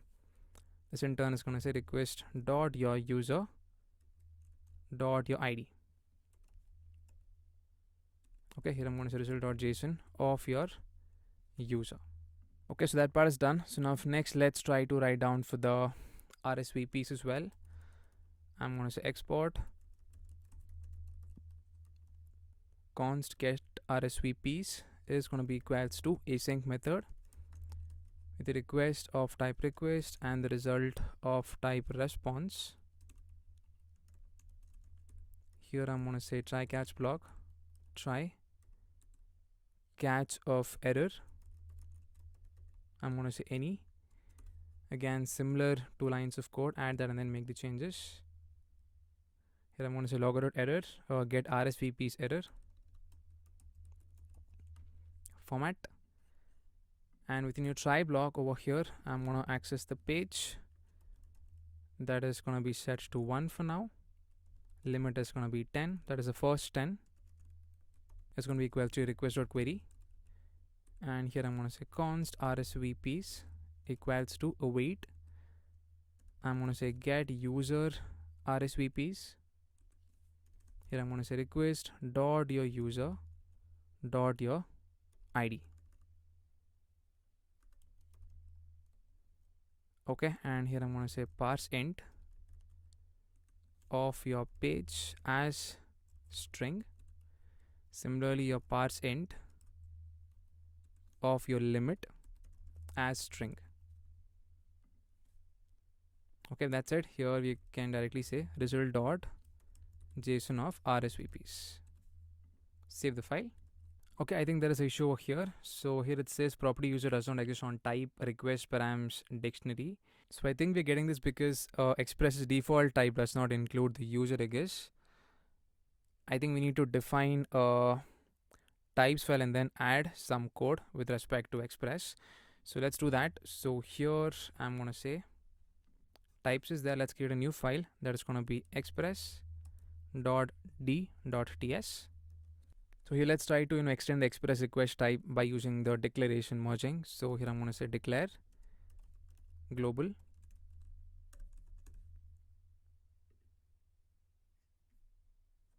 and I'm going to say namespace with respect to your Express interface request, because that's what we're using in that file. Here let's try to have in the user, that is going to be id in the form of a string. Okay, save the file and we can try to import a request from Express. Save the file. Okay, as you can see, that issue is gone. So this part is done. RSVPs is completed. So the next one is gonna be update profile. I'm gonna say export const update profile is gonna be equals to async function. This in turn is gonna take in request as well as response. Here I'm gonna have in my try catch block. So try as well as catch of error. Let's try to have it just like this. And over here I'm gonna say logout error. We're gonna say update profile error.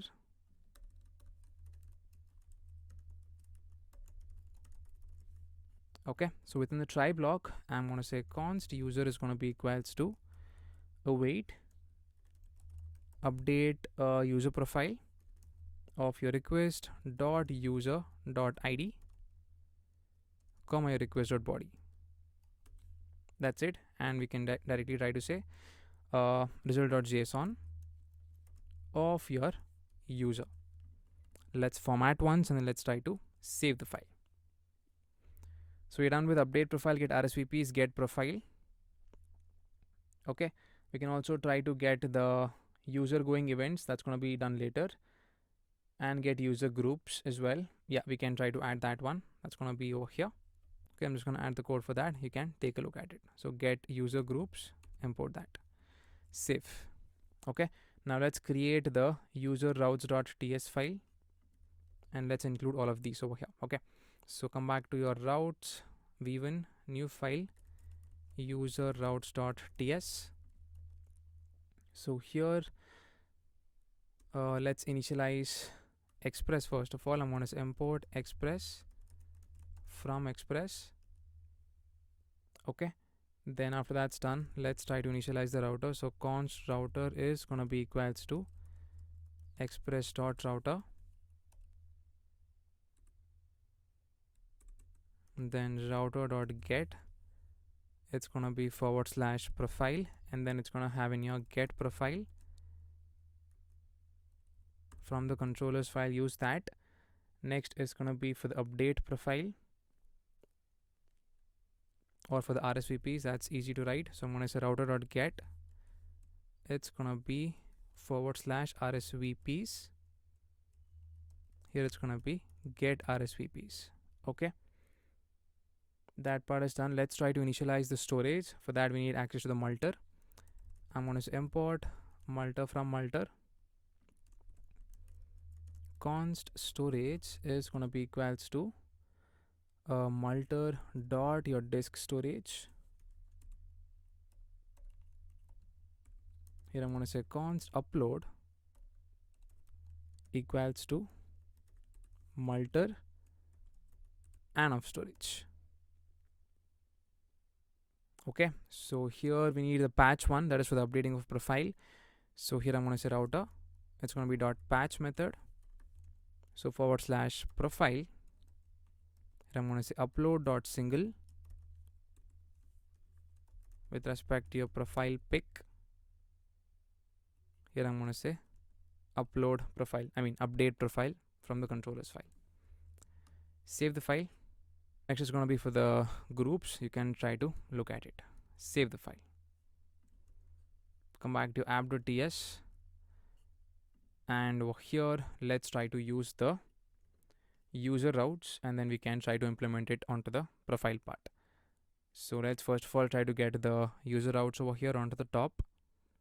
So here I'm going to say import user routes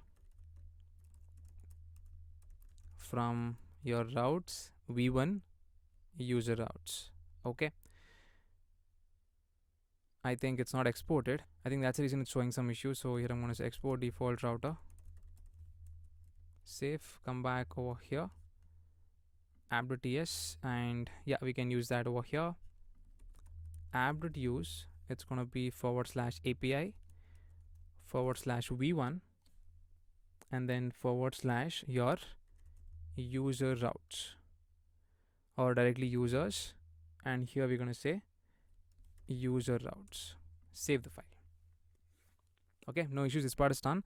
So now we can try to implement this onto the front end part, that is after making some changes within the API client or TS file. We can try to update the profile and also try to show the proper profile of the user.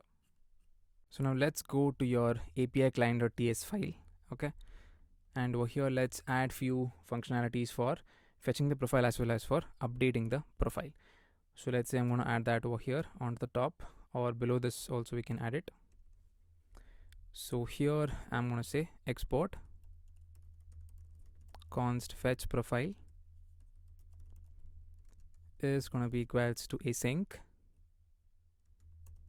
Okay, so here I'm going to say await API dot, it's going to be the get method, it's going to be / users / profile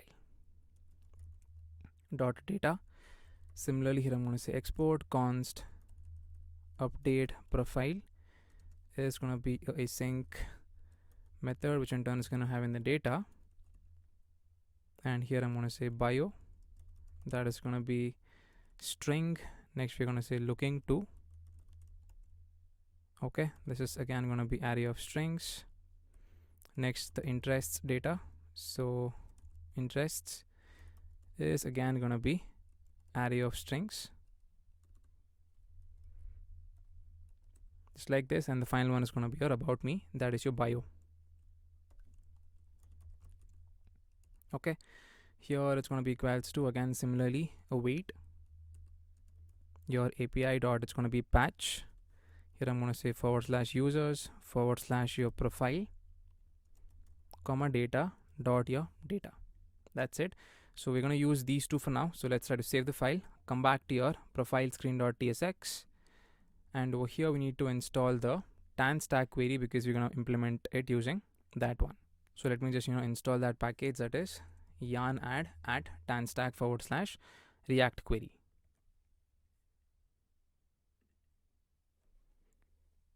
So first of all, let's now come back to the app.tsx. Okay, so here I'm going to say const query client is going to be equals to new query client. So we need to import this query client from your tan stack and then react query. So here I'm going to say import a query client from, it's going to be at tanstack / react query. Okay, so now we need to wrap it as in your query client provider.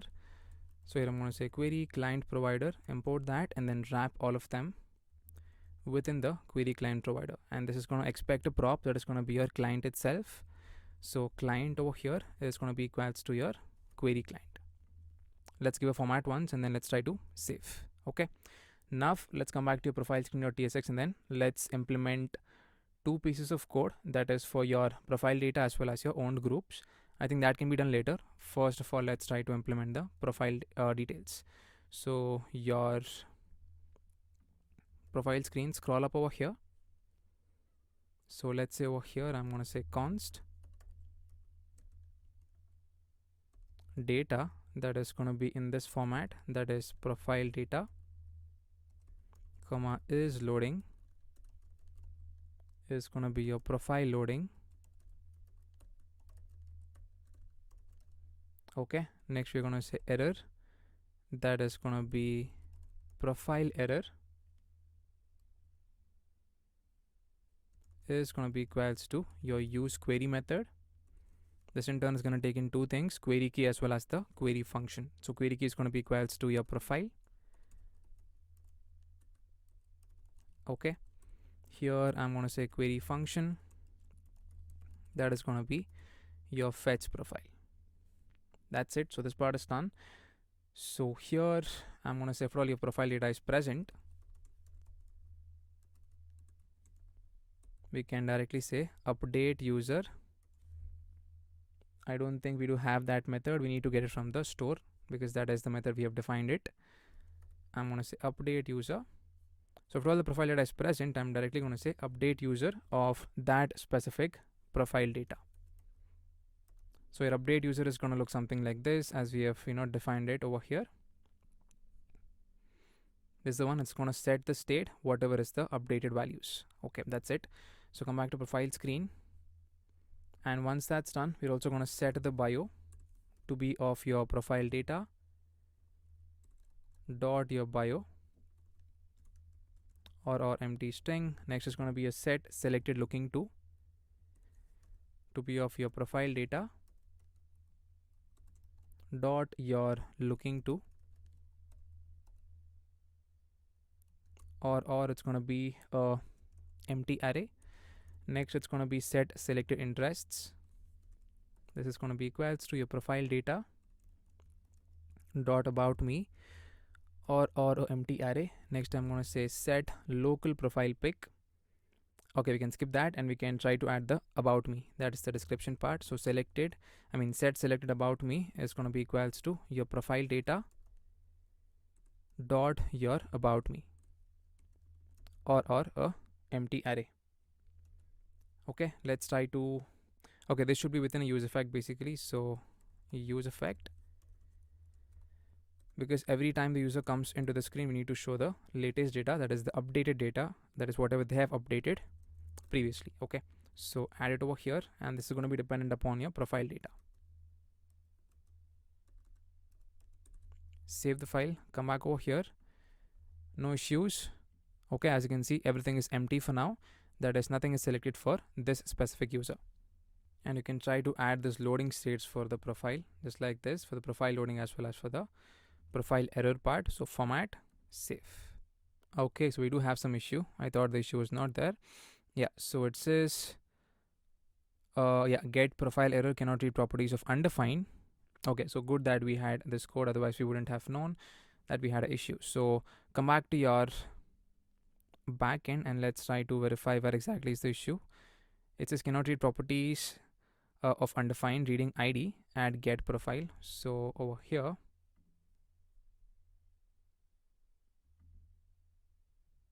okay, so I think this is because of the auth middleware. We have not yet written that, and we are not even using that as well. So let me just verify that once within the user routes. Okay, yeah, so I think we've missed that auth middleware. That's the reason it's not working fine, because it's trying to get that ID from the request.user.id, which is obviously not present as of now. So let's try to implement that. So here I'm going to say router.use of your auth middleware. So we need to go into the middleware section and then define that middleware. So come back to middlewares. I don't think the folder is created. Yeah, it's there over here. New file auth middleware.ts. So here I'm going to say export const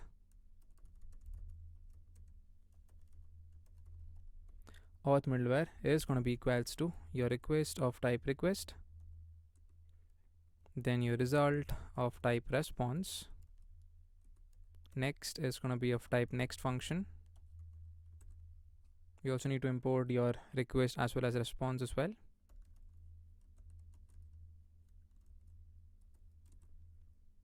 So yep, this part is done, and over here I'm going to say const token is going to be equals to request.headers dot your authorization dot split based on the space, and we're gonna access the first one. That's gonna be the token. That's gonna be the value after bearer. Okay, so here first of all check the condition stating that if not of token, then here I'm gonna say return result dot status of 401 dot json with your message being no token provided. Alright, so this part is done. Let's try to have in your try catch block. So here I'm going to say try and then catch of error. Alright, here I'm going to say your logger dot error. I'm going to say JWT error.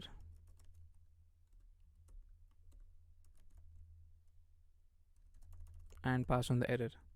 Here I'm going to say result dot status of 401 dot json with a message being invalid token. Okay, So within the try block, let's try to access the decoded over here. I'm going to say const decoded is going to be equals to JWT dot your verify method. So I don't think JWT is initialized. Let's import that onto the top. I'm going to say import JWT from your JSON web token. So here this is going to take in two things, the token to verify as well as the secret with which it was created. So I'm going to say process dot your env dot your JWT underscore secret or secret. That's it. So once that's done, here we're going to say request.user is going to be equals to decoded as your ID of type string.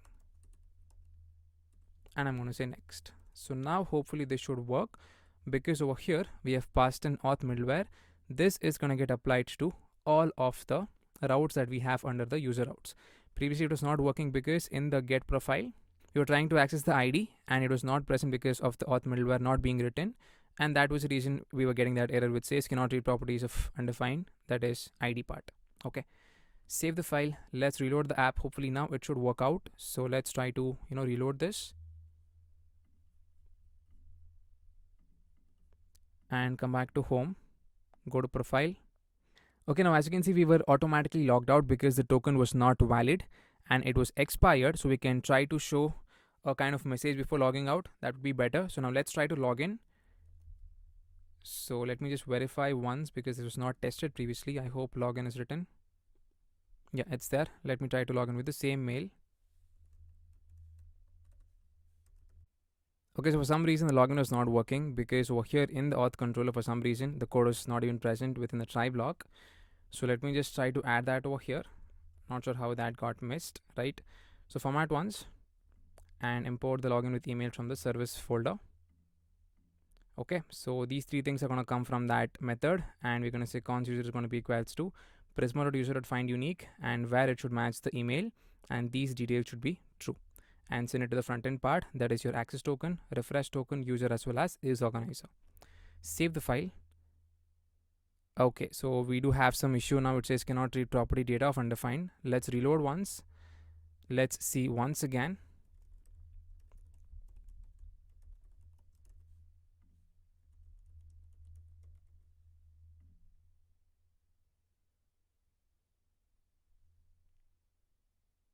Alright, that's weird. It says login error invalid credentials. Okay, so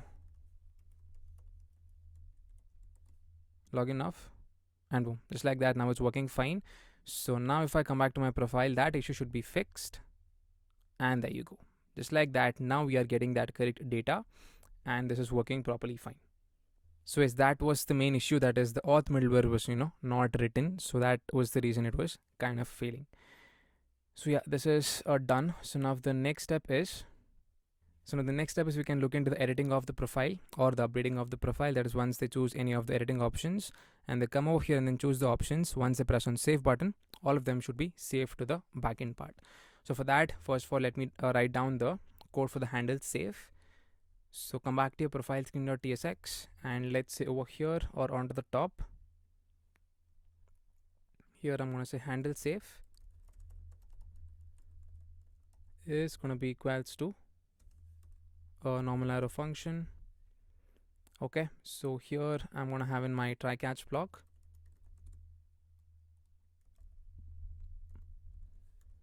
So try catch of error, I'm going to say console.error. It's going to be update failed with that specific error message. Okay, here I'm going to say alert.alert. It's going to be save failed, and here we're going to say please try again. Within the try block over here, let's try to have in the updated data, that is whatever the user has added. So updated data is going to be equals to your bio you're looking to, that is going to be the state selected looking to. Okay, I think the spelling is wrong. Yeah, let's keep it that itself for now. So apart from that, I'm going to say interests. This is gonna be your selected interests. Next we're gonna have about me. This is gonna be selected about me. And once we do have the state over here, I'm gonna say const updated user is gonna be equals to await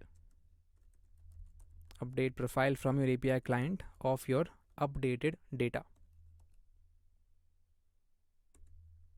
Okay, so this should be a async method. That's the reason it's erroring out.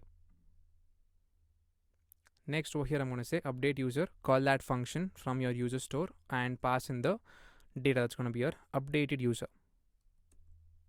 Not this one, updated user. And we can say set editing to be of false. And this is the one to call. Save the file. So let's come back to your API client file once, and then here, yeah, it is string itself. Okay, about me, so there should be array of strings, my bad. Save. Come back to your profile screen. So that's the reason this was kind of, underlining. So this is done. So now first of all, let's come back to the button where we have that edit, and let's give on press to that, and we're going to set the editing to be of true. So scroll a bit down.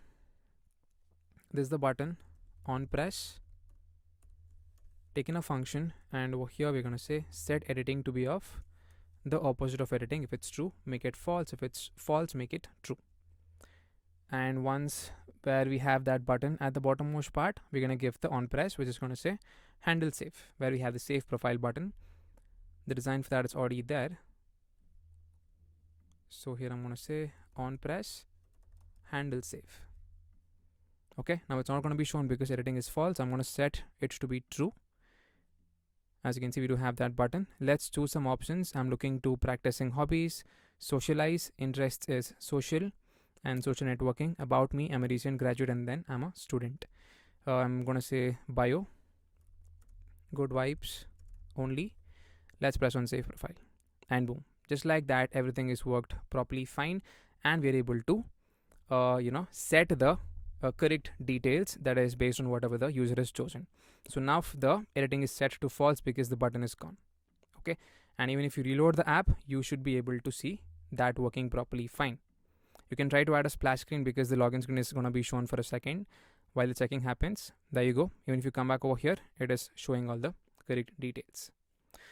Okay, so that's pretty much it. This part is done. So now the next step is, once the user presses on this button, they should be navigated to a new screen, that is the group screen, where we have about 5 screens in that, or 5 different types of designs that we're going to implement now. Okay, so let's try to add the on press for that. That is for your pressable. Here I'm going to say on press, take in a function, and I'm going to say navigation. I don't think that's initialized. Let's do that onto the top.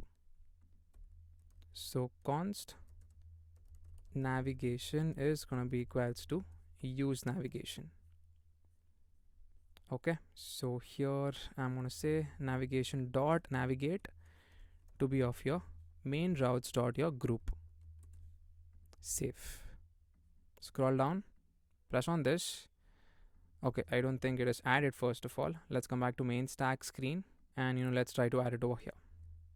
Import the group screen, or even it's not created. Let's try to create that. I'm going to say screens over here, new file, group screen.tsx, rnfes together Sujan code snippet, and we can try to import it just like this. Format once, save the file, it should work now, and boom, just like that, we're coming correctly to the group screen.tsx. So the design for the group screen is going to look something like this. We're going to have about 5 designs, as I said. That is your location, your group about, that is your group details, next your group name, how would you describe your group, as well as your study community design. So let's get started with your group screen design.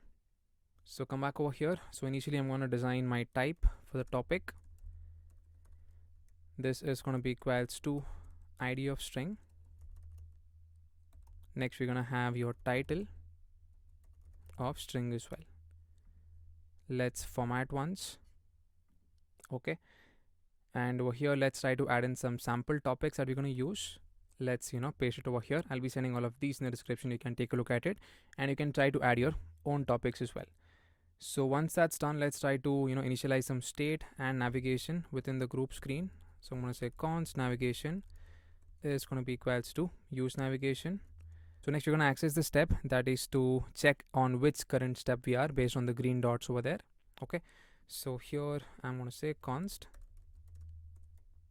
step comma set step is going to be equals to use state. This is going to be of a number initially setting to be 0. Next is all of the form state across steps, that is for the states. I'm going to say const location comma set location is going to be equals to use state. It's going to be of type string. I'm going to say const selected topics comma set selected topics is going to be equals to use state of a string, initially an empty array. Next we are going to have it for the group name. So const group name comma set group name is going to be equals to your use state. This is going to be of type string. Apart from that, your description, I'm going to say const description comma set description is going to be equals to use state. This too is going to be of type string. Then we're going to have your plan monthly state. So const plan monthly comma set plan monthly is going to be equals to use state of your boolean. This is going to be true. Okay, next I'm going to say const is loading comma set is loading is going to be equals to use state of boolean. This is going to be false. All right, so this part is done. So we can get started with your initial design that is within your return block. So come back over here. I'm going to make use of my safe area view basically. So use that. Pass on the class name for this, flex of 1 and a bg of white. Within the safe area view, I'm going to say your keyboard avoiding view imported from React Native. And for this, let's pass on the behavior. Here I'm going to say if at all my platform.os is going to be equals to iOS, then I'm going to say padding over here, else it's going to be height. Okay, so next you're going to give it a class name that is going to be a flex of 1. So keyboard avoiding view, here let's try to have a view. Within that we're going to have a pressable. So the first thing is going to be that back button as well as your exit button. Okay, so let's try to have in your icon, the name is going to be equals to arrow left, size is going to be equals to 22, color is going to be equals to hashtag 374 and then 151.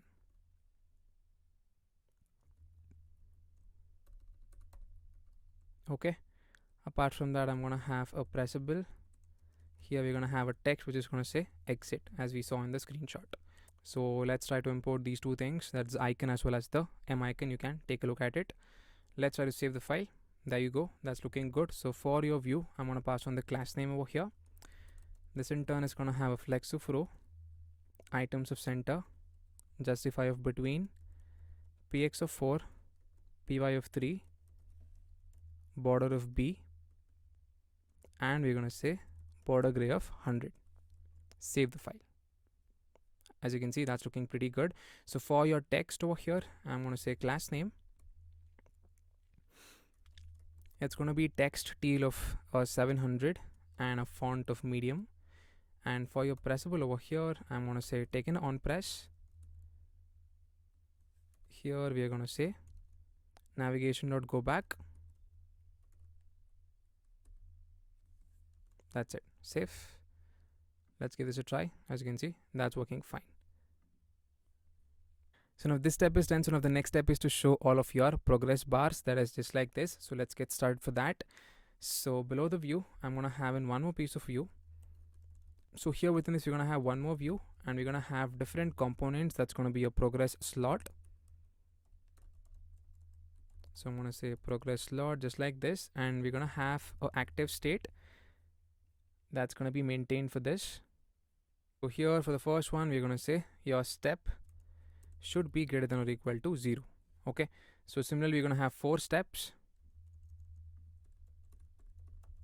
Basically 5, but we're starting from 0. It's going to be 4. So 0, 1, 2, 3, and then 4. Okay. So let's go ahead and then design this. So we can say progress dot instead of step.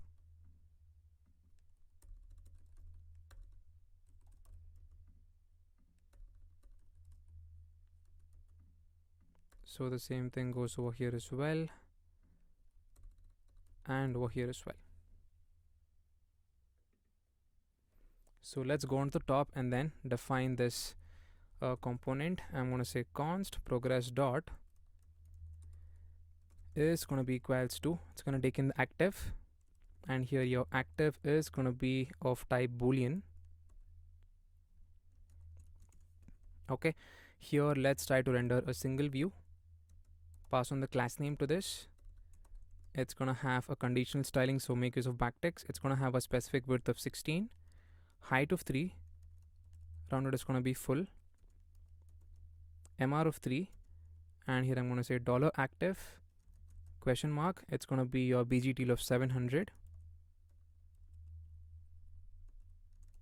Else over here it's going to be your BG gray of 200. Save the file, and boom, just like that, everything is working properly fine. Okay, so as you can see, by default the first step is active because the value is set to be 0. So as and when the user enters the details over here and presses on next, we're just going to set the step to be 2. Automatically the second color is going to be on for the second dot. So that's simple. Okay, so now let's make it into a row fashion. Come back to the point, and over here we're going to give the class name for the topmost view. First of all, some internal spacing, px of 4, pt of 4, pb of 2. It's going to have a border of b and a border gray of 100. And for this inner view, I'm going to say class name, give it a flex of row, and then items of center. There you go. That's looking pretty good. This part is complete. Next, within the scroll view, we're going to show all of the step content that's going to be for each of the steps. So first of all, let's define all of the step content, and then we can directly try to render it over here within the scroll view. Let's initialize that first. Okay, so save the file. Let's go on to the top and then design your step content. So step content is going to be equals to your use memo hook. Use that. Here this is going to be dependent upon the step and your location, comma your selected topics, comma your group name, comma description, and then your plan monthly. Here we're going to make it the switch statement. I'm going to say switch based on your step that is currently chosen. If at all step is 0, then we're going to return the step location because that's going to be the first one. If all I come to group 0, as you can see, the first step is for the location. Okay, so I'm going to say switch of step. Let's enter the case. That's going to be case 0. So I hope you know about the JavaScript cases. Here I'm going to say return your step location. So first of all, let's design the step location, and then let's come to case 1. Yeah, we can just do it above this itself. So here I'm going to say const step location.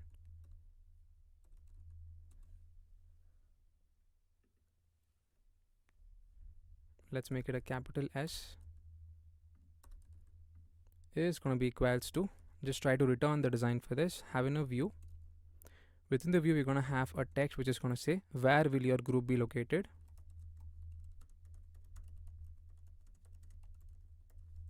And then a question mark. So let's pass on the class name for this.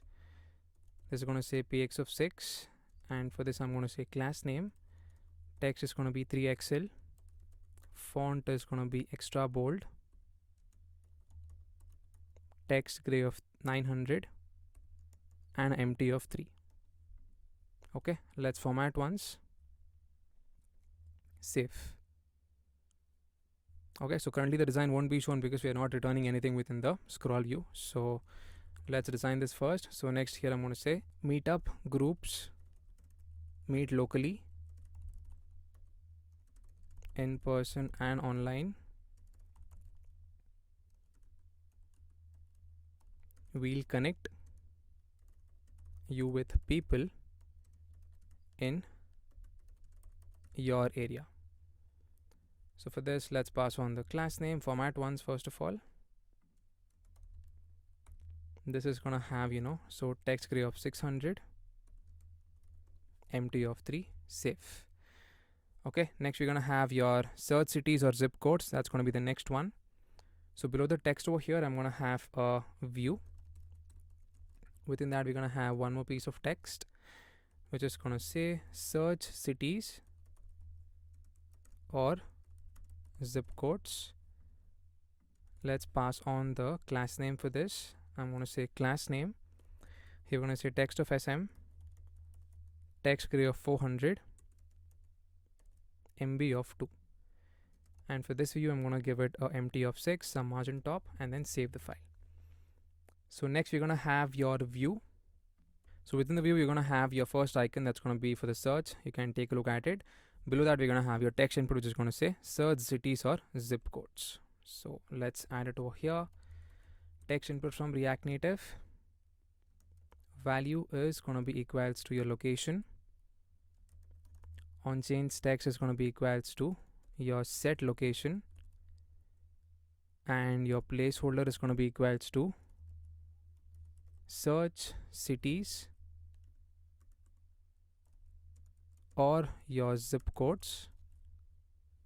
And here I'm going to say class name is going to be equals to ml of 3. Give it a flex of 1 and give it a text of base. Right, format and save.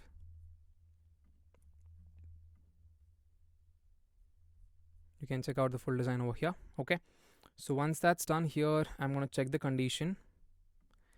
That is, if at all your location dot your length is greater than 0, then we're going to have a icon being added.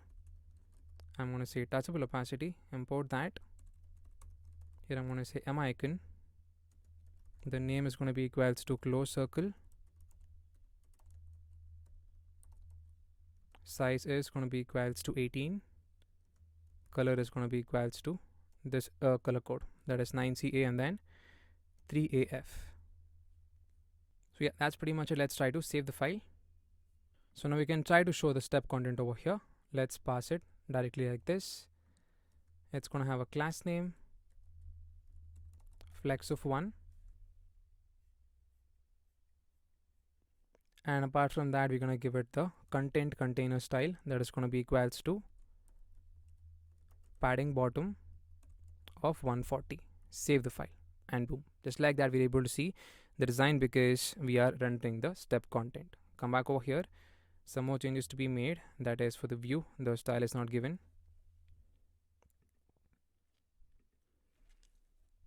So for the view, I'm going to pass on the design for this. So class name, give it a flex of row and then items of center. It's going to have a border and then border gray of 300. We're going to have rounded to XL, PX of 4, PY of 3. Save. Just like that, our design is looking pretty good. This step is complete. So I'm just going to add one more state to check whether or not the location is valid or not. So just try to add it over here, just like this. Save. So yeah, below your view.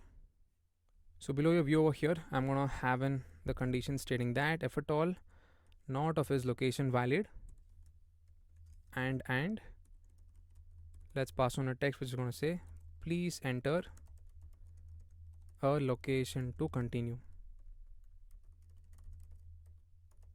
Save the file. As you can see, since it is not valid, it is showing that design. Once you enter a location, that is gonna go off. Text of SM, empty of 2, text red of 600 or 700. Enter something, automatically that is gonna go. Okay, I think on press is not given to that. You can try to give that. Okay, so now we do need the next button, as you can see over here at the bottommost part. That is, once the user enters the location and presses on next, we need to go to the step number 2. So for that, below the scroll view, we're gonna have the design being shown for that. Let's try to have in the view. Here we're gonna have one more inner view, which in turn is gonna have a pressable. Here we're gonna have a text.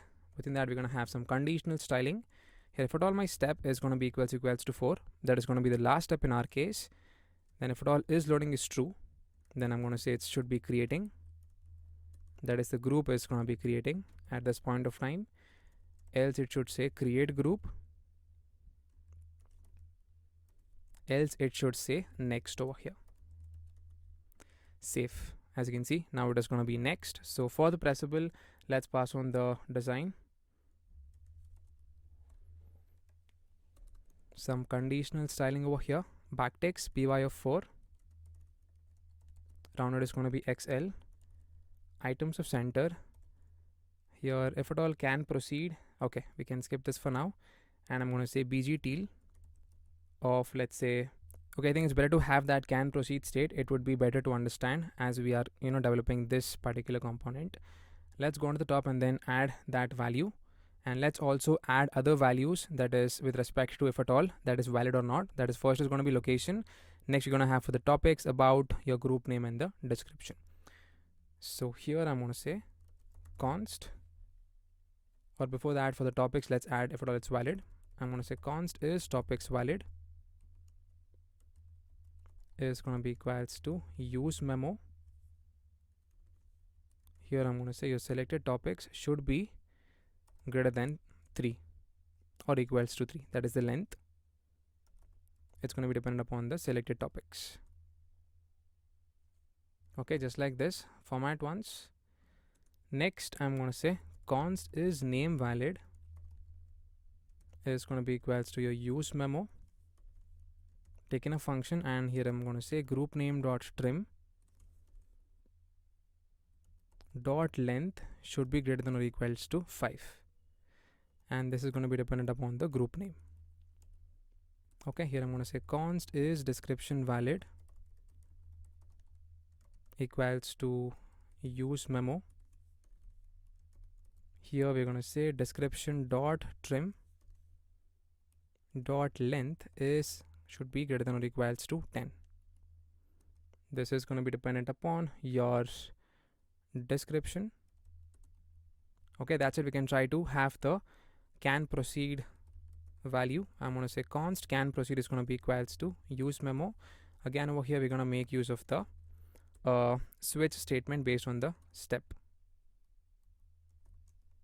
This is going to be dependent upon all of those 4 things. Step is location valid, is topics valid, then is name valid, and then your is description valid.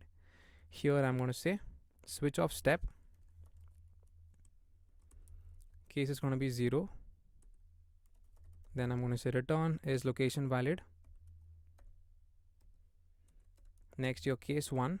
Here we're going to say return is topics valid. Next, I'm going to say case number 2. That is going to be return is name valid. Case 3 is going to be your return description valid. Case 4, that's the final one. We're going to say return. We're just going to say return true over here. Default case return false.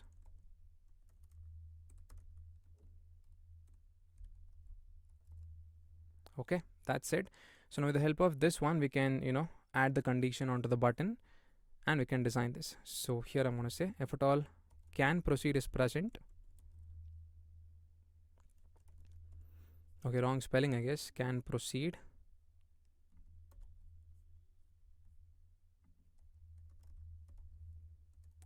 And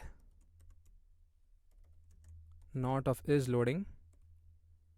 Then here question mark, it's going to be BG teal of 700.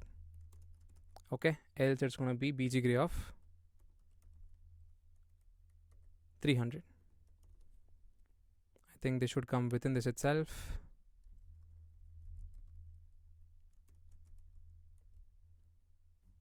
can try to remove this for now. Else bg gray of 300. Okay, save. There you go. Now it's a false, that is can proceed is false, so it is currently disabled. Once you add this, it's going to become true. Okay, so this part is done. So the next step is it's going to be disabled. In this cases, that is if at all not of can proceed or is loading is true. And I'm going to add the style for the text as well. You can take a look at it. Format, save. So for the outermost view, let's pass on the class name. It's going to be absolute positioning, bottom of 6, left is going to be 4, right is going to be 4 as well. For the view, let's pass on the class name. Border is going to be T,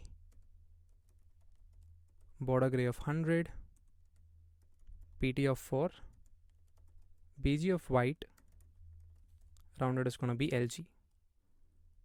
Save. There you go. That design is looking pretty neat.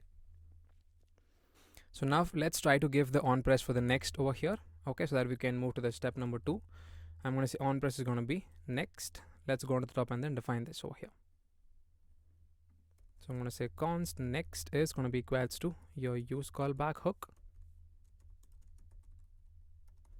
This is going to be dependent upon all of these 4 things. You can try to add it over here, just like this. Yeah, so can proceed is erroring out because it's below this. Add it above.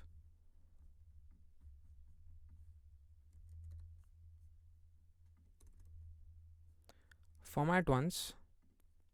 So here first of all check the condition stating that if at all not of can proceed or is loading is true, then we can directly try to return from the function. We cannot execute it. Okay, if your step is less than 4, which is true in the first case, then in this case if at all they press on that, we need to increase the step. So I'm going to say set step, take in the previous value, and here I'm going to say s plus 1. Else if at all the step is 4 and if they press on next, it is that point where they have entered all of the details and we should create the group. I'm first of all going to say set is loading to be of true, and we can later come back and then define the function once we have the endpoints ready. Save the file. Let's check this out. I'm going to say Bengaluru. As you can see, as soon as I typed my location, the button was enabled. I'm going to say next, and boom, just like that we are into step 2 because it went into the if condition and then we are setting the step to 2. So let's come back to the case number 2 that is going to happen over here. So case number 2 is going to be for the select topics. Okay, this is the one. So let's design that. Here I'm going to say case 2. Here it's going to be return step topics. Let's design the step topics over here. I'm going to say const step topics is going to be equals to a normal return, and we are going to design this.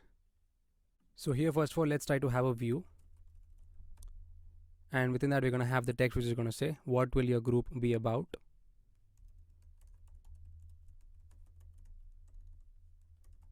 So I'm going to say what will your group be about, and pass on the class name for this, px of 6. And yeah, below that we're going to have one more piece of text that is going to say this specific description. Let me add that over here. I'm going to say select at least 3 topics to help us promote your group to the right people. Save the file. So as you can see, we're able to see that onto the screen, which is looking good. So design this class name. It's going to have text of 3XL. Font is going to be extra bold, and then text gray of 900. Okay, empty is going to be 3. So here I'm going to say class name. It's going to be text gray of 600, and then empty of 3. Save the file. As you can see, that's looking pretty neat. So below the text, you're going to have the next design. Let's format once. Okay, so that's going to be with respect to this input field. So let's try to have a view for that over here.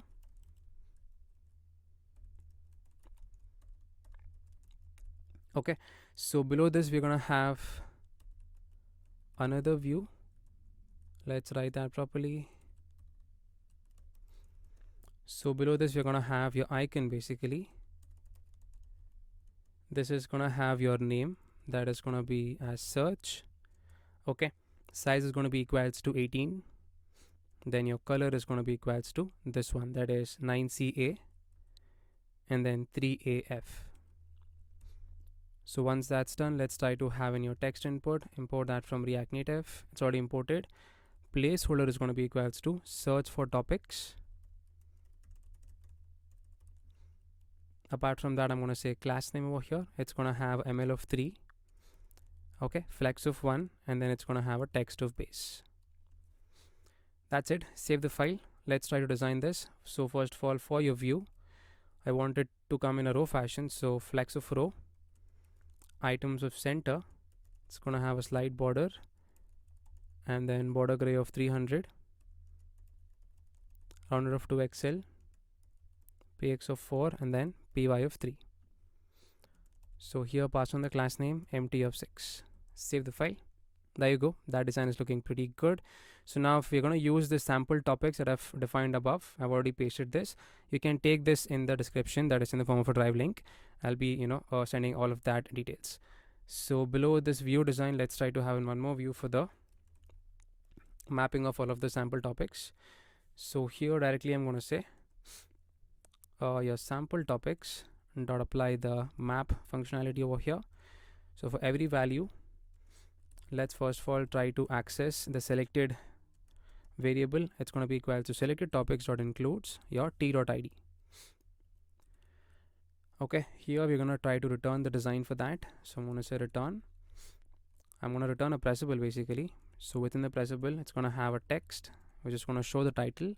I'm going to say t.title. Save. Okay, so for some reason we're not able to see anything onto the screen. Okay, so for some reason it's actually coming for the first step. Not sure why that's for the step location. I just came back and then entered it over here. So okay, my bad. I've entered the code in the wrong block. That is for step location. Change that. Try to copy this down. So they should be coming within your step topics. Save. Enter a location over here. Come back over here. There you go. That's coming correctly now. Yeah, change that design, and then for the pressable, I'm going to have the class name. It's going to have a conditional styling basically. So make use of backticks over here if it is selected. So it's going to have a border. Then I'm going to say $selected question mark. It's going to have a border teal of let's say 600. Okay, it is going to have also BG teal of 50. Else it is going to have border gray of 300. BG of white. Apart from that, it's going to be rounded of full. Then some internal spacing, px of let's say 4, py of 2, mr of 3, and then mb of 3 as well. Save the file. There you go. That's looking good. So now for your outermost view, it needs to come into a row fashion. Let's give that design for that. Here I'm going to say class name, give it a flex of row, and then flex of wrap, empty of 4. Save. There you go. That's looking pretty good. So now on press, let's try to add it to the pressable over here. I'm going to say on press, take in a function. Here it's going to be equals to toggle topic of your. Here it's going to be equals to your toggle topic of your t.id. Okay, so let's try to design that function, that is toggle topic. We can do that over here. Here I'm going to say const toggle topic is going to be equals to use callback. This is going to be dependent upon your selected topics, set selected topics. Okay, here this in turn is going to have in your id a string. Okay, so here I'm going to say set selected topics, access the previous value, whatever is present, and check the condition stating that if at all that previous dot includes of your ID. If it does, remove it. If it does not, add it. Okay, that's it. So I'm going to say previous dot, apply the filter method for every value. I'm going to say t should not be equals to ID. Else over here, include that within the array. I'm going to say include the previous, spread it, and then add in that specific ID. Okay,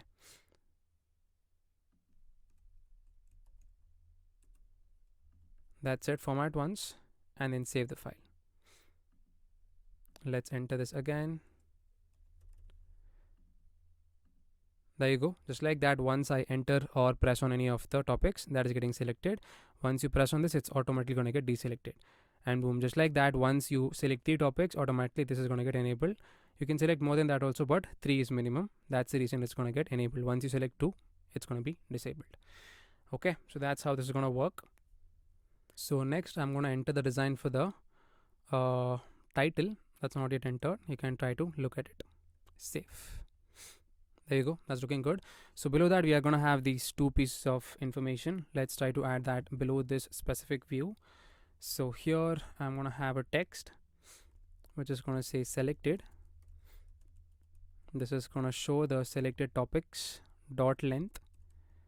As you can see, 2 is selected. It's going to show that, which is looking correct. So class name, it's going to have text of SM and then text gray of 500. Okay, below the text I'm going to have, here I'm going to say not of is topics valid, and here we are going to say select at least or pick at least 3 topics.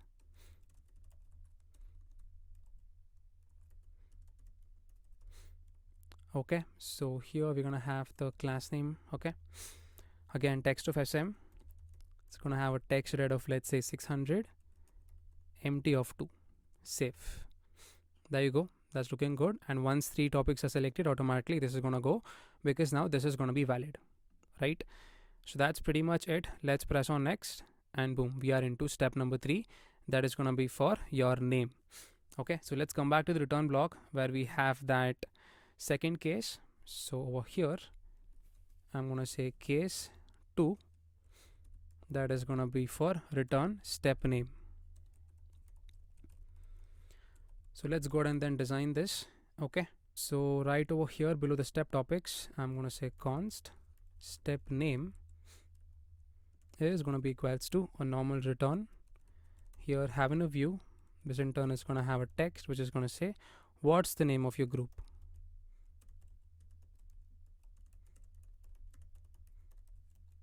So let's pass on the class name to this. Here I'm going to say text of 3XL. Font is going to be extra bold, and then text gray of 900, empty of 3. Save the file. Okay, that's looking nice. Let's give some padding over here, px of 6, and below that we're going to have one more piece of design that is for your other text. Let's say the description for now.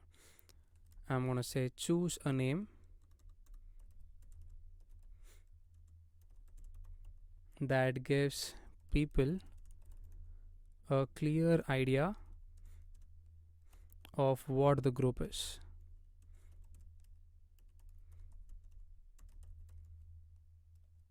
Here I'm going to say you can edit it later. Okay, let's pass on the class name for this. This is going to have a text gray of 600 and then an empty of 3. Let's give a format once and then save. There you go. That's looking good. Let's try to have that input box. That's the next step. So here I'm going to have a view for that. Within that we're going to have one more view. This in turn is going to have your icon. That is going to have, okay, there is no icon for this, just the text input. So let's try to add that over here. Here we're going to say value is going to be equals to your group name, and I'm going to say on change text is going to be equals to set group name. Placeholder is going to be equals to Bangalore Dancer Meetup group, something like this.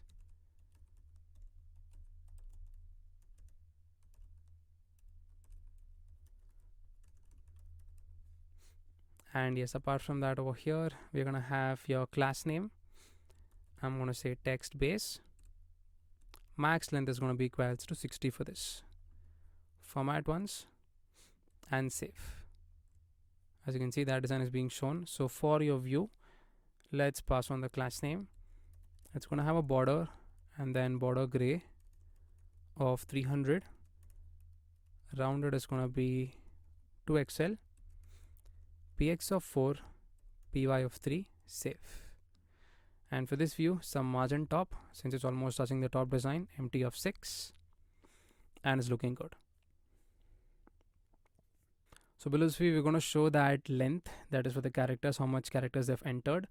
So over here, I'm going to say text. This is going to say your group name dot length divided by 60. Let's pass on the class name for this. That's going to be equals to text right, text of SM, text gray of 500, empty of 2. Save. As you can see, that's looking good. And below that, we're going to add that condition for the not of is name valid. Here I'm going to say not is name valid. And over here, I'm going to say text, which is going to say enter at least 5 characters over here. All right. Let's pass on the class name for this. This is going to be text of SM and then text red of 600, empty of 2. Let's format once, save. There you go. Once I enter 6 characters, it is going to enable. Okay. Next, and boom, we are into the next step. That's going to be step number 4. That is for your description. Okay. Let's write that over here. Scroll down. That's going to be your case number 4. Not 4, case number 3. That's going to be step description. So here I'm going to say case 3 return step description. Let's go ahead and then write the code for this. So I'm going to say const step description is going to be equals to a normal return. And let's try to copy down this and then let's make the changes. Save. Okay. So here it's going to say how would you describe your group.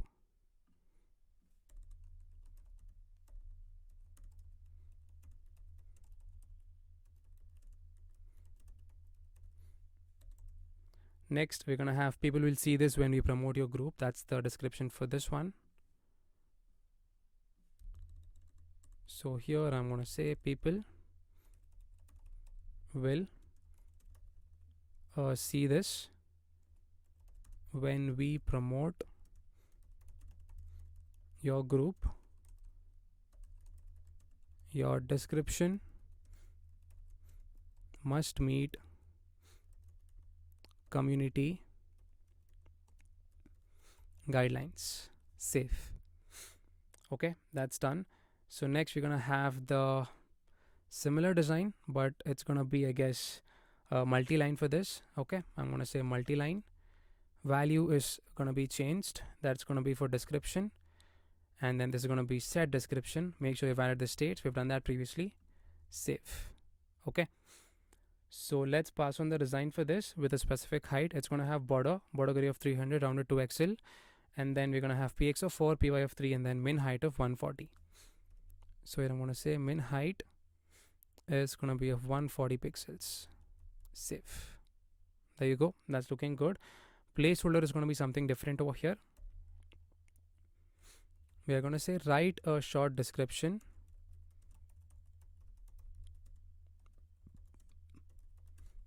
about your group's goal,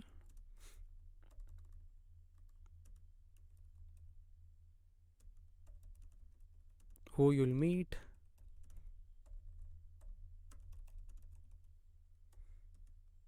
and what you'll do at events. Save. Okay, that's it.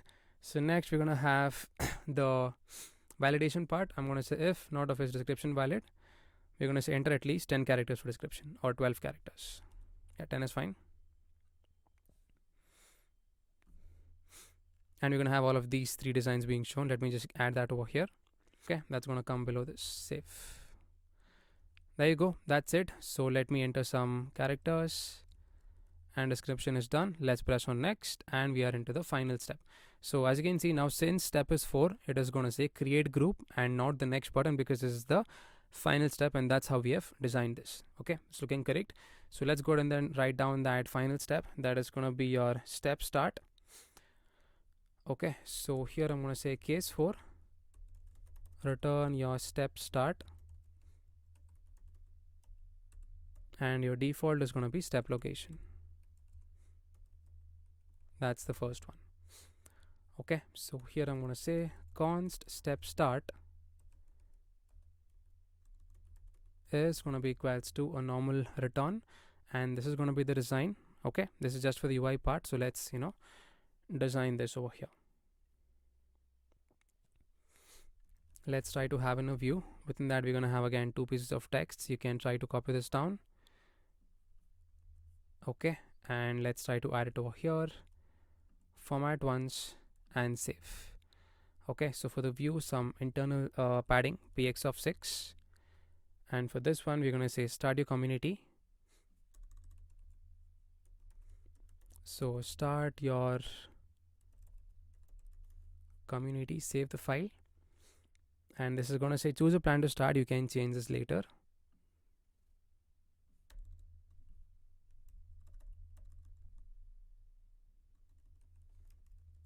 So here I'm going to say choose a plan to start. You can change this later. Save.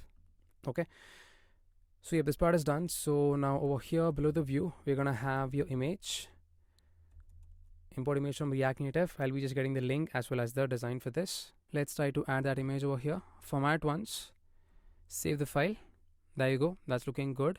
So for the view, I'm going to give it a class name, empty of 6. It's going to have a flex of row. Then BG is going to be white. Rounded is going to be XL. It's going to have a slide border, and then border gray of 200. Overflow is going to be hidden. Save the file. Okay, that's looking good. So below this, we're going to have that right part of the design.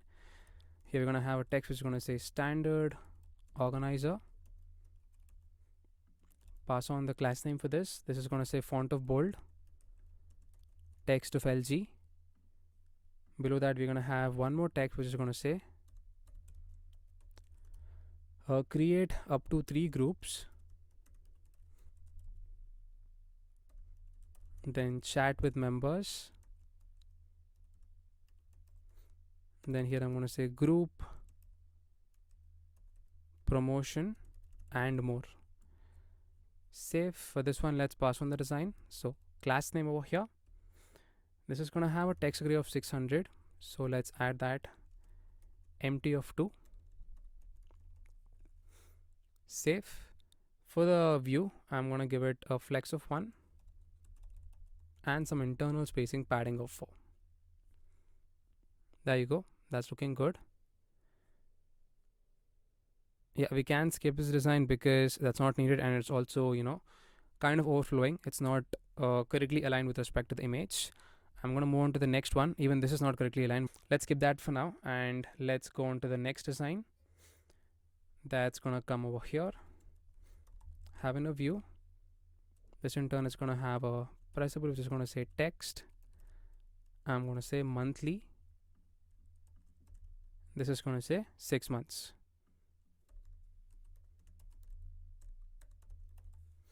Save. Okay, pass on the class name for this. It's going to have an empty of 6, flex of row, item center, BG gray of 100, rounded is going to be 2XL, padding of 1, width is going to be 56. And for the pressable over here, I'm going to say class name, give it a flex of 1, rounded is going to be 2XL, it's going to be item center. Let me just check if plan monthly is already there. That is for the state. Yeah, plan monthly state is there, so that's good. I'm just going to add the design for this. Save. There you go. That's looking good. I'm just try to add a simple kind of design. So this part is done. The UI is completely done. So once when the user enters all of the details in all of these 4 steps and presses on create group, this group should be created and it should be showing under the user's profile, that is how much our groups they have created. That's going to be the next step. So for that, we need to first of all initialize the backend. Let me just verify what and all we have written. So we need to write a new service, I guess. That is going to be for the group service. We need to create the group and get the own group. So these are the 2 things that we're going to implement. Okay, so come back to the services file. I hope that is not created. Yeah, it's not there. So here I'm going to say group service.ts. So here we're going to write in 2 methods. One is to get all of the user owned groups, that is the groups created by the user, as well as the implementation to create a group as well. Then we're going to head back to the controllers part. Here first of all, let's try to initialize the Prisma client. I'm going to say const Prisma is going to be equals to new Prisma client, import it just like this. Here I'm going to say interface create group input. So here basically we're going to have all of the information that is required for creating the group. So the first one is going to be name of string, description,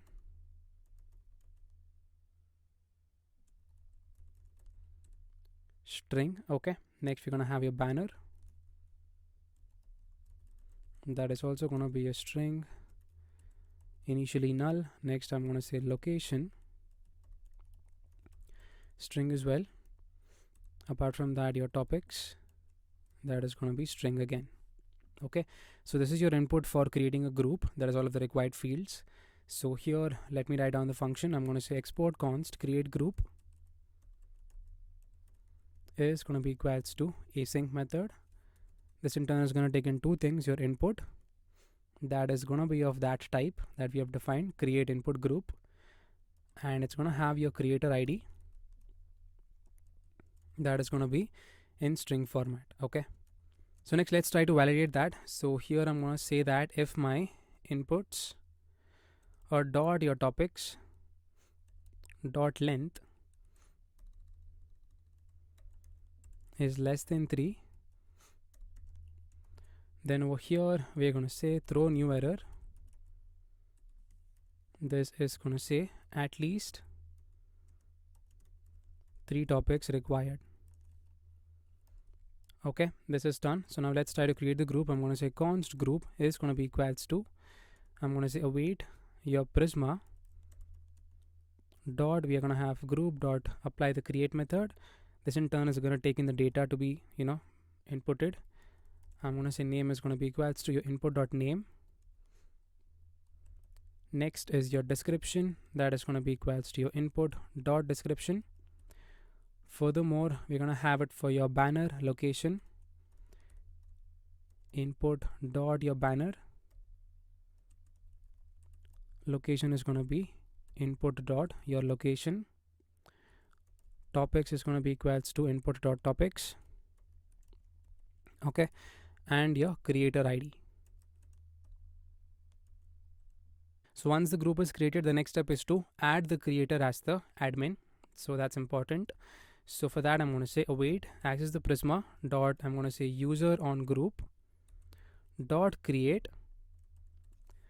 So the data is going to be equals to your user ID, that is going to be your creator ID, and I'm going to say group ID, that is going to be a group dot ID.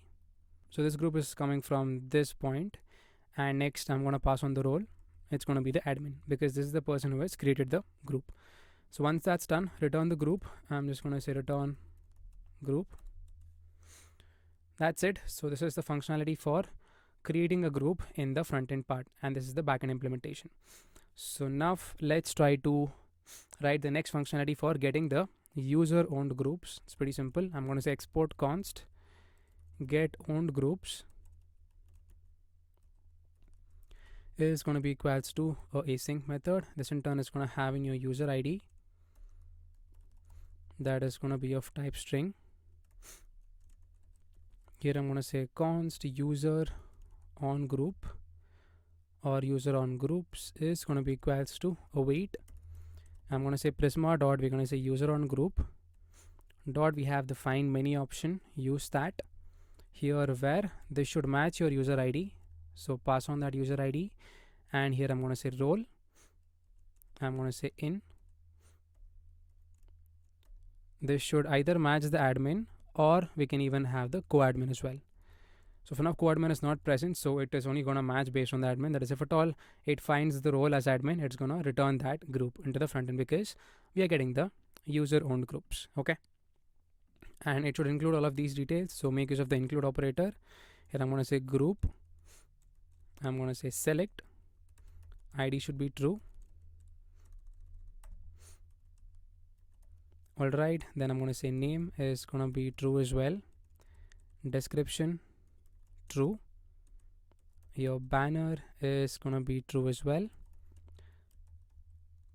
Apart from that, we're going to have your location, that is going to be true, topics true, created at is going to be true, and here I'm going to say underscore count select, here I'm going to say user on groups should be true. That's it. So here we can try to return the details. Here I'm going to say return your user on groups dot apply the map functionality. So for each value over here, I'm going to say return that v dot group and members count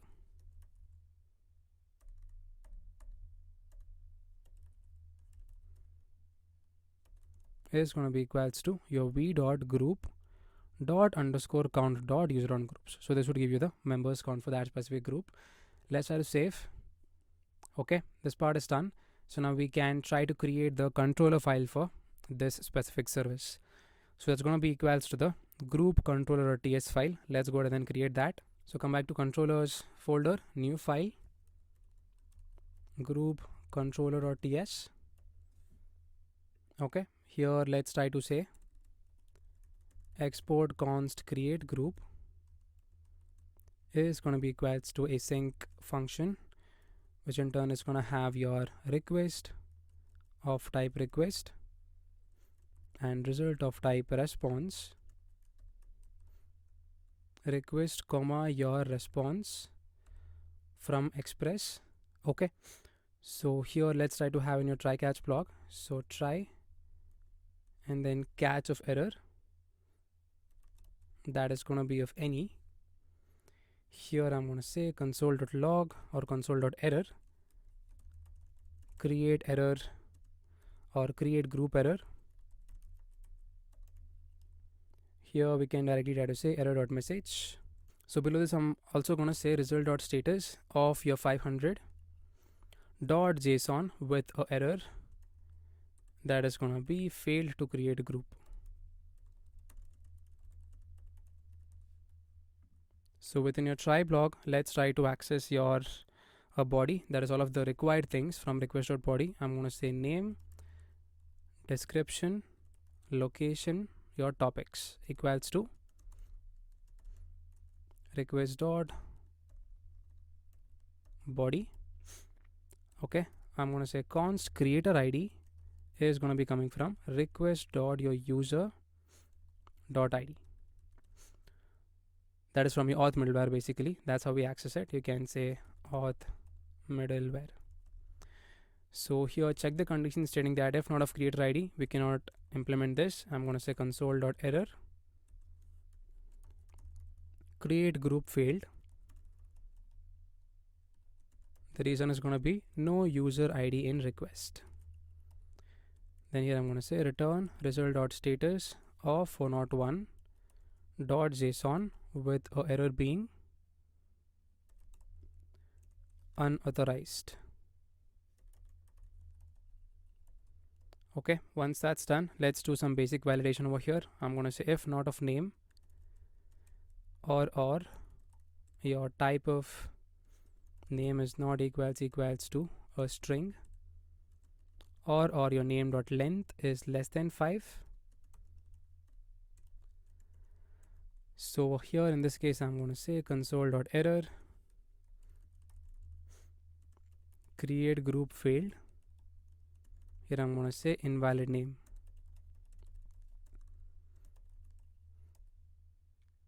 Okay, here I'm going to say return result.status of 400 dot JSON with a error being a group name must be at least 5 characters.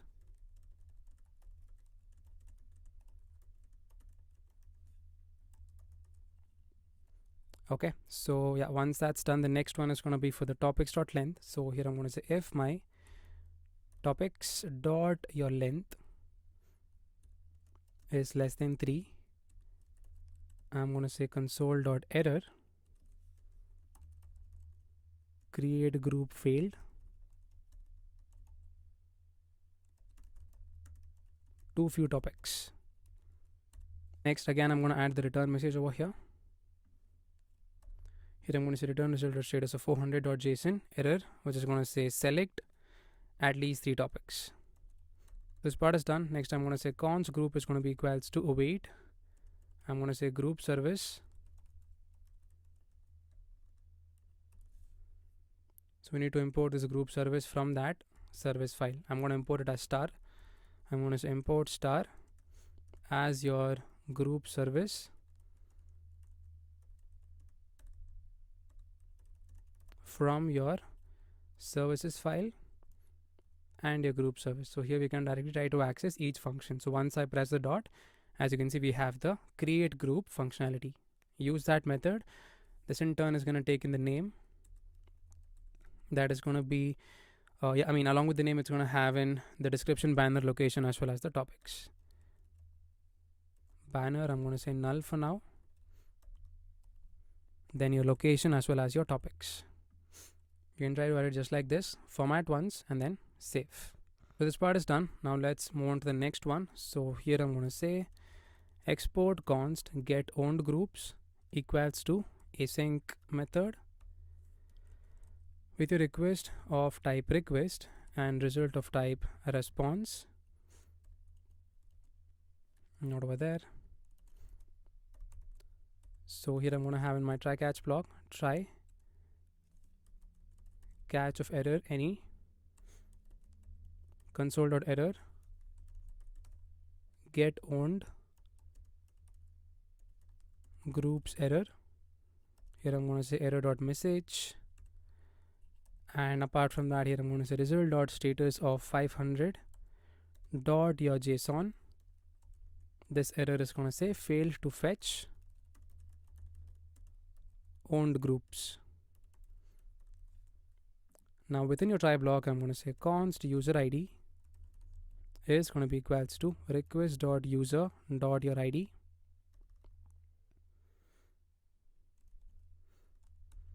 Next, I'm going to check if not of user ID. We cannot try to implement this. I'm just going to give the error message. Copy that down and then make the changes. Here we're going to say get owned groups failed.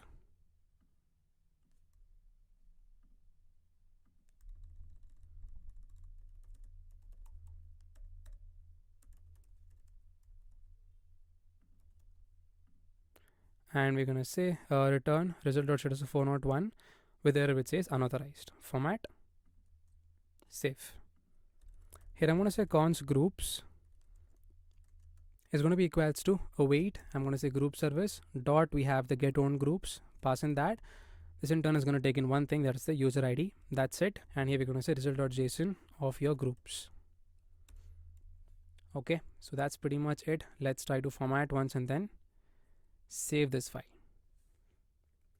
This part is done. Now let's try to create the group routes and then let's include all of these things. So for the routes over here, under v1, new file, group routes.ts. Here let's import your router from Express. Import router from Express. Const router is going to be equals to use router.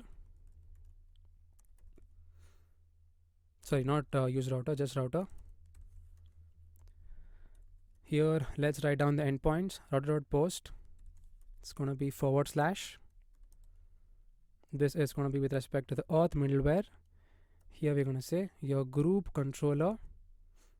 Let's import that first as star, as you've done previously.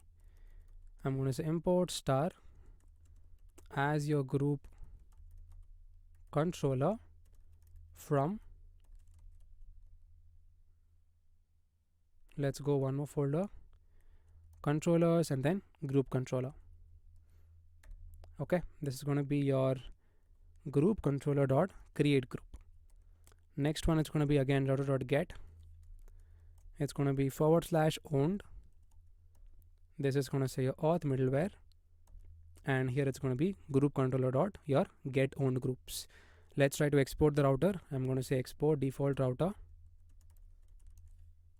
Let's format once and then let's try to save this file. Now let's come back to the main app.ts. That is where our code is present. Here let's try to import the group routes. I'm going to say import your group routes from /routes your v1. Okay, and then your group routes. Save the file. So here I'm going to say app.use. It's going to be /API /your v1 /groups, and this is going to take in all of your group routes. Save the file. Okay, there you go, no issue. So this is good. Now let's come back to your API client.ts file, and then let's try to write down the functionalities for the groups part. I'm not sure if it's actually written or not. Let's verify that. Yeah, it's not there. Only these are there. We need for two things. That is for create group as well as get owned groups. So here I'm going to say export const create group is going to be equals to async function, which in turn is going to take in the data that is going to be of this format: name string, description string, location is going to be string as well, topics is going to be array of strings. Okay, here I'm directly going to say await your API dot, I'm going to make use of the post method. This is going to say /groups, pass on the data and get the data over here, format, and then save. Let's write down one more functionality that is going to be for the get owned groups. So export const get owned groups is going to be equals to again async method. Here I'm going to say await API.get. It's going to be /groups, and it's going to be /owned dot data. Let's format and then let's try to save. So now let's try to give this a try. Let's come back to your group screen, and then where we have that else condition, if you would remember in the next, I would just go to that point that is over here. So once the step equals to 4 and you are at the final step, let's try to write down the functionality over here first. So here after set loading is going to be equals to true. I'm going to have in my try catch block. So try and then catch of error of any. Here I'm going to say console.error. It's going to be equals to group creation failed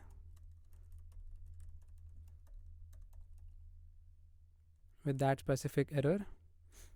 And here I'm going to say alert.alert. You can just try to add it over here just like this with that specific error. Format once, and once that's done, I'm going to make use of the finally block over here, and I'm going to set it to be true. I mean false. That is set is loading.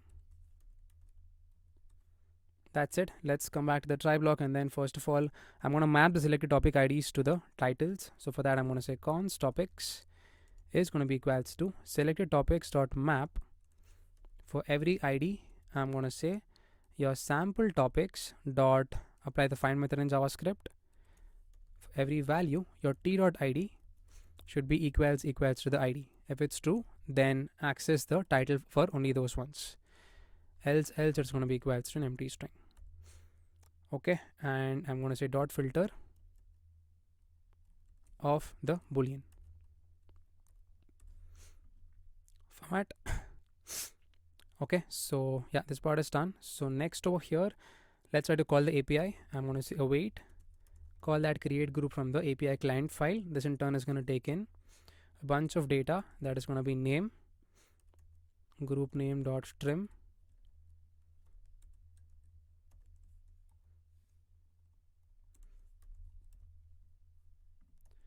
next I'm going to say your description, that is going to be your description dot trim,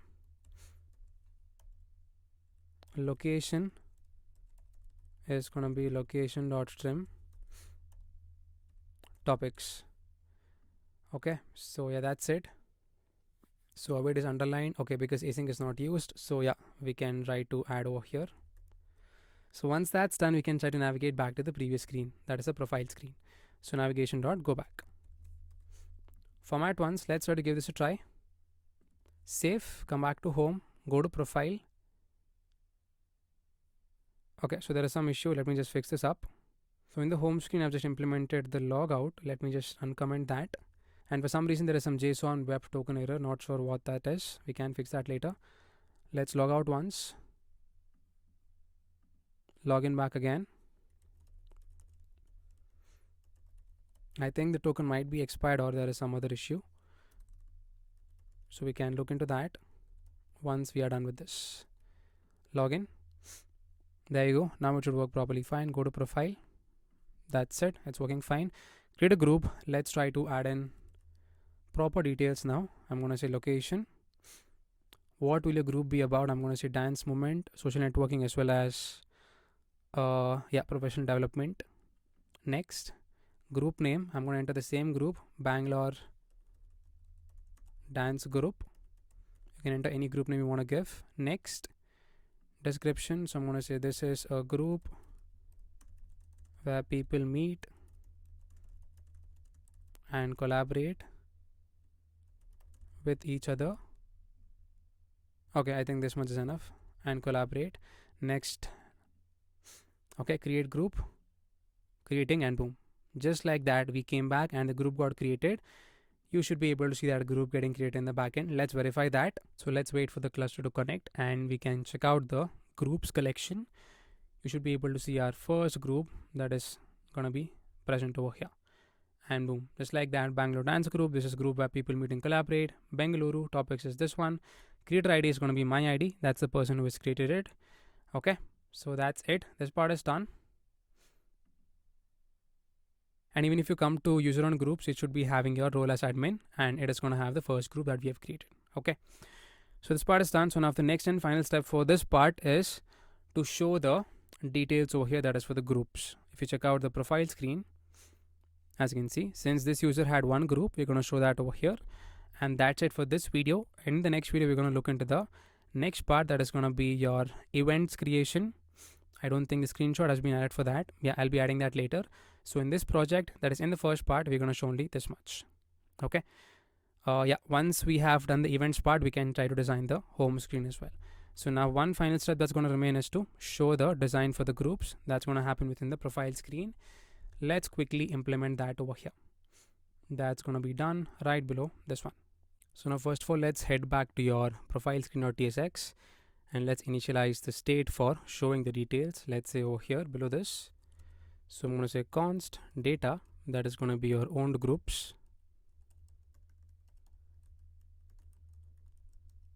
comma your is loading is going to be your groups loading. Okay, then error, that is going to be your groups error, is going to be equals to your use query hook. Import that. It's already imported. This is going to take in two things, your query key, that is going to be your owned groups. Next is your query function, that is going to be get owned groups from the API client file. Let's try to save the file. Let's scroll down fully and onto the bottommost part, we're going to show that design. Let's say below this view or below the pressable, I'm going to check if groups loading. Then in this case, we're going to show that text, else if at all groups error is there. Okay, I don't think groups error is already present, that is with respect to the state.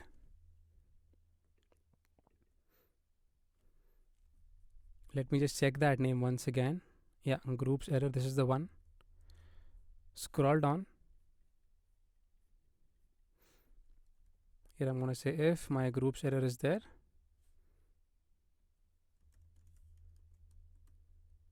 this condition, else one more condition that's going to be if at all you owned groups dot length is greater than 0, then we're going to have one more design. So first of all, for groups loading, if it is true, we're going to have a text which is going to say loading groups,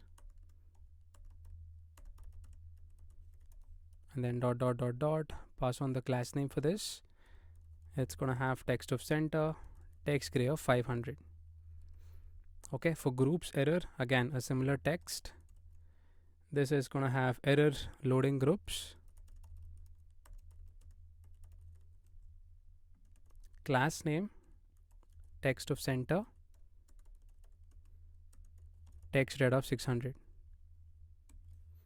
Okay, and over here own groups dot length is greater than 0. Let's try to have a fragment, else we're going to have no groups yet if at all no groups are present.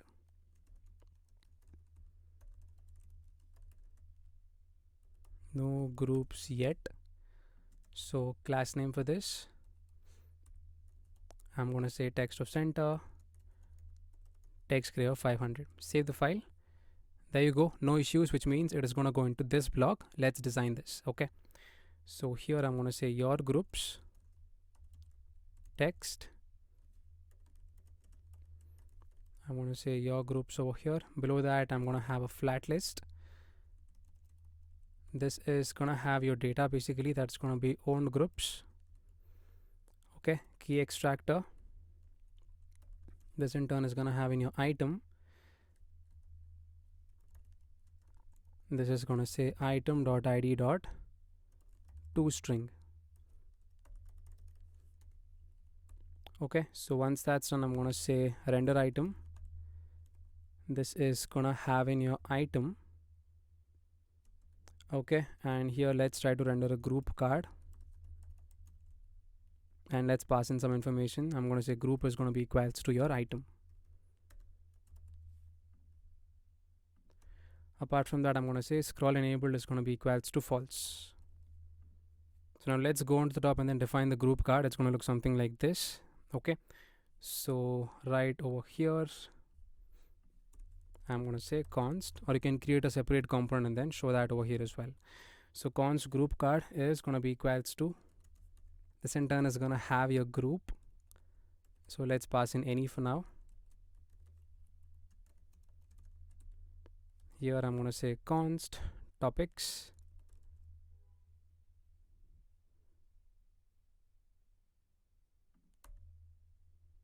Okay, I think there is an extra bracket. Let's come back to the previous state.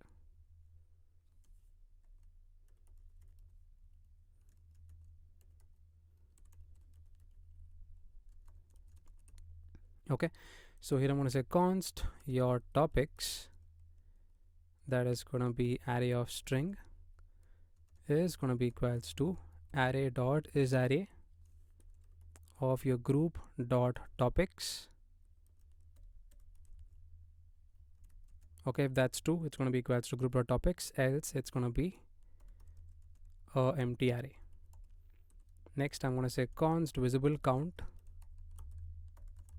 is going to be equals to 3, const visible equals to your topics dot slice. So here I'm going to say give me the first 3 topics, so it's going to be topics dot slice 0 comma your visible count.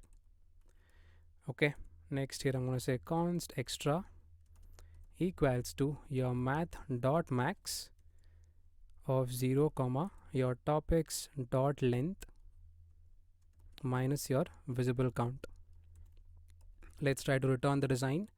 Here I'm going to say return having a pressable. This in turn is going to have your image, that is going to be your default image itself. It's going to add it over here. So we need to import that image. Image is imported. Let me import the default cover. So you can show it over here, something like this. Default cover, save. There you go. Just like that, it's working properly fine. Your groups as well as the image. format this. So below that, we're going to have a view basically. Within this, I'm going to have a text. This is going to show your group.name, or it's going to be untitled group, or let's keep it as group.name. As you can see, Bangalore dance group, it's being shown correctly, fine. Next, we're going to have the location part. So here I'm going to say group dot your location, save. It's showing correctly Bengaluru. So I'm just going to map over the visible, and then I'm going to render that chip component. So we can design that over here itself onto the top. Const chip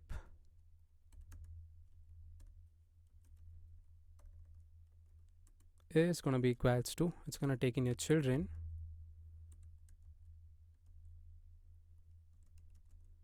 and over here children is going to be of type React dot your React node. Okay, here let's try to have a view. Within that, we're going to have a text basically. This is going to have the children.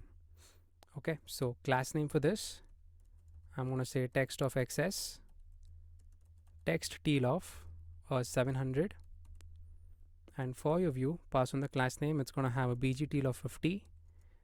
It's going to have a slide border and then border teal of 100. Rounded is going to be full, px of 2.5, py of 1, mr of 2, mb of 2. Save the file. There you go. That's looking pretty good. This part is done.